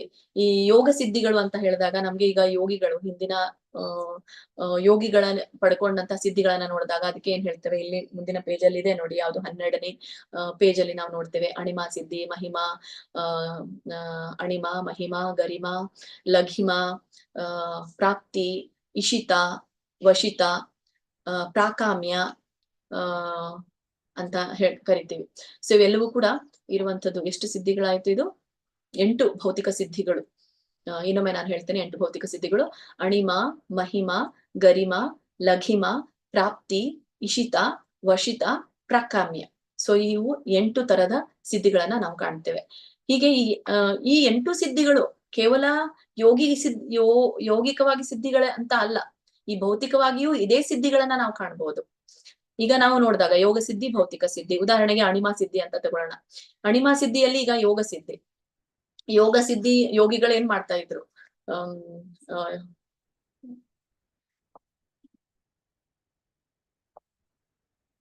ಯೋಗ ಸಿದ್ಧಿಗಳು. ಇದಕ್ಕೆ ಯೋಗ ಸಿದ್ಧಿಗೆ ಶಿಲಾ ಪ್ರಭುಪಾದವರು ಕೆಲವೊಂದು ಚಟಾಕೆಯನ್ನ ಹೇಳ್ತಾರೆ ಕೆಲವೊಬ್ಬರಿಗೆ.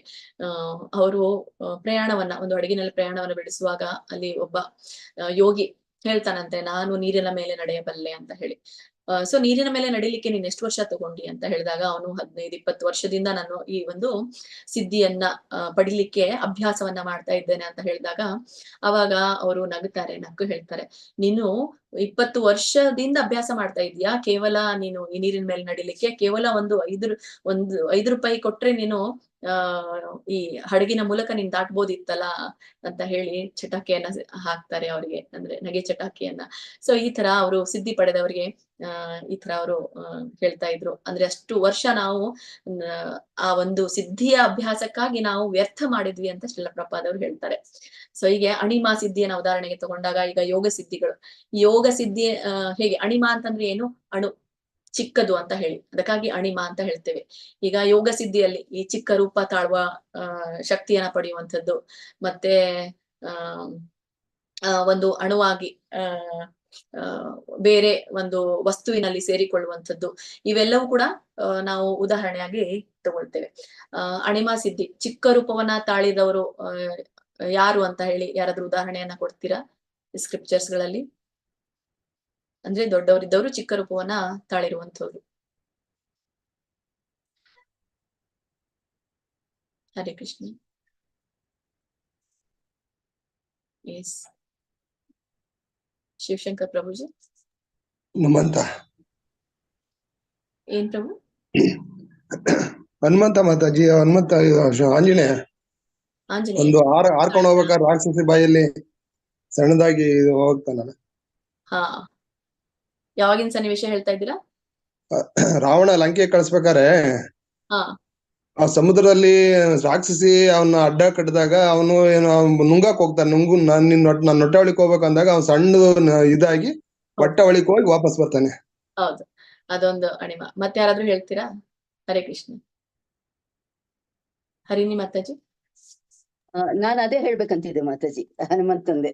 ಹರೇ ಹನುಮಂತದ್ದು ಎರಡೂನು ನೋಡ್ತೇವೆ ನಾವು. ಇನ್ನೊಂದು ಇಲ್ಲಿ ದೇಹಕ್ಕದು ತೂಕ ದೊಡ್ಡದಾಗೋದು, ಅದನ್ನ ನಾವು ಗರಿಮಾ ಅಂತ ಹೇಳ್ತೇವೆ. ದೊಡ್ಡದಾಗಿನೂ ಕೂಡ ಅವ್ನ್ ಮಾಡ್ಕೊಂಡಿದ್ದ ಹನುಮಂತ. ಯಾವಾಗ ಹೇಳ್ತೀರಾ ಸನ್ನಿವೇಶ?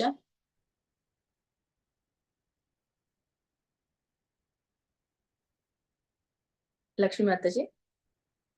ಅಣಿಮಾನು ಆಗಿದ್ದ, ಗರಿಮಾನು ಆಗಿದ್ದ? ಗರಿಮ. ಹಾ, ಲಕ್ಷ್ಮೀ ಮಾತಾಜಿ ಅನ್ಮ್ಯೂಟ್ ಮಾಡ್ಕೊಳ್ಳಿ.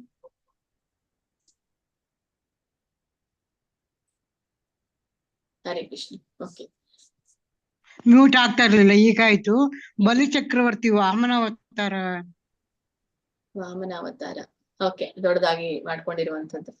ಎಸ್, ಇಲ್ಲ ನಾನ್ ಕೇಳಿರೋದು ಹನುಮಂತನದ್ದು. ಗರಿಮಾ ಆಯ್ತು, ಅದು ದೊಡ್ಡದಾಗಿ ಅವ್ನು ಮಾಡ್ಕೊಂಡಿರೋದು.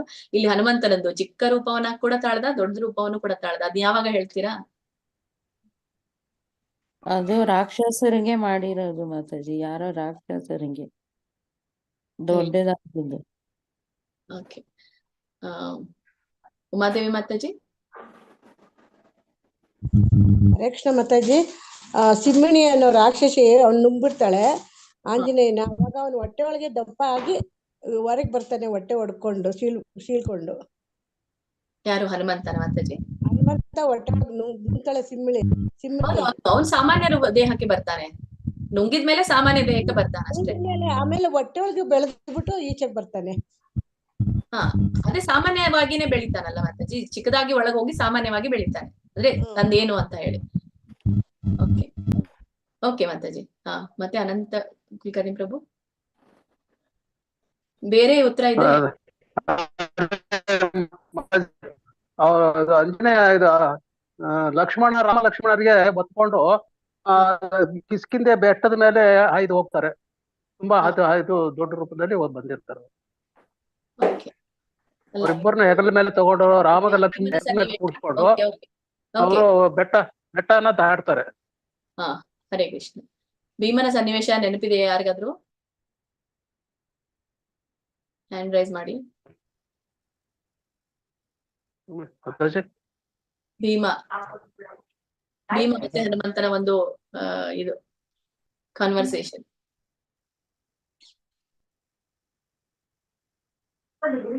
ಭೀಮ ತಾನೇ ಬಲಶಾಲಿ ಅಂತ ಅನ್ಕೊಂಡಿರ್ತಾನೆ. ಹರೇ ಕೃಷ್ಣ ಮಾತಾಜಿ. ಹೇಳಿ. ಹಾ, ಬಾಲ ಎತ್ತಿಡ್ತಾನಲ್ಲ ಮಾತಾಜಿ, ಆಂಜನೇಯಂದು ಅವ್ರಿಗೆ. ಹರೇ ಕೃಷ್ಣ. ಹರೇ ಕೃಷ್ಣ. ಹಾ, ಬಾಲ ಎತ್ತಿ ಆಂಜನೇಯಂದು ದೊಡ್ಡ ರೂಪ. ಮಾತಾಜಿ ಹೀಗೆ ಅಲ್ಲಿ ಬಾಲವನ್ನ ಎತ್ತಿ ಇಡ್ತಾನೆ. ಹೀಗೆ ನಾವು ನೋಡ್ತೇವೆ. ಮತ್ತೆ ಅಣಿಮಾ ಸಿದ್ಧಿ, ಇದು ಯೌಗಿಕ ಸಿದ್ಧಿ ಆಯ್ತು, ಚಿಕ್ಕ ತಾಳುವಂತ ಸಿದ್ಧಿ. ಈಗ ಭೌತಿಕ ಸಿದ್ಧಿಯಲ್ಲಿ ಸುರಂಗ ಮಾರ್ಗಗಳು, ಚಿಕ್ಕ ಚಿಕ್ಕದಾಗಿರುವಂತ ದೊಡ್ಡ ಬೆಟ್ಟಗಳಲ್ಲಿ ಸುರಂಗ ಮಾರ್ಗಗಳನ್ನ ತೆಗೆಯೋದು, ಇಂಥವುಗಳೆಲ್ಲ ಭೌತಿಕ ಸಿದ್ಧಿ. ಮತ್ತೆ ಮಹಿಮಾ ಅಂತಂದ್ರೆ ದೇಹದ ಗಾತ್ರವನ್ನ ಆಕಾಶ ಮಟ್ಟಿಗೆ ಹೆಚ್ಚಿಸೋದು. ಇಲ್ಲಿ ಬಲಿ ಚಕ್ರವರ್ತಿ ಹೇಳಿದ್ರು. ಇದು ಉದಾಹರಣೆ ಅಲ್ಲಿ ಅವ್ರದ್ದಾಯ್ತು. ಇಲ್ಲಿ ಯೋಗ್ಯ ಸಿದ್ಧಿಯನ್ನ ಪಡ್ಕೊಳ್ಳಕ್ಕೆ ಕೇವಲ ಅವರು ಆಕಾಶದ ಮಟ್ಟಕ್ಕೆ ಏರ್ಲಿಕ್ಕೆ ಸಿದ್ಧಿಯನ್ನ ಪಡಿತಾರೆ. ಮತ್ತೆ ಭೌತಿಕ ಸಿದ್ಧಿಯನ್ನ ನಾವು ನೋಡ್ತೇವೆ. ಪ್ಯಾರಾಚೂಟ್ ತಗೊಂಡು ಹೋದ್ರೆ ನಾವು ಕೂಡ ಮೇಲೆ ಹೋಗ್ತೇವೆ, ಉಪಗ್ರಹಗಳಿಗೆ ಹೋಗಿ ಬರ್ತಾರೆ. ಸೊ ಇವು ಕೂಡ ಭೌತಿಕ ಸಿದ್ಧಿನೇ. ಮತ್ತೆ ಗರಿಮಾ ಅಂತ ಹೇಳ್ತೇವೆ, ದೇಹದ ತೂಕವನ್ನ ಬದಲಾಯಿಸೋದು ಅಂತ ಹೇಳ್ತೇವೆ. ಮತ್ತೆ ಈಗ ಎಲ್ಲ ಬಂದಿದೆ ಭೌತಿಕ ಸಿದ್ಧಿಯಾಗಿ, ಜಿಮ್ಮು, ಡಯಟ್, ಇವೆಲ್ಲ ಕೂಡ ದೇಹದ ತೂಕ ಇಳಿಸ್ಲಿಕ್ಕೇನೆ ಇರುವಂತದ್ದು. ಮತ್ತೆ ಲಘಿಮಾ ಸಿದ್ಧಿ ಅಂತ ಹೇಳ್ತೇವೆ. ಲಘಿಮಾ ಸಿದ್ಧಿಯಲ್ಲಿ ಸೂರ್ಯ ಗೋಳನ್ನು ಕೂಡ ಚಂದ್ರ ನನ್ನ ಸ್ಪರ್ಶಿಸಿ ಬರೋದು, ಅಂದ್ರೆ ಸೂರ್ಯ ಗೋಳವನ್ನ ಪ್ರವೇಶಿಸೋದು. ಇಲ್ಲೇ ನಿಂತು ಸೂರ್ಯಗೋಳಕ್ಕೆ ಅವ್ರು ಹೋಗ್ತಾರೆ, ಯಾರು ಯೋಗಿಗಳು ಆ ಸಿದ್ಧಿಯನ್ನ ಪಡೆದಿದ್ರೆ ಅಂತ ಹೇಳ್ತೀವಿ. ಮತ್ತೆ ಚಂದ್ರಲೋಕಕ್ಕೆ ಹೋಗಿ ಬರ್ತಾರೆ ಯೋಗ ಸಿದ್ಧಿ ಪಡೆದವರು. ಆದ್ರೆ ಭೌತಿಕವಾಗಿ ನಾವು ಕೂಡ ಅದನ್ನ ಮಾಡಬಲ್ವೆ. ಭೌತಿಕ ಸಿದ್ಧಿ ಅಂದ್ರೆ ಗಗನಯಾತ್ರಿಗಳು ಗಗನ ನೌಕೆಯ ಸಹಾಯದಿಂದ ಅವರು ಬೇರೆ ಬೇರೆ ಮಂಡಲಗಳಿಗೆ ಹೋಗ್ತಾರೆ, ಬೇರೆ ಬೇರೆ ಅವರು ಗೋಳವನ್ನ ಪ್ರವೇಶವನ್ನ ಮಾಡ್ತಾರೆ ಅಂತ. ಅಂದ್ರೆ ಇದು ಕೂಡ ಸಿದ್ಧಿ. ಆದ್ರೆ ಈ ಸಿದ್ಧಿ ಎಷ್ಟು ಉಪಯೋಗಕ್ಕೆ ಬರುತ್ತೆ ಅನ್ನೋದನ್ನ ನಾವು ನೋಡ್ತೇವೆ. ಪ್ರಾಪ್ತಿ ಸಿದ್ಧಿ ನಾನು ಇಷ್ಟೇ ಹೇಳ್ತೀನಿ. ಪ್ರಾಪ್ತಿ ಸಿದ್ಧಿ ಅಂತಂದ್ರೆ ಈಗ ಇಲ್ಲಿ ನಾನು ನಿಂತಿದ್ದೀನಿ, ಕೈ ಚಾಚಿ ನನಗೆ ಏನ್ ಬೇಕೋ ಅದನ್ನ ನಾನು ತಗೊಳ್ಳುವಂಥದ್ದು. ಬೇರೆ ಎಲ್ಲೇ ಇರ್ಲಿ ಅಂತ ಸಿದ್ಧಿಯನ್ನ ಯೋಗಿಗಳು ಪಡೆದಿರ್ತಾರೆ. ಈಗ ನಾವೆಲ್ಲ ಟಿವಿ ಸೀರಿಯಲ್ಸ್ ಗಳಲ್ಲಿ ಮೊದಲು ನಾವು ನೋಡ್ತಿದ್ವಿ ಚಿಕ್ಕಂದಿದ್ದಾಗ, ಅವರು ಏನೋ ಬೇಕು ರಾಕ್ಷಸಿಗೆ ಅಂತಂದ್ರೆ ಒಂದ್ ಕೈ ಹಾಕಿ ಹಿಂಗ್ ತಗೊಂಡ್ ಬಿಡ್ತಿದ್ಲು ಆ ಕೈಯಿಂದ. ಸೊ ಇದು ನಾವು ನೋಡಿದಾಗ ಅನ್ಸುತ್ತೆ ನಮ್ಗೆ ಅವ್ರು ಯಾವ ಸಿದ್ಧಿ ಪಡೆದಿದ್ದಾರೆ ಅಂತ. ಮತ್ತೆ ಹೀಗೂ ಕೂಡ ಭೌತಿಕ ಸಿದ್ಧಿ ಏನು, ಭೌತಿಕ ಮಾಧ್ಯಮದ ಸಹಾಯದಿಂದ ಈ ಏನು ಮಾಧ್ಯಮಗಳಿದೆಯೋ ಅವೆಲ್ಲ ದೂರದವರೆಗೆ ನಾವು ಸಂಪರ್ಕಿಸಬಹುದು. ಎಲ್ಲೋ ಇರ್ತಾರೆ, ಅಲ್ಲಿ ಅವರನ್ನ ನಾವು ಸಂಪರ್ಕಿಸಬಹುದು ಫೋನಿನ ಮೂಲಕ ಅಂತ ಹೇಳಿ, ವಿಡಿಯೋ ಕಾಲು ಮತ್ತೆ ಕಾಲಿನ ಮೂಲಕ. ಇಶಿತಾ ಸಿದ್ಧಿ ಅಂತ ಹೇಳ್ತೇವೆ. ಈ ಇಶಿತಾ ಸಿದ್ಧಿ ಅಂತಂದ್ರೆ ಒಂದು ದೊಡ್ಡ ಗ್ರಹವನ್ನೇ ನಿರ್ಮಾಣ ಮಾಡುವಂತ ಒಂದು ಸಿದ್ಧಿ ಅವರು ಪಡ್ಕೊಂಡಿರ್ತಾರೆ. ಮತ್ತೆ ಹೀಗೆ ಭೌತಿಕ ಸಿದ್ಧಿಯಲ್ಲಿ ಮಾಡೋರು ಅಣ್ವಸ್ತ್ರ ನಾಶ ಮಾಡ್ಲಿಕ್ಕೇನೆ ಅಣ್ವಸ್ತ್ರವನ್ನ ಅವರು ನಿರ್ಮಾಣ ಮಾಡುವಂತದ್ದು ಅಂತ. ವಶಿತಾ ಸಿದ್ಧಿ, ಈ ವಶಿತಾನಲ್ಲಿ ಯೋಗ ಸಿದ್ಧಿ, ಭೌತಿಕ ಸಿದ್ಧಿ ನೋಡಿದಾಗ ಯೋಗ ಸಿದ್ಧಿ ಮಂತ್ರದಿಂದ ವ್ಯಕ್ತಿಯನ್ನ ವಶಪಡಿಸಿಕೊಳ್ಳೋದು, ಇದು ವಶಿತ ಅಂತ ಹೇಳ್ತೇವೆ, ವಶೀಕರಣ ಅಂತ ಹೇಳ್ತೇವೆ. ಮತ್ತೆ ಭೌತಿಕ ಸಿದ್ಧಿಯಲ್ಲಿ ನಾವು ನೋಡಿದಾಗ ಹಿಪ್ನೋಟಿಸಮ್ ಅಂತ ಕರಿತೇವೆ, ಸಂಮೋಹನ, ಒಂದು ವಶ ಅಂತ ಹೇಳ್ತೀವಿ. ಮತ್ತೆ ಪ್ರಾಕಾಮ್ಯ ಸಿದ್ಧಿ ಅಂತ ಕರಿತೇವೆ. ಪ್ರಾಕಾಮ್ಯ ಸಿದ್ಧಿ ಅಂದ್ರೆ ಒಂದು ಮೋಡಿ ಮಾಡುವಂತ ವಿದ್ಯೆ ಅಂತ ಹೇಳ್ತೇವೆ. ಇದು ಇದರಲ್ಲಿ ಯೋಗ ಸಿದ್ಧಿ ಬಯಸಿದ್ದನ್ನೆಲ್ಲ ಪಡೆಯೋದು ಯೋಗ ಸಿದ್ಧಿ. ಮತ್ತೆ ಈ ಭೌತಿಕ ಸಿದ್ಧಿ ಎಲ್ಲಿ ಏನ್ ಮಾಡ್ತೇವೆ, ಕೈ ಚಳಕ ತೋರಿಸ್ತೇವೆ, ಚಮತ್ಕಾರ, ಯಾರು ಹೇಳ್ತಾರೆ ಅವ್ರಿಗೆ, ಮ್ಯಾಜಿಷಿಯನ್ ಅಂತ ಹೇಳ್ತಾರೆ. ಅವರು ಕೂಡ ಈ ಕೈ ಚಳಕದ ಒಂದು ಚಮತ್ಕಾರವನ್ನ ತೋರಿಸ್ತಾರೆ. ಆಮೇಲೆ ಇನ್ನೊಂದು ಬರುವಂತದ್ದು ಕಾಮ ವಸಾಯಿತ ಸಿದ್ಧಿ ಅಂತ ಬರುತ್ತೆ. ಈ ಕಾಮ ವಸಾಯಿತ ಸಿದ್ಧಿಯಲ್ಲಿ ಅಸಾಧ್ಯವಾದದನ್ನ ಸಾಧಿಸೋದು. ಅಸಾಧ್ಯವಾದದಂತಂದ್ರೆ ಈಗ ಪ್ರಕೃತಿಯ ವಿರುದ್ಧವಾಗಿ ನಡೆಯೋದು, ಪ್ರಕೃತಿಯ ವಿರುದ್ಧ ನಡೆಯುವಂತಹ ವಿದ್ಯೆ. ಮತ್ತೆ ನಾವು ಕೂಡ ಈಗ ಭೌತಿಕ ಸಿದ್ಧಿಯೂ ಕೂಡ ಹಾಗೇನೆ ನಡೀತಾ ಇದೆ. ಹೇಗೆ ಭೌತಿಕ ವಿರುದ್ಧವಾಗಿ ಮಧ್ಯದಲ್ಲಿ ಬಂದಿತ್ತು ಒಂದು 15 years 20 years ಬ್ಯಾಕ್, ಮಳೆಗಳಿಗೆ ಮೋಡದ ಬಿತ್ತನೆ, ಮತ್ತೆ ರಸಾಯನಗಳ ಬಳಕೆ, ಇವೆಲ್ಲವೂ ಕೂಡ ಈ ನಿಸರ್ಗದ ವಿರುದ್ಧವಾಗಿ ನಾವು ನಡೆಯುವಂತಹ ಒಂದು ಪದ್ಧತಿ, ಸಿದ್ಧಿಗಳು ಅಂತ ಹೇಳಿ. ಹಾಗಾದ್ರೆ ಇವೆಲ್ಲ ಸಿದ್ಧಿಗಳು, ಇಲ್ಲಿಂದ ನಮ್ಗೆ ಸುಖ ಸಿಗುತ್ತೆ. ಆದ್ರೆ ಈ ಸುಖವೂ ಕೂಡ ಕೃಷ್ಣ ಪ್ರಜ್ಞೆಯ ಮುಂದೆ ಯಾವ ಸಂತೋಷವನ್ನ, ನಿರಂತರ ಸಂತೋಷವನ್ನು ಕೊಡಲಾರದು ಅಂತ.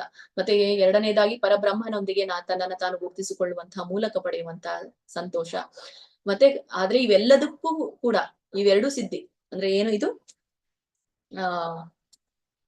ಈ ಒಂದು ಮೊದಲನೇದು ಭೌತಿಕ ಸಿದ್ಧಿ, ಮತ್ತೆ ಪರಬ್ರಹ್ಮನ ಜೊತೆಗೆ ಒಂದಾಗುವಂತಹ ಗುರುತಿಸಿಕೊಳ್ಳುವಂತಹ ಇದು ಸುಖ.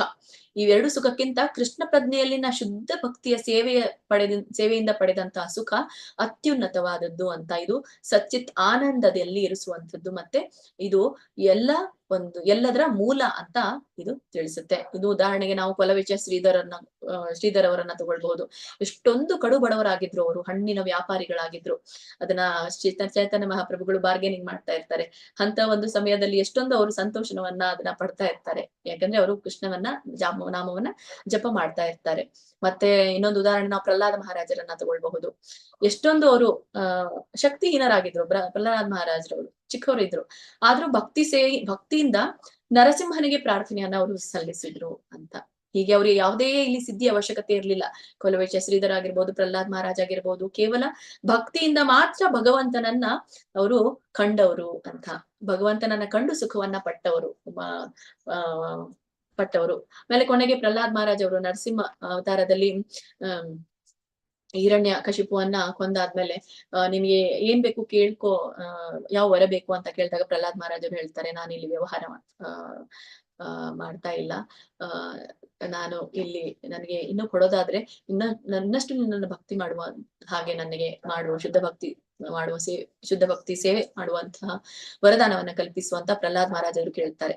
ಹೀಗೆ ಈ ಒಂದು ಶುಭದಾದಲ್ಲಿ ಇಷ್ಟೊಂದು ಯಾರು ಈ ಮಂಗಳಕರವಾದದ್ದು ಅನ್ನೋದನ್ನ, ಶುದ್ಧ ಭಕ್ತಿಯನ್ನ ಬಿಟ್ಟು ಯಾವುದೇ ಸಿದ್ಧಿಯನ್ನು ಕೂಡ, ಯಾವುದೇ ಸುಖವನ್ನು ಕೂಡ ಬಯಸೋದಿಲ್ಲ ಅಂತ. ಇದರ ಸಾರಾಂಶ ನಮಗೆ ಏನ್ ತಿಳಿಯುತ್ತೆ, ಈ ಒಂದು ಶುಭದಾದ ಸಾರಾಂಶ ಅಂತಂದ್ರೆ ಈ ಶುದ್ಧ ಭಕ್ತಿ ಸೇವೆಯಿಂದ ಸಾಧಿಸಿದ ಸಂತೋಷ ಶಾಶ್ವತವಾದದ್ದು ಅಂತ.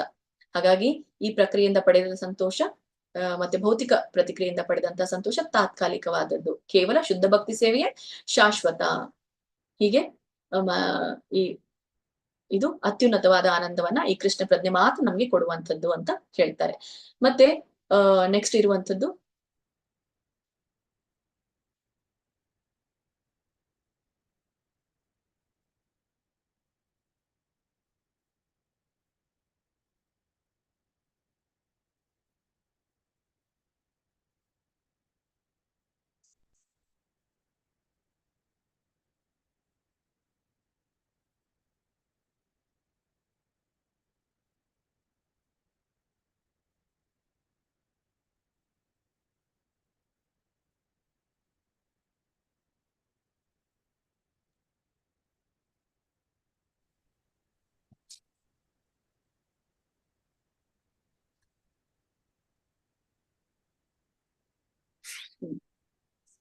ನೆಕ್ಸ್ಟ್ ಒನ್ ನಾವು ನೋಡಿದಾಗ ಮೋಕ್ಷ ಲಘುತಾಕೃತ್.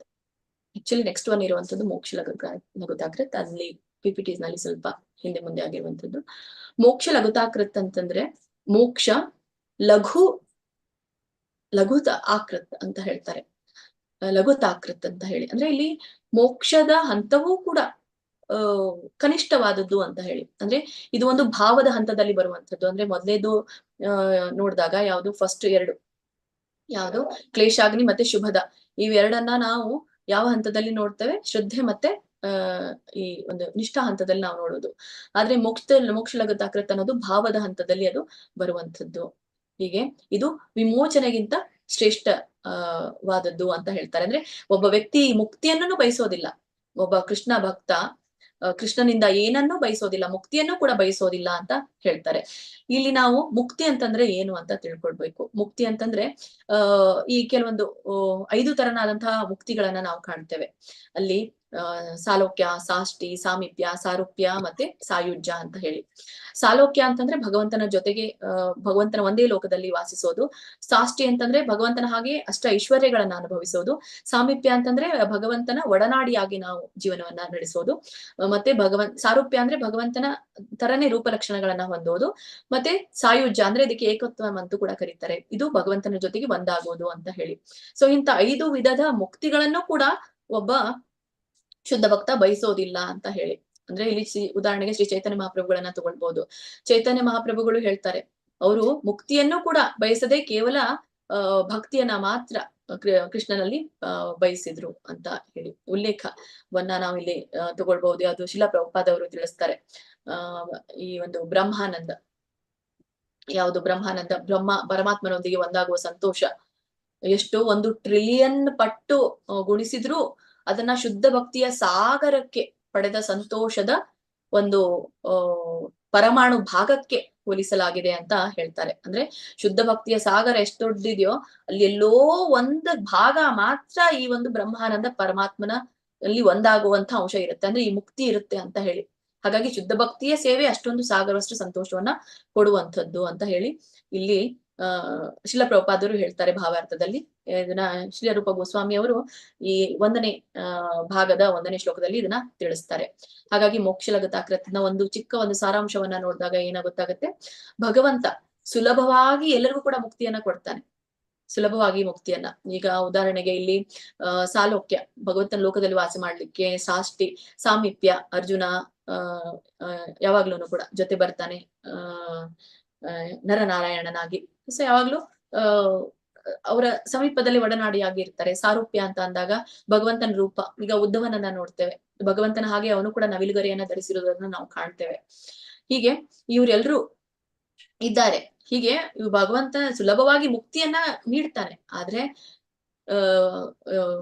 ಕೃಷ್ಣ ಈ ಭಕ್ತಿಯ ಒಬ್ಬ ಶುದ್ಧ ಭಕ್ತ, ಕೃಷ್ಣ ಎಲ್ಲರಿಗೂ ಮುಕ್ತಿ ಕೊಡ್ತಾನೆ, ಆದ್ರೆ ಒಬ್ಬ ಶುದ್ಧ ಭಕ್ತ ಈ ಮುಕ್ತಿಯನ್ನು ಕೂಡ ಬಯಸೋದಿಲ್ಲ ಅಂತ ನಮ್ಗೆ ಈ ಒಂದು ಮೋಕ್ಷ ಲಘುತಾಕೃತ್ ಭಾವಾರ್ಥದಿಂದ ನಮ್ಗೆ ತಿಳಿಯುತ್ತೆ.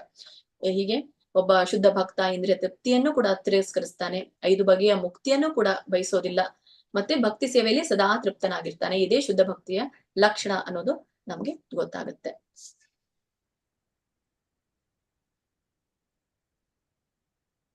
ಮತ್ತೆ ನೆಕ್ಸ್ಟ್ ಇದು ಸುದುರ್ಲಭ.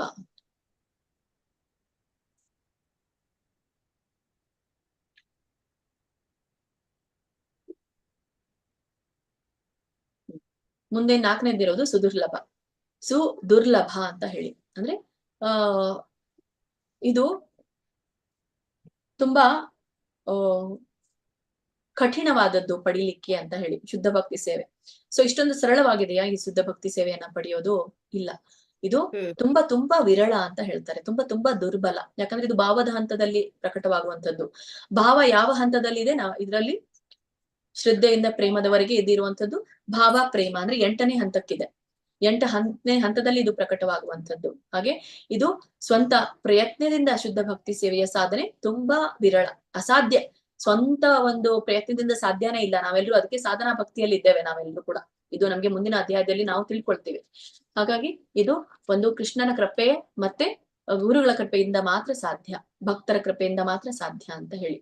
ಮತ್ತೆ ಕೃಷ್ಣ ಸುಲಭವಾಗಿ ಭೌತಿಕ ಸಂತೋಷ ಕೊಡ್ತಾನೆ, ಭೌತಿಕ ಮುಕ್ತಿ ಕೊಡ್ತಾನೆ, ಆದ್ರೆ ಶುದ್ಧ ಭಕ್ತಿ ಸೇವೆಯನ್ನ ಸುಲಭವಾಗಿ ಅವನು ಕೊಡೋದೇ ಇಲ್ಲ. ಯಾಕೆ ಸುಲಭವಾಗಿ ಕೊಡೋದಿಲ್ಲ ಅನ್ನೋದನ್ನ ನಾವು ನೋಡೋಣ. ಯಾಕಂದ್ರೆ ಭಕ್ತರಿಂದ ಸ್ವತಃ ಭಗವಂತನೇ ಆಕರ್ಷಿಸಲ್ಪಡ್ತಾನೆ.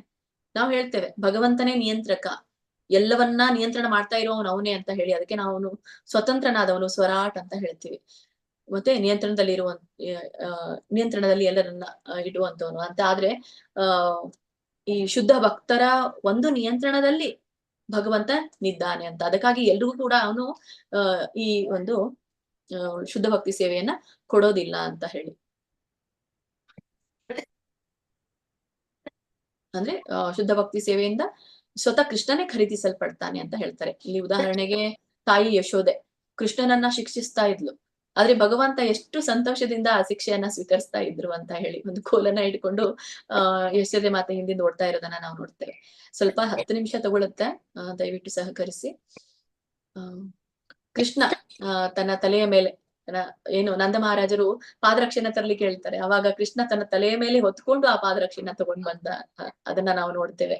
ಅಂದ್ರೆ ಎಷ್ಟು ಭಕ್ತರಿಗೆ, ಶುದ್ಧ ಭಕ್ತರಿಗೆ ಭಗವಂತ ಏನೆಲ್ಲ ಮಾಡ್ತಾನೆ ಅನ್ನೋದನ್ನ ನಾವು ಕಾಣ್ತೇವೆ.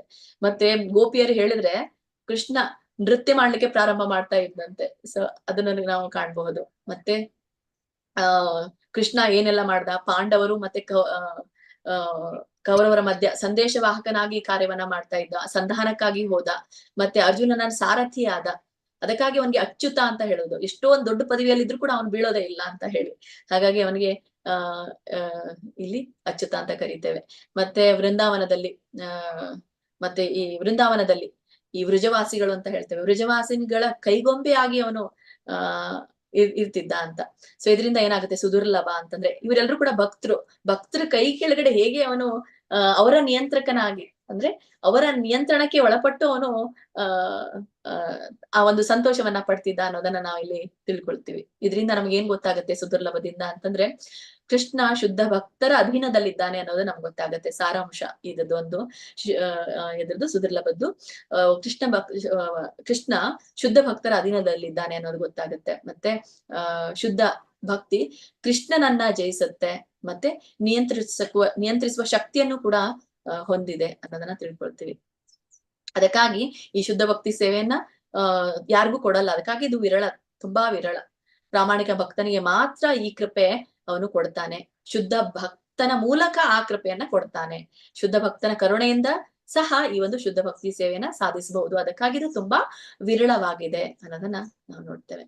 ಆಮೇಲೆ ನೆಕ್ಸ್ಟ್ ಇರುವಂತದ್ದು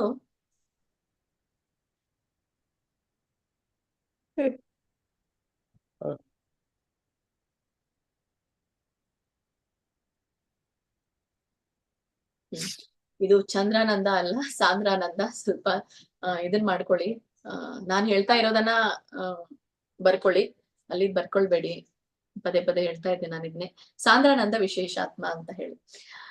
ಸಾಂದ್ರಾನಂದ ವಿಶೇಷಾತ್ಮ ಅಂತಂದ್ರೆ ಇದೊಂದು ಪ್ರೇಮದ ಹಂತದಲ್ಲಿ, ಅಂದ್ರೆ ಕೊನೆ 9ನೇ ಹಂತದಲ್ಲಿ ಪ್ರಕಟವಾಗುವಂತದ್ದು ಅಂತ. ಇದು ಒಂದು ಅತೀಂದ್ರಿಯ ಆನಂದವನ್ನ, ವಿಶೇಷವಾಗಿ ಅತೀಂದ್ರಿಯ ಆನಂದವನ್ನ ಕೊಡುವಂತದ್ದು ಅಂತ ಹೇಳ್ತಾರೆ. ಹೀಗೆ ಕೇಂದ್ರೀಕೃತ ಮತ್ತು ಆಳವಾಗಿರುವಂತದ್ದು, ಬೇರೆ ಯಾವುದೇ ಆಲೋಚನೆಗಳು ಇರೋದಿಲ್ಲ, ಗ್ರಹಿಕೆಗಳು ಇರೋದಿಲ್ಲ ಅಂತ ಹೇಳಿ. ಸೊ ಆಳವಾದ ಆಂತರಿಕ ಆನಂದವನ್ನ ನಾವು ಇದ್ರಲ್ಲಿ ಅನುಭವಿಸ್ತೀವಿ. ಅದಕ್ಕೆ ಸಾಂದ್ರಾನಂದ ವಿಶೇಷಾತ್ಮ ಅಂತ ಹೇಳ್ತೇವೆ. ಉದಾಹರಣೆಗೆ ಚೈತನ್ಯ ಮಹಾಪ್ರಭುಗಳು ಆಳವಾಗಿ ವಿಶೇಷವಾದಂತಹ ಆನಂದವನ್ನ ಅನುಭವಿಸ್ತಾ ಇದ್ದು ರಾಧಾರಾಣಿಯ ಭಾವದಲ್ಲಿ ಅಂತ ಹೇಳಿ.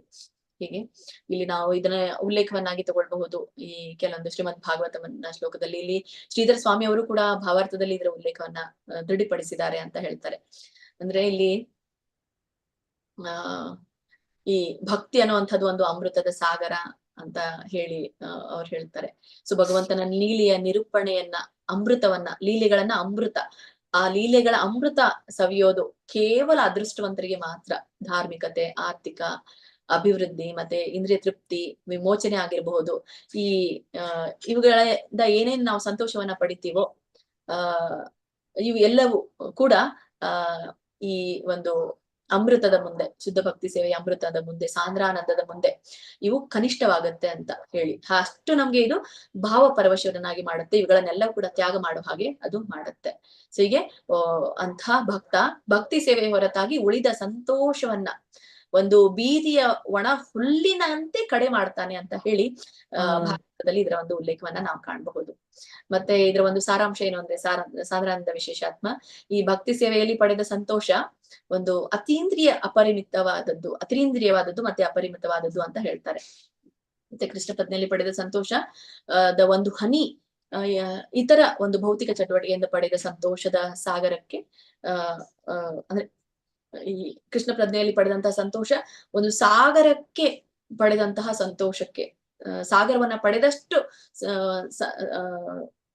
ಸಾಗರ ಪಡೆದ ಸಂತೋಷಕ್ಕೆ ಸಮ ಅನ್ನೋದನ್ನ ಇಲ್ಲಿ ತಿಳಿಸ್ತಾರೆ. ಮತ್ತೆ ಕೊನೆಯದಾಗಿರುವಂಥದ್ದು ಕೃಷ್ಣಾಕರ್ಷಣಿ.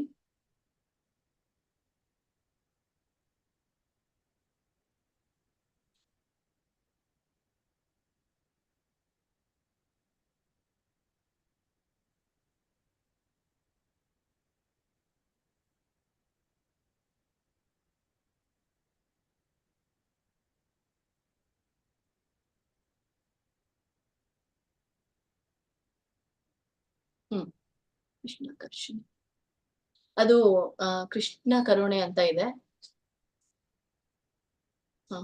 ಸೊ ಇದು ಕೃಷ್ಣಾಕರ್ಷಣಿ ಆಗ್ಬೇಕು. ಓಕೆ, ಸೊ ಕೊನೆಯದಾಗಿರುವಂತದ್ದು 6ನೇ ಒಂದು ಶುದ್ಧ ಭಕ್ತಿ ಸೇವೆಯ ಲಕ್ಷಣ ಯಾವುದು ಅಂದ್ರೆ ಶ್ರೀ ಕೃಷ್ಣಾಕರ್ಷಣಿ ಅಂತ ಹೇಳಿ. ಸೊ ಕೃಷ್ಣಾಕರ್ಷಣಿ ಅಂತಂದ್ರೆ ಇದು ಒಂದು ಪ್ರೇಮದ ಹಂತದಲ್ಲಿ ಪ್ರಕಟವಾಗುವಂಥದ್ದು.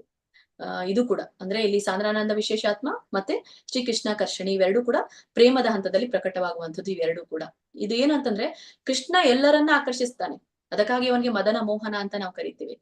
ಯಾಕೆ? ಮದನನನ್ನು ಕೂಡ ಆಕರ್ಷಿಸುವಂತವನು ಕೃಷ್ಣ, ಹಾಗಾಗಿ ಮದನ ಮೋಹನ ಅಂತ ಕರಿತೀವಿ.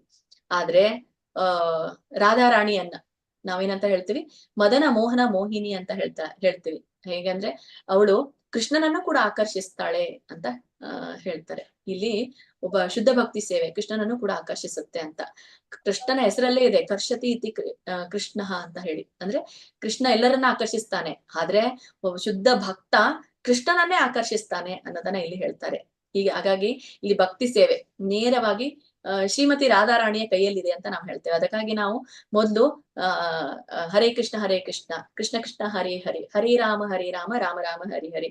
ಹರೇ ಅಂದ್ರೆ ಯಾರು? ಮೊದಲು ನಾವು ರಾಧಾರಾಣಿ, ಹರೇ ಅಂದ್ರೆ ರಾಧಾರಾಣಿಯನ್ನ ನಾವು ಮೊದಲು ಪ್ರಸನ್ನಗೊಳಿಸ್ಬೇಕು ಅಂತ ಹೇಳಿ ಭಕ್ತಿಯಲ್ಲಿ. ಅದಕ್ಕಾಗಿ ನೇರವಾಗಿ ಶ್ರೀ ರಾಧಾರಾಣಿಯ ನಿಯಂತ್ರಣದಲ್ಲಿ ಆ ಒಂದು ಭಕ್ತಿ ಸೇವೆ ಇದೆ. ಅದಕ್ಕಾಗಿ ಈ ಅಪರಾಧ ಅಂತ ಹೇಳ್ತೀವಲ್ಲ ನಾವೆಲ್ಲ, ಅಂದ್ರೆ ರಾಧೆಗೆ ರಾಧಾ ಇದ್ದಾಳೆ ಅಲ್ಲಿ, ಹಾಗಾಗಿ ಆ ರಾಧೆಗೆ ನಾವು ಏನು ಈ ಒಂದು ತಪ್ಪನ್ನ ಎಸಗಬಾರ್ದು ಅಂತ ಹೇಳಿ, ಅಪರಾಧವನ್ನ ಮಾಡಬಾರ್ದು ಅಂತ ಹೇಳ್ತಾರೆ. ಸೊ ಒಂದು ಉದಾಹರಣೆನ ನಾವು ನೋಡಿದಾಗ ಈ ಕೃಷ್ಣಾಕರ್ಷಣಿಯಲ್ಲಿ ಈ ವೃಂದಾವನದ ಗೋಪಿಕೆಯರು ಯಾವಾಗ ಕೃಷ್ಣನ ತಲೆ, ನಾನು ಚಿಕ್ಕದಾಗಿ ಹೇಳ್ತೇನೆ ಇದನ್ನ, ನಿಮ್ಗೆಲ್ಲರೂ ಕೂಡ ಗೊತ್ತಿರ್ಬೋದು ಈ ಕಥೆ. ಕೃಷ್ಣ ತನ್ನ ತಲೆ ನೋಯ್ತಾ ಇದೆ ಅಂತ ಹೇಳಿದಾಗ ಅವಾಗ ಹೇಗೆ ನಿನ್ನ ತಲೆನೋವಿನ ಪರಿಹಾರ ಅಂತ ಹೇಳಿದಾಗ, ಪಾದದ ಧೂಳಿನಿಂದ ನನ್ನ ತಲೆನೋವಿನ ಪರಿಹಾರ ಆಗುತ್ತೆ ಅಂತ ಹೇಳಿದಾಗ ಎಲ್ಲ ಅಲ್ಲಿರುವಂತಹ ಈ ರಾಣಿಯರು, ಕೃಷ್ಣನ ರಾಣಿಯರು ಎಲ್ರು ಕೂಡ ಹೇಗೆ ನಾನು ಪಾಪಕ್ಕೀಡಾಗ್ತೇನೆ ಅಂತ ಹೇಳಿ, ಅಂದ್ರೆ ಯಾರು ಕೃಷ್ಣನಿಗೆ ಆ ಧೂಳು ಕೊಡ್ತಾರೋ ಅವರು ಪಾಪವನ್ನ ಪಡಿತಾರೆ ಅಂತ ಹೇಳ್ತಾರೆ. ಹಾಗಾಗಿ ಎಲ್ರು ಕೂಡ ಹಿಂಜರಿತಾರೆ. ಆದ್ರೆ ಈ ಒಂದು ಗೋಪಿಕೆಯರು ತಮ್ಮ ಪಾದದ ಧೂಳನ್ನ ಕೊಡ್ತಾರೆ, ಅಂದ್ರೆ ಮುಖ್ಯವಾಗಿ ರಾಧಾರಾಣಿ. ಹೀಗೆ ಅವನು ರಾಧಾರಾಣಿ ಮತ್ತೆ ಗೋಪಿಕೆಯ ಪ್ರೀತಿಗೆ ಆಕರ್ಷಿಸಲ್ಪಡ್ತಾನೆ ಅಂತ ಹೇಳಿ. ಮತ್ತೆ ಇನ್ನೊಂದು ಉದಾಹರಣೆ ಕೊಡೋದಾದ್ರೆ ಕೃಷ್ಣ ಪಾಂಡವರೊಂದಿಗೆ ಇದ್ದ, ಸೊ ಅವರ ಭಕ್ತಿ ಸ್ನೇಹ ಪ್ರೀತಿಗಾಗಿ ಅವನು ಆಕರ್ಷಿಸಲ್ಪಟ್ಟ. ಅದಕ್ಕಾಗಿ ಪಾಂಡವರಿಗೇನೆ ಕೊನೆಗೆ ಆ ಯುದ್ಧದಲ್ಲಿ ಜಯವನ್ನ ಅವರು ಪಡೆದ್ರು. ಸೊ ಇದನ್ನ ನಾವು ಇಲ್ಲಿ ನೋಡ್ಬಹುದು. ಮತ್ತೆ ಇದನ್ನ ಏನ್ ತಿಳ್ಕೊಳ್ಬಹುದು ಇದರಿಂದ ಅಂತಂದ್ರೆ, ಒಂದು ಸಾರಾಂಶ ಶ್ರೀ ಕೃಷ್ಣಾಕರ್ಷಣಿದು ಈ ಭಕ್ತಿ ಸೇವೆ ಶ್ರೀಮತಿ ರಾಧಾರಾಣಿಯ ಒಂದು ನಿಯಂತ್ರಣದಲ್ಲಿದೆ. ಹಾಗಾಗಿ ನಾವು ಮೊದಲು ರಾಧಾರಾಣಿಯ ಕೃಪೆಯನ್ನ ಪಡ್ಕೊಳ್ಬೇಕು ಅನ್ನೋದು ನಮ್ಗೆ ಗೊತ್ತಾಯ್ತು. ಆಮೇಲೆ ವೃಜವಾಸಿಗಳು ಮತ್ತು ಶುದ್ಧ ಭಕ್ತರು ಏನ್ ಮಾಡ್ಬೇಕು? ಪ್ರೀತಿಯ ಶ್ರೀಮತಿ ರಾಧಾರಾಣಿಯ ಮಾರ್ಗದರ್ಶನದಲ್ಲಿ ನಾವು ಭಕ್ತಿ ಸೇವೆಯನ್ನ ಮಾಡ್ಬೇಕು ಅನ್ನೋದು ನಮ್ಗೆ ಗೊತ್ತಾಗುತ್ತೆ ಈ ಒಂದು ಕೃಷ್ಣಾಕರ್ಷಣಿಯಿಂದ. ಹೀಗೆ ಕೊನೆಯದಾಗಿ ಈ ಒಂದು ಇವತ್ತಿನ ತರಗತಿ ಒಂದು ಕನ್ಕ್ಲೂಷನ್ಗೆ ಬರೋಣ. ನಾವು ಏನೇನೆಲ್ಲ ತಿಳ್ಕೊಂಡ್ವಿ ಅಂತ ಹೇಳಿ, ಇಲ್ಲಿ ನಾವು 6 ಶುದ್ಧ ಭಕ್ತಿ ಸೇವೆಯ ಲಕ್ಷಣಗಳನ್ನ ನಾವು ತಿಳ್ಕೊಂಡ್ವಿ. ಇದು ಶ್ರೀಲ ರೂಪ ಗೋಸ್ವಾಮಿ ಅವರು ನಮ್ಗೆ ಕೊಟ್ಟಿರುವಂತದ್ದು. ಒಂದು ಕ್ಲೇಶಾಗ್ನಿ, ಶುಭದ, ಮೋಕ್ಷ ಲಘುದಾಕೃತ್, ಸುಧರ್ಲಭ, ಸಾಂದ್ರಾನಂದ, ವಿಶೇಷಾತ್ಮ ಮತ್ತೆ ಶ್ರೀಕೃಷ್ಣ ಆಕರ್ಷಣಿ ಅಂತ ಹೇಳಿ. ಹೀಗೆ ನಾವು ಒಂದು ನಿಮಿಷ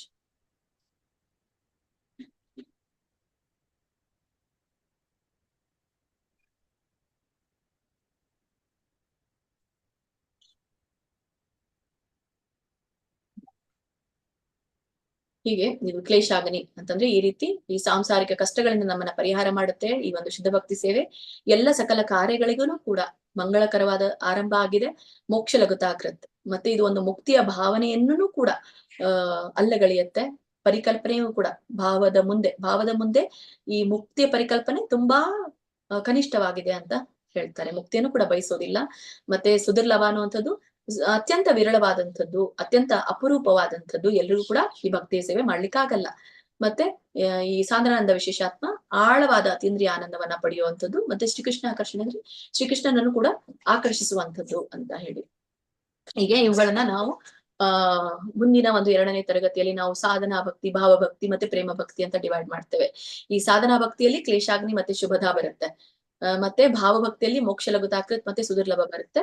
ಪ್ರೇಮ ಭಕ್ತಿಯಲ್ಲಿ ಸಾಂದ್ರಾನಂದ ವಿಶೇಷಾತ್ಮ ಮತ್ತೆ ಶ್ರೀಕೃಷ್ಣ ಆಕರ್ಷಣೆ ಬರುತ್ತೆ. ಮತ್ತೆ ಇದನ್ನ ನಾವು ಈ ಇಸ್ಕಾನ್ ನಲ್ಲಿ ಶುದ್ಧ ಭಕ್ತಿ ಸೇವೆಯ ಅನುಷ್ಠಾನವನ್ನ ನೋಡಿದಾಗ ಇಸ್ಕಾನ್ ಇಡೀ ಜಗತ್ತಿಗೆ ಅತ್ಯುತ್ತಮವಾದ ಸೇವೆಯನ್ನ ಕೊಡ್ತಾ ಇದೆ ಅಂತ ನಾವು ತಿಳ್ಕೊಳ್ಬಹುದು.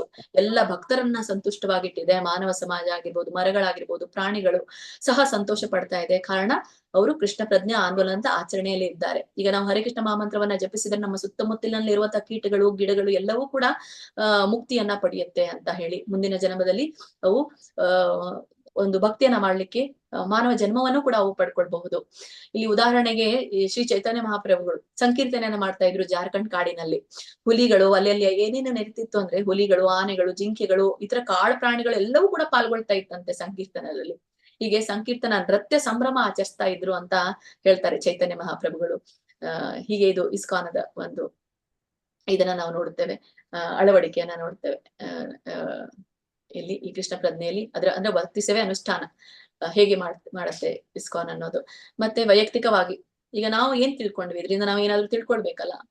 ಆಯ್ತು, ಎಲ್ಲ ಓದಿದ್ವಿ, ನೀವೆಲ್ಲ ತಿಳಿಸಿದ್ರಿ ನಮ್ಗೆ. ಒಂದು 2 hours ಆಯ್ತು. ಅದರಲ್ಲಿ ನಾನು ಒಂದು 40 minutes ಹಿಂದಿನ ಕ್ಲಾಸಿನ ಒಂದು ರಿವಿಷನ್ ಅನ್ನ ನಿಮ್ಗೆ ಮಾಡಿದೆ. ಯಾಕಂದ್ರೆ ಇದು ಬಿಗಿನಿಂಗ್ ಇದೆ ಅಲ್ಲ, ಹಾಗಾಗಿ ನಾನು ಅದ್ ಮಾಡ್ಲೇಬೇಕಿತ್ತು. ಅದಕ್ಕೋಸ್ಕರ ನಾನು ಮಾಡಿದೆ. ಸೊ ಅದಕ್ಕಾಗಿ ಸ್ವಲ್ಪ ಸಮಯ ತಗೊಳ್ತು. ಹಾಗಾದ್ರೆ ಇದನ್ನ ನಾವ್ ಏನಾದ್ರೂ ತಿಳ್ಕೊಳ್ಬೇಕಲ್ಲ. ಇದರಿಂದ ನಮ್ಮ ಸ್ವಂತ ಅಳವಡಿಕೆ ನಾವ್ ಏನ್ ಮಾಡ್ಕೊಳ್ಬೇಕು? ಕೇವಲ ಓದೋದಾ, ಪರೀಕ್ಷೆ ಬರೆಯೋದಾ? ಅಲ್ಲ. ಇದರಿಂದ ನಾವ್ ಏನ್ ತಿಳ್ಕೊಳ್ಬೇಕಂತಂದ್ರೆ ನಾವು ಶುದ್ಧ ಭಕ್ತಿ ಸೇವೆಯ ಒಂದು ಭಾವನಾತ್ಮಕ ಊಹೆ ಆಗಿದೆ. ಭಾವನಾತ್ಮಕ ಊಹೆ ಮತ್ತೆ ಒಂದು ಕಾಲ್ಪನಿಕವಾದ ಭಾವಪರಿವಶತೆ ಅಲ್ಲ. ಇದು ಕಲ್ಪನೆಗೆ ಇರುವಂತದ್ದು, ಕೇವಲ ನಾವು ಕೇಳಿ ಸುಮ್ಮನಾಗುವಂಥದ್ದು, ನನ್ನ ಕೈಯಿಂದ ಆಗಲ್ಲ ಇದು ಅಂತ ಅಲ್ಲ. ಇದನ್ನ ನಾವು ಪ್ರಾಯೋಗಿಕವಾಗಿ ಅಳವಡಿಸ್ಕೊಂಡಾಗ ನಾವು ಕೂಡ ಈ ಒಂದು ಶುದ್ಧ ಭಕ್ತಿ ಹಂತಕ್ಕೆ ಬರ್ಬಹುದು ಅಂತ ಹೇಳ್ತಾರೆ. ಸೊ ಹಾಗಾದ್ರೆ ನಾವು ಹೇಗೆ ಅಳವಡಿಸ್ಕೊಳ್ಬೇಕು ಇದನ್ನ ಅಂತಂದ್ರೆ ಕ್ಲೇಶಾಗ್ನಿ ಅನ್ನೋದನ್ನ, ಈ 6 ಶುದ್ಧ ಲಕ್ಷಣಗಳನ್ನ, ಭಕ್ತಿಯ ಶುದ್ಧ ಲಕ್ಷಣಗಳನ್ನ ನಾವು ಹೇಗೆ ನಮ್ಮ ಜೀವನದಲ್ಲಿ ಅಳವಡಿಸ್ಕೊಳ್ಬೇಕು ಅನ್ನೋದನ್ನ ನಾವು ತಿಳ್ಕೊಳ್ಬಹುದು. ಹೇಗೆ ಅಂತಂದ್ರೆ ಕ್ಲೇಶಾಗ್ನಿ ಅಂತಂದ್ರೆ ಎಷ್ಟೇ ನನಗೆ ದುಃಖ ಇದ್ರು ಕೂಡ, ಎಷ್ಟೇ ಸಂಕಟದಲ್ಲಿ ನಾ ಬಳಲ್ತಾ ಇದ್ರು ಕೂಡ ಉತ್ಸಾಹದಿಂದ ನಾನು ಶುದ್ಧ ಭಕ್ತಿ ಸೇವೆಯನ್ನ ಮಾಡೋದು ಅಂತ ಹೇಳಿ. ಶುದ್ಧ ಭಕ್ತಿ ಸೇವೆಯನ್ನ ನಾನು ಮಾಡ್ತೀನಿ, ಶುದ್ಧ ಭಕ್ತಿ ಬಿಡಿ ಭಕ್ತಿಯನ್ನ ನಾನು ಮಾಡ್ತೀನಿ, ಅದು ಆಮೇಲೆ ತಾನೇ ಶುದ್ಧ ಆಗ್ಲಿಕ್ಕೆ ಪ್ರಾರಂಭ ಆಗುತ್ತೆ. ಯಾವಾಗ ಶುದ್ಧ ಆಗುತ್ತೆ? ನನ್ನ ಪಾಪದ ಪಾಪಗಳೆಲ್ಲವೂ ಕೂಡ ನಾಶ ಆದಾಗ, ಪುಣ್ಯಗಳೆಲ್ಲ ನಾಶ ಆದಾಗ ಶುದ್ಧ ಭಕ್ತಿ ಸೇವೆಯ ಹಂತಕ್ಕೆ ನಾವು ಬರ್ತೀವಿ. ಇದಕ್ಕೆ ನಾವು ಉತ್ಸಾಹಾತ್ ಅಂತ ಹೇಳ್ತೀವಿ. ಸೊ ಕ್ಲೇಶಗಳನ್ನ ಮುಗಿಸ್ಬೇಕು ಅಂದ್ರೆ ನಾವು ಭಕ್ತಿ ಸೇವೆಯನ್ನ ಮಾಡ್ಬೇಕು. ಕ್ಲೇಶ ನಮ್ಮ ದುಃಖಗಳನ್ನ ನಾವು ಹೋಗಲಾಡಿಸ್ಬೇಕು ಅಂತಂದ್ರೆ ಮತ್ತೆ ಏನ್ ಮಾಡ್ಬೋದು? ಈಗ ಎಷ್ಟೇ ದುಃಖ ಇದ್ರೂ ಕೂಡ ನಾವು ಸೇವೆಯನ್ನು ಮಾಡೋದು ಅಂದ್ರೆ ಇಲ್ಲಿ ಇನ್ನೊಂದು ನಾವು ಇದು ಕೊಡ್ಬೋದು, ಏನು ಇದು consistency is more important then perfection ಅಂತ ಹೇಳ್ತಾರೆ. ಅಂದ್ರೆ consistency is more important then perfection. ಯಾಕಂದ್ರೆ ನಾವೆಲ್ಲರೂ ಕೂಡ ಪರಿಪೂರ್ಣರಲ್ಲ, ಯಾರು ಕೂಡ ಪರಿಪೂರ್ಣರಾಗಿಲ್ಲ ಭಗವಂತನೊಬ್ಬನನ್ನ ಬಿಟ್ಟು. ಹಾಗಾಗಿ ನಾವು ಪರಿಪೂರ್ಣತೆಗೆ ಪ್ರಯತ್ನ ಮಾಡಬಾರ್ದು. ಹಂಗೆ ಇತರರು ಅಷ್ಟು ಭಕ್ತಿಯನ್ನ ಮಾಡ್ತಾ ಇದ್ದಾರೆ, ನಾನು ಮಾಡ್ತೇನೆ. ಮತ್ತೆ ಎಲ್ಲರ ಮನೆಯಲ್ಲಿ ಇಷ್ಟೊಂದು ವ್ಯವಸ್ಥೆ ಇದೆ, ನಾನು ಕೂಡ ಅಷ್ಟು ವ್ಯವಸ್ಥೆನ ನಾನು ಮಾಡ್ಕೊಳ್ಬೇಕು, ಇದೇ ಸಮಯಕ್ಕೆ ನಾನು ಮಾಡ್ಕೊಳ್ಬೇಕು, ಅದೇ ಸಮಯಕ್ಕೆ ನಾನು ಮಾಡ್ಕೊಳ್ಬೇಕು. ಯಾಕಂದ್ರೆ ನಮ್ಗೆ ಪರ್ಫೆಕ್ಷನ್ ಮಾಡ್ಲಿಕ್ಕೆ ಸಾಧ್ಯನೇ ಇಲ್ಲ ಎಷ್ಟೇ ಮಾಡಿದ್ರು ಕೂಡ. ಆದ್ರೆ ನಾವು ಏನ್ ಮಾಡ್ಬೋದು, ಕನ್ಸಿಸ್ಟೆಂಟ್ ಆಗಿ ಪ್ರಯತ್ನವನ್ನ ಮಾಡ್ಬೋದು. ಉದಾಹರಣೆಗೆ ಪ್ರತಿದಿನ ಬೆಳಗ್ಗೆ ನಮ್ಗೆ ಏಳ್ಲಿಕ್ಕೆ ಆಗೋದಿಲ್ಲ ಅಂತಿದ್ರು ಕೂಡ ನಾವು ಎಷ್ಟು ಆಗುತ್ತೋ ಒಂದು ಹಾಫ್ ಎನ್ ಅವರ್ ಮುಂಚೆ ನಾವು ಎದ್ಲಿಕ್ಕೆ ಪ್ರಯತ್ನವನ್ನ ಮಾಡಿದ್ರೆ ನಾವು ನಿರಂತರವಾಗಿ ಮಂಗಳಾರತಿಗೆ ಅಟೆಂಡ್ ಆಗ್ಬಹುದು, ನಾವು ಗುರು ಪೂಜೆಗೆ ನಾವು ಅಟೆಂಡ್ ಆಗಬಹುದು. ಮತ್ತೆ ಭಗವಂತನಿಗೆ ಪ್ರಸಾದ ಕೊಟ್ಟು ನಾನು ಪ್ರಸಾದ ಸ್ವೀಕರಿಸೋದು ಅಂತ ಇದ್ದಾಗ ಖಂಡಿತವಾಗಿಯೂ ನೀವು ಭಗವಂತನಿಗೆ ಪ್ರಸಾದ ಮಾಡೇ ಮಾಡ್ತೀರಾ, ಅದನ್ನ ನೀವು ಸ್ವೀಕರಿಸ್ತೀರಾ. ಈಗ ಕೆಲವೊಮ್ಮೆ ನಮ್ಮ ಮನೆಯಲ್ಲಿ ಗಡಿಬಿಡಿ ಇರುತ್ತೆ, 8:15 ಊಟ ಬೇಕು. ಸೊ 8:15 ಊಟ ಬೇಕು ಅಂತಂದಾಗ ಭಗವಂತನಿಗೆ 8 ಗಂಟೆಗೆ ನಾವು ಅಡಿಗೆ ಮಾಡಿದ್ರು ಕೂಡ ಭಗವಂತನಿಗೆ ನೈವೇದ್ಯ ಹಿಡಿಬೇಕು ಅಂತಂದ್ರೆ ಹೀಗೆ ನೈವೇದ್ಯವನ್ನ ತೋರಿಸೋದು, ಮತ್ತೆ ಅದನ್ನ ಅವ್ರಿಗೆ ಕೊಡೋದು. ಅಂದ್ರೆ ನಾವು ಪ್ರಜ್ಞೆಯಲ್ಲಿದ್ದೇವೆ, ಎಲ್ಲರೂ ಇರೋದಿಲ್ಲ. ಹಾಗಾಗಿ ನಮ್ಗೇನು ಅವರು ಪ್ರಸಾದವನ್ನ ಸ್ವೀಕರಿಸ್ಲಿ ಅಂತ ಅವಾಗ ಏನು ಮಾಡ್ಲಿಕ್ಕೆ ಆಗಲ್ಲ. 10 ನಿಮಿಷ 20 ನಿಮಿಷ ನೀವು ದೇವರ ಕೋಣೆಯಲ್ಲಿ ಇಡ್ಲೇಬೇಕು ಅಂತ ಹೇಳ್ತಾರೆ. ಅದನ್ನ ಪೂರ್ಣ ರೀತಿಯಾಗಿ ನಾವು ಪಾಲಿಸ್ಲಿಕ್ಕೆ ಆಗಿದ್ರು ಕೂಡ ಇಡ್ತೇವೆ, ಇಡೋ ಸಮಯದಲ್ಲಿ ಇಡ್ತೇವೆ. ಆದ್ರೆ ಕೆಲವೊಂದು ವೇಳೆಯಲ್ಲಿ ಈ ತರ ಆಗತ್ತೆ, ಗಡಿಬಿಡಿಯಲ್ಲಿ ಇದ್ದಾಗ ಸೊ ನಾವು ತೋರಿಸಿ ಅದನ್ನ ಒಂದು ನೈವೇದ್ಯವನ್ನ ತೋರಿಸಿ ಆ ಪ್ರಸಾದವನ್ನ ಮಿಕ್ಸ್ ಮಾಡಿ ನಾವು ಕೊಡ್ಬೇಕಾಗತ್ತೆ. ಸೊ ಇಲ್ಲಿ ಪರ್ಫೆಕ್ಷನ್ ಅನ್ನ ನೋಡ್ಕೊತಾ ಕೂಡ್ಲಿಕ್ಕೆ ಆಗಲ್ವಲ್ಲ, ಅದು ಒಂದು ಸಮಾಧಾನ. ಬೆಳಿಗ್ಗೆ ಎದ್ದು ಮಂಗಳಾರತಿಯನ್ನ ನೋಡ್ತಾ ಇದ್ದೀವಲ್ಲ, ಅದು ಒಂದು ನಮಗೆ ಸಮಾಧಾನ. ಹೀಗೆ ಪ್ರತಿಯೊಂದು ಈ ಭಾಗವತಮನ್ನ, ಶ್ರೀಮದ್ ಭಾಗವತಮನ್ನ ನಾವು ಕೇಳಲೇಬೇಕು. ಆಕ್ಚುಲಿ ಕೇವಲ ಶ್ರವಣ ಮಾಡಿ ಅದನ್ನ ನಾವು ಕೇಳಿಸ್ತಾ ಇದೆಯಾ ಎಲ್ರಿಗೂ? ಹರೇ ಕೃಷ್ಣ.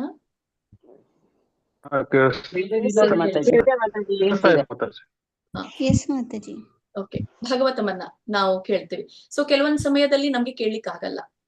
ಅಟ್ಲೀಸ್ಟ್ ನಾವು ಹಚ್ಚಿ ಅದು ಇಟ್ರು ಅದು ಕೆಲವೊಂದ್ ಶಬ್ದ ಆದ್ರೂ ನಮ್ ಕಿವಿಗೆ ಹೋಗುತ್ತೆ. ಹಾಗಂತ ಹೇಳಿ ನಿರಂತರವಾಗಿ ಇದನ್ನೇ ಅಭ್ಯಾಸ ಮಾಡೋದಲ್ಲ. ಅಂದ್ರೆ we are not perfect, but I am trying to be consistent ಅಷ್ಟೇ. ನನ್ನ ಒಂದು ನಿರಂತರವಾದ ನನ್ನ ಸೇವೆಯನ್ನ, ಅಂದ್ರೆ ಇದೇನು ಸಾಧನೆಯನ್ನ ಮಾಡ್ಲಿಕ್ಕೆ ನಾನು ಮುಂದಾಗ್ತಾ ಇದ್ದೀನಿ ಅಂತ. ಹೀಗೆ ನಾವು ಕ್ಲೇಶಾಗ್ನಿಯನ್ನ ನಾವು ಉತ್ಸಾಹದಿಂದ ಒಂದು ಕನ್ಸಿಸ್ಟೆನ್ಸಿ ರೀತಿಯಲ್ಲಿ ಮಾಡೋದ್ರಿಂದ ಅದು ಕೂಡ ಕಡಿಮೆ ಆಗ್ಬೋದು. ಮತ್ತೆ ಶುಭದ ಆತ್ಮವಿಶ್ವಾಸದಿಂದ ನಾವು ಶುದ್ಧ ಭಕ್ತಿಯನ್ನ ಸೇವೆ ಮಾಡ್ಬೇಕು.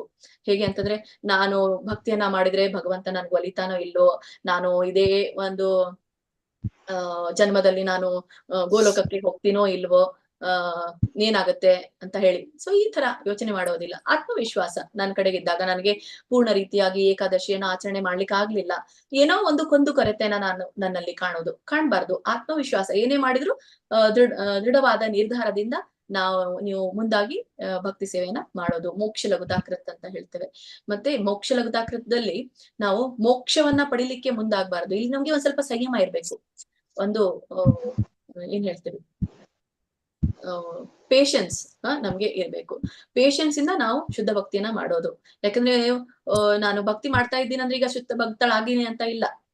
ಯಾಕಂತಂದ್ರೆ ಈಗ ನೋಡಿ, ಒಂದು ರೋಗ ನನ್ನಲ್ಲಿ ವ್ಯಕ್ತವಾಗ್ಬೇಕು ಅಂತಂದ್ರೆ, ಒಬ್ಬ ವ್ಯಕ್ತಿಯಲ್ಲಿ ಒಂದು ರೋಗ ವ್ಯಕ್ತವಾಗ್ಬೇಕು ಅಂತಂದ್ರೆ ಅದು ಯಾವಾಗ ಅವನಲ್ಲಿ ಬಂದಿರುತ್ತೆ ಗೊತ್ತಾಗತ್ತಾ ನಿಮ್ಗೆ? ಯಾವಾಗ ಇದೇ ಡೇಟಿಗೆ ಬಂತು ಅಂತ ಹೇಳಿ ಏನು ಗೊತ್ತಾಗತ್ತಾ? ಈಗ ಮ್ಯಾನುಫ್ಯಾಕ್ಚರಿಂಗ್ ಒಂದು ಮ್ಯಾನುಫ್ಯಾಕ್ಚರ್ಡ್ ಪ್ರಾಡಕ್ಟ್ ಅಲ್ಲಿ ಮ್ಯಾನುಫ್ಯಾಕ್ಚರಿಂಗ್ ಡೇಟ್ ಬರ್ದಿರುತ್ತೆ, ಎಕ್ಸ್ಪೈರಿ ಡೇಟ್ ಬರ್ದಿರುತ್ತೆ. ಮ್ಯಾನುಫ್ಯಾಕ್ಚರಿಂಗ್ ಅಂತ ಹೇಳಿ ನಮ್ಗೆ ಏನಾದ್ರೂ ರೋಗ ಸೊ ಈ ಒಂದು ಡೇಟ್ಗೆ ಉಲ್ಬಣವಾಯ್ತು ಅಂತ ಹೇಳಿ ಬರುತ್ತಾ? ಇಲ್ವಲ್ಲ. ಮತ್ತೆ ಹೇಗೆ ಇದು? ಎಷ್ಟೋ ದಿನಗಳ ಹಿಂದಿನ ಒಂದು ನನ್ನ ಆಹಾರದ ವಿಧಿ, 10 ವರ್ಷ 20 ವರ್ಷ 25 ವರ್ಷ ಚಿಕ್ಕ ವಯಸ್ಸಿಂದ ಆಗಿರುವಂತಹ ಒಂದು ಆಹಾರದ ವಿಧಿ ಈಗ ಬಂದು ನನ್ಗೆ ಪ್ರಭಾವವನ್ನ ಕೊಡುತ್ತೆ. ಹಾಗೆ ಭಕ್ತಿ ಅನ್ನೋದನ್ನು ಕೂಡ ಒಂದಿಲ್ಲ ಒಂದು ದಿನ ನಮ್ಗೆ ಅದರ ಒಂದು ಪ್ರಭಾವವನ್ನ, ಪರಿಣಾಮವನ್ನ ನಮ್ಮ ಮೇಲೆ ಬೀರುತ್ತೆ. ಅದಕ್ಕೆ ಉದಾಹರಣೆ ನಾನೇ.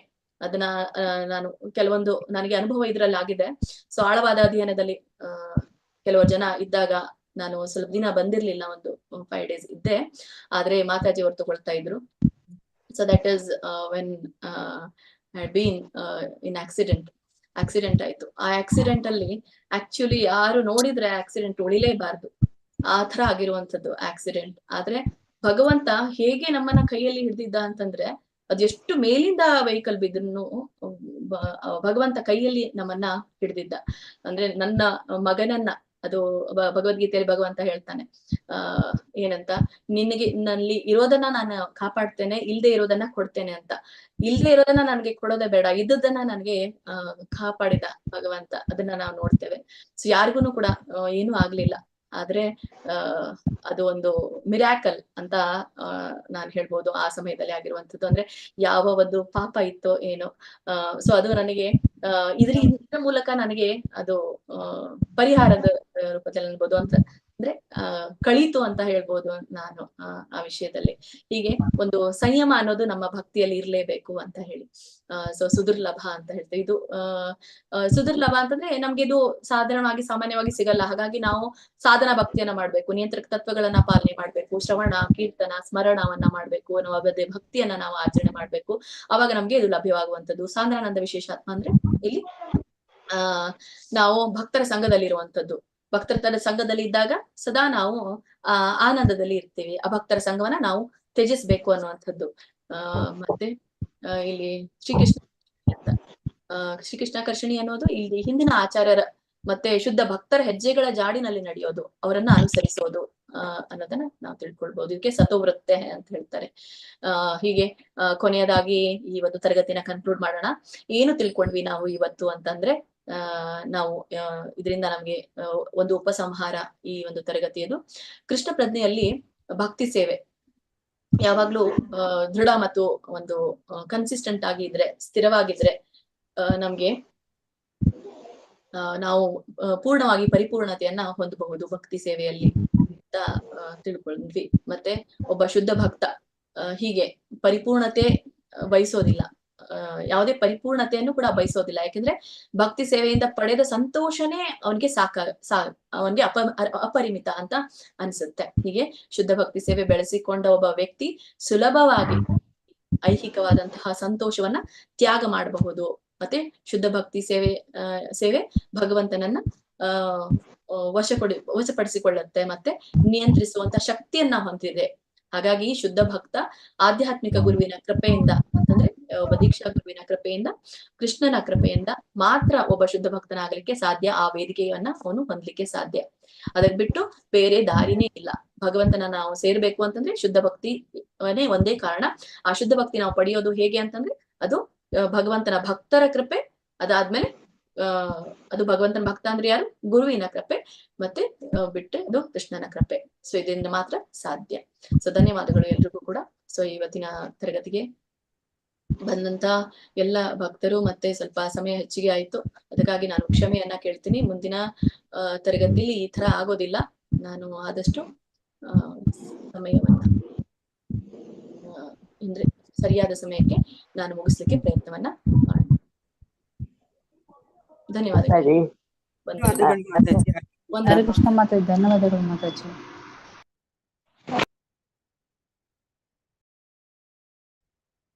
ವಾಂಛಾ ಕಲ್ಪತರುಭ್ಯಶ್ಚ ಕೃಪಾ ಸಿಂಧುಭ್ಯ ಏವ ಚ ಪತಿತಾನಾಂ ಪಾವನೇಭ್ಯೋ ವೈಷ್ಣವೇಭ್ಯೋ ನಮೋ ನಮಃ.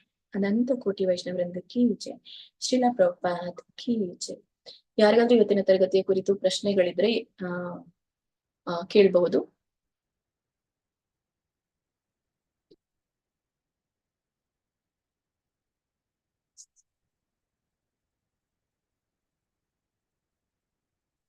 ಹರೇ ಕೃಷ್ಣ. ಲಕ್ಷ್ಮೀ ಮಾತಾಜಿ. ಹರೇ ಕೃಷ್ಣ ಮಾತಾಜಿ. ಮಾತಾಜಿ ಇದು ಅಷ್ಟಸಿದ್ಧಿಗಳು ಒಂದ್ಸರಿ ಹೇಳ್ಬಿಡಿ ಮಾತಾಜಿ. ಅಣಿಮ, ಗರಿಮ, ಮಹಿಮ. ಅಣಿಮ, ಗರಿಮ, ಆಯ್ತು ಮಾತಾಜಿ. ಮಹಿಮಾ. ಇದು ಇದೆ ನೋಡಿ ಮಾತಾಜಿ, ಇದು ವಿಡಿಯೋನ ನಾನು ರೆಕಾರ್ಡ್ ಅನ್ನ ನಾನು ಗ್ರೂಪ್ ಅಲ್ಲಿ ಹಾಕ್ತೇನೆ, ಬರ್ಕೊಳ್ಳಿ. ಈಗ ಬರ್ಕೊಳ್ತಾ ಇದ್ರೆ ಅಣಿಮ, ಮಹಿಮಾ, ಗರಿಮಾ, ಲಘಿಮಾ. ಆಯ್ತು ಮಾತಾಜಿ. ಪ್ರಾಪ್ತಿನ ಪ್ರಾಪ್ತಿ. ಆಮೇಲೆ ನಿಶಿತ. ಓಕೆ. ಇಶಿತ, ಇಶಿತ, ಈಶಿತ, ವಶಿತ, ವಶಿತ, ಪ್ರಾಕಾಮ್ಯ. ಪ್ರಾಕಾಮ್ಯ ಆಯ್ತು ಮಾತಾಜಿ. 8 ಆದ್ವಲ್ಲ? 2 ಆಯ್ತು ಮಾತಾಜಿ. ಮಹಿಮಾ, ಗರಿಮಾ, ಲಘಿಮಾ, ಪ್ರಾಪ್ತಿ, ಇಶಿತ, ವಶಿತ, ಪ್ರಾಕಾಮ್ಯ 8 ಆದ್ವಲ್ಲ? ಆಯ್ತು ಮಾತಾಜಿ. ಇದು ಭೌತಿಕ ಆಮೇಲೆ ಯೋಗ ಅಂತ ಏನೋ ಹೇಳಿದ್ರಲ್ಲ, ಅದೇ ಅಂದ್ರೆ ಅದರಲ್ಲಿ ಮಾತಾಜಿ ಸಿದ್ಧಿಗಳು ಇವೆಲ್ಲ. ಈ ಸಿದ್ಧಿಯಲ್ಲಿ ಯೋಗ ಸಿದ್ಧಿ ಅಂದ್ರೆ ಯೋಗ ಮಾಡ್ಬಿಟ್ಟು ಧ್ಯಾನ ಅದೆಲ್ಲ ಮಾಡಿ ಸಿದ್ಧಿ ಪಡಿತಾರೆ. ಮತ್ತೆ ಈಗ ಆಧುನಿಕತೆಯಲ್ಲಿ ಭೌತಿಕ ಸಿದ್ಧಿ ಅಂತ ಹೇಳ್ತೇವೆ.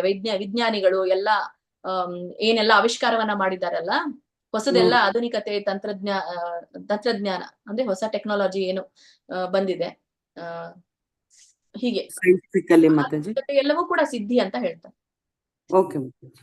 ಹರೇ ಕೃಷ್ಣ. Thank you Mataji. ಹರೇ ಕೃಷ್ಣ.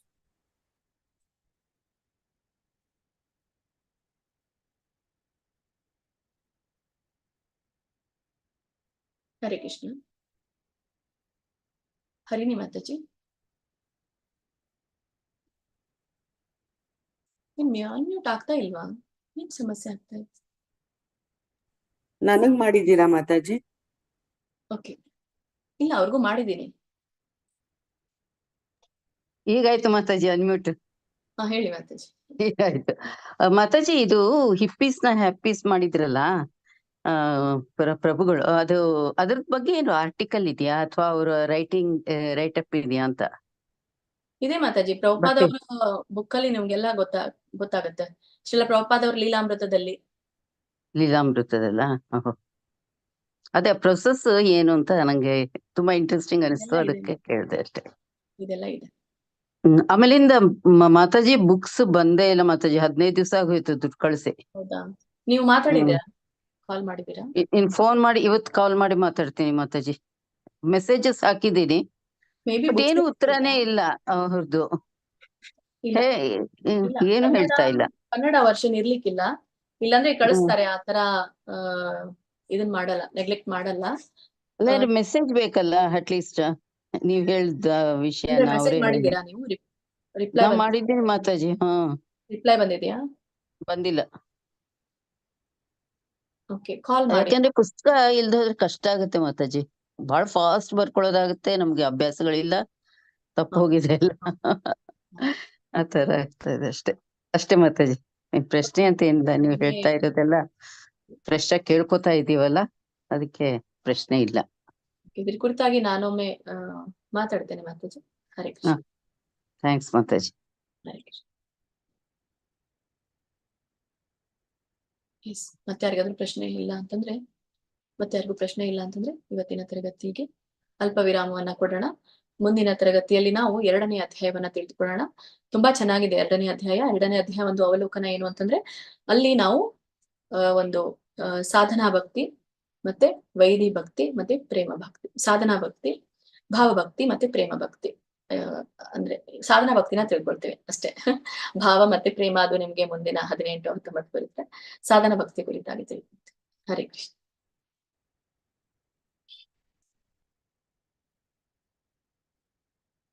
ಎಲ್ಲರೂ ಕೂಡ ಅನ್ಮ್ಯೂಟ್ ಮಾಡಿದ್ದೇನೆ.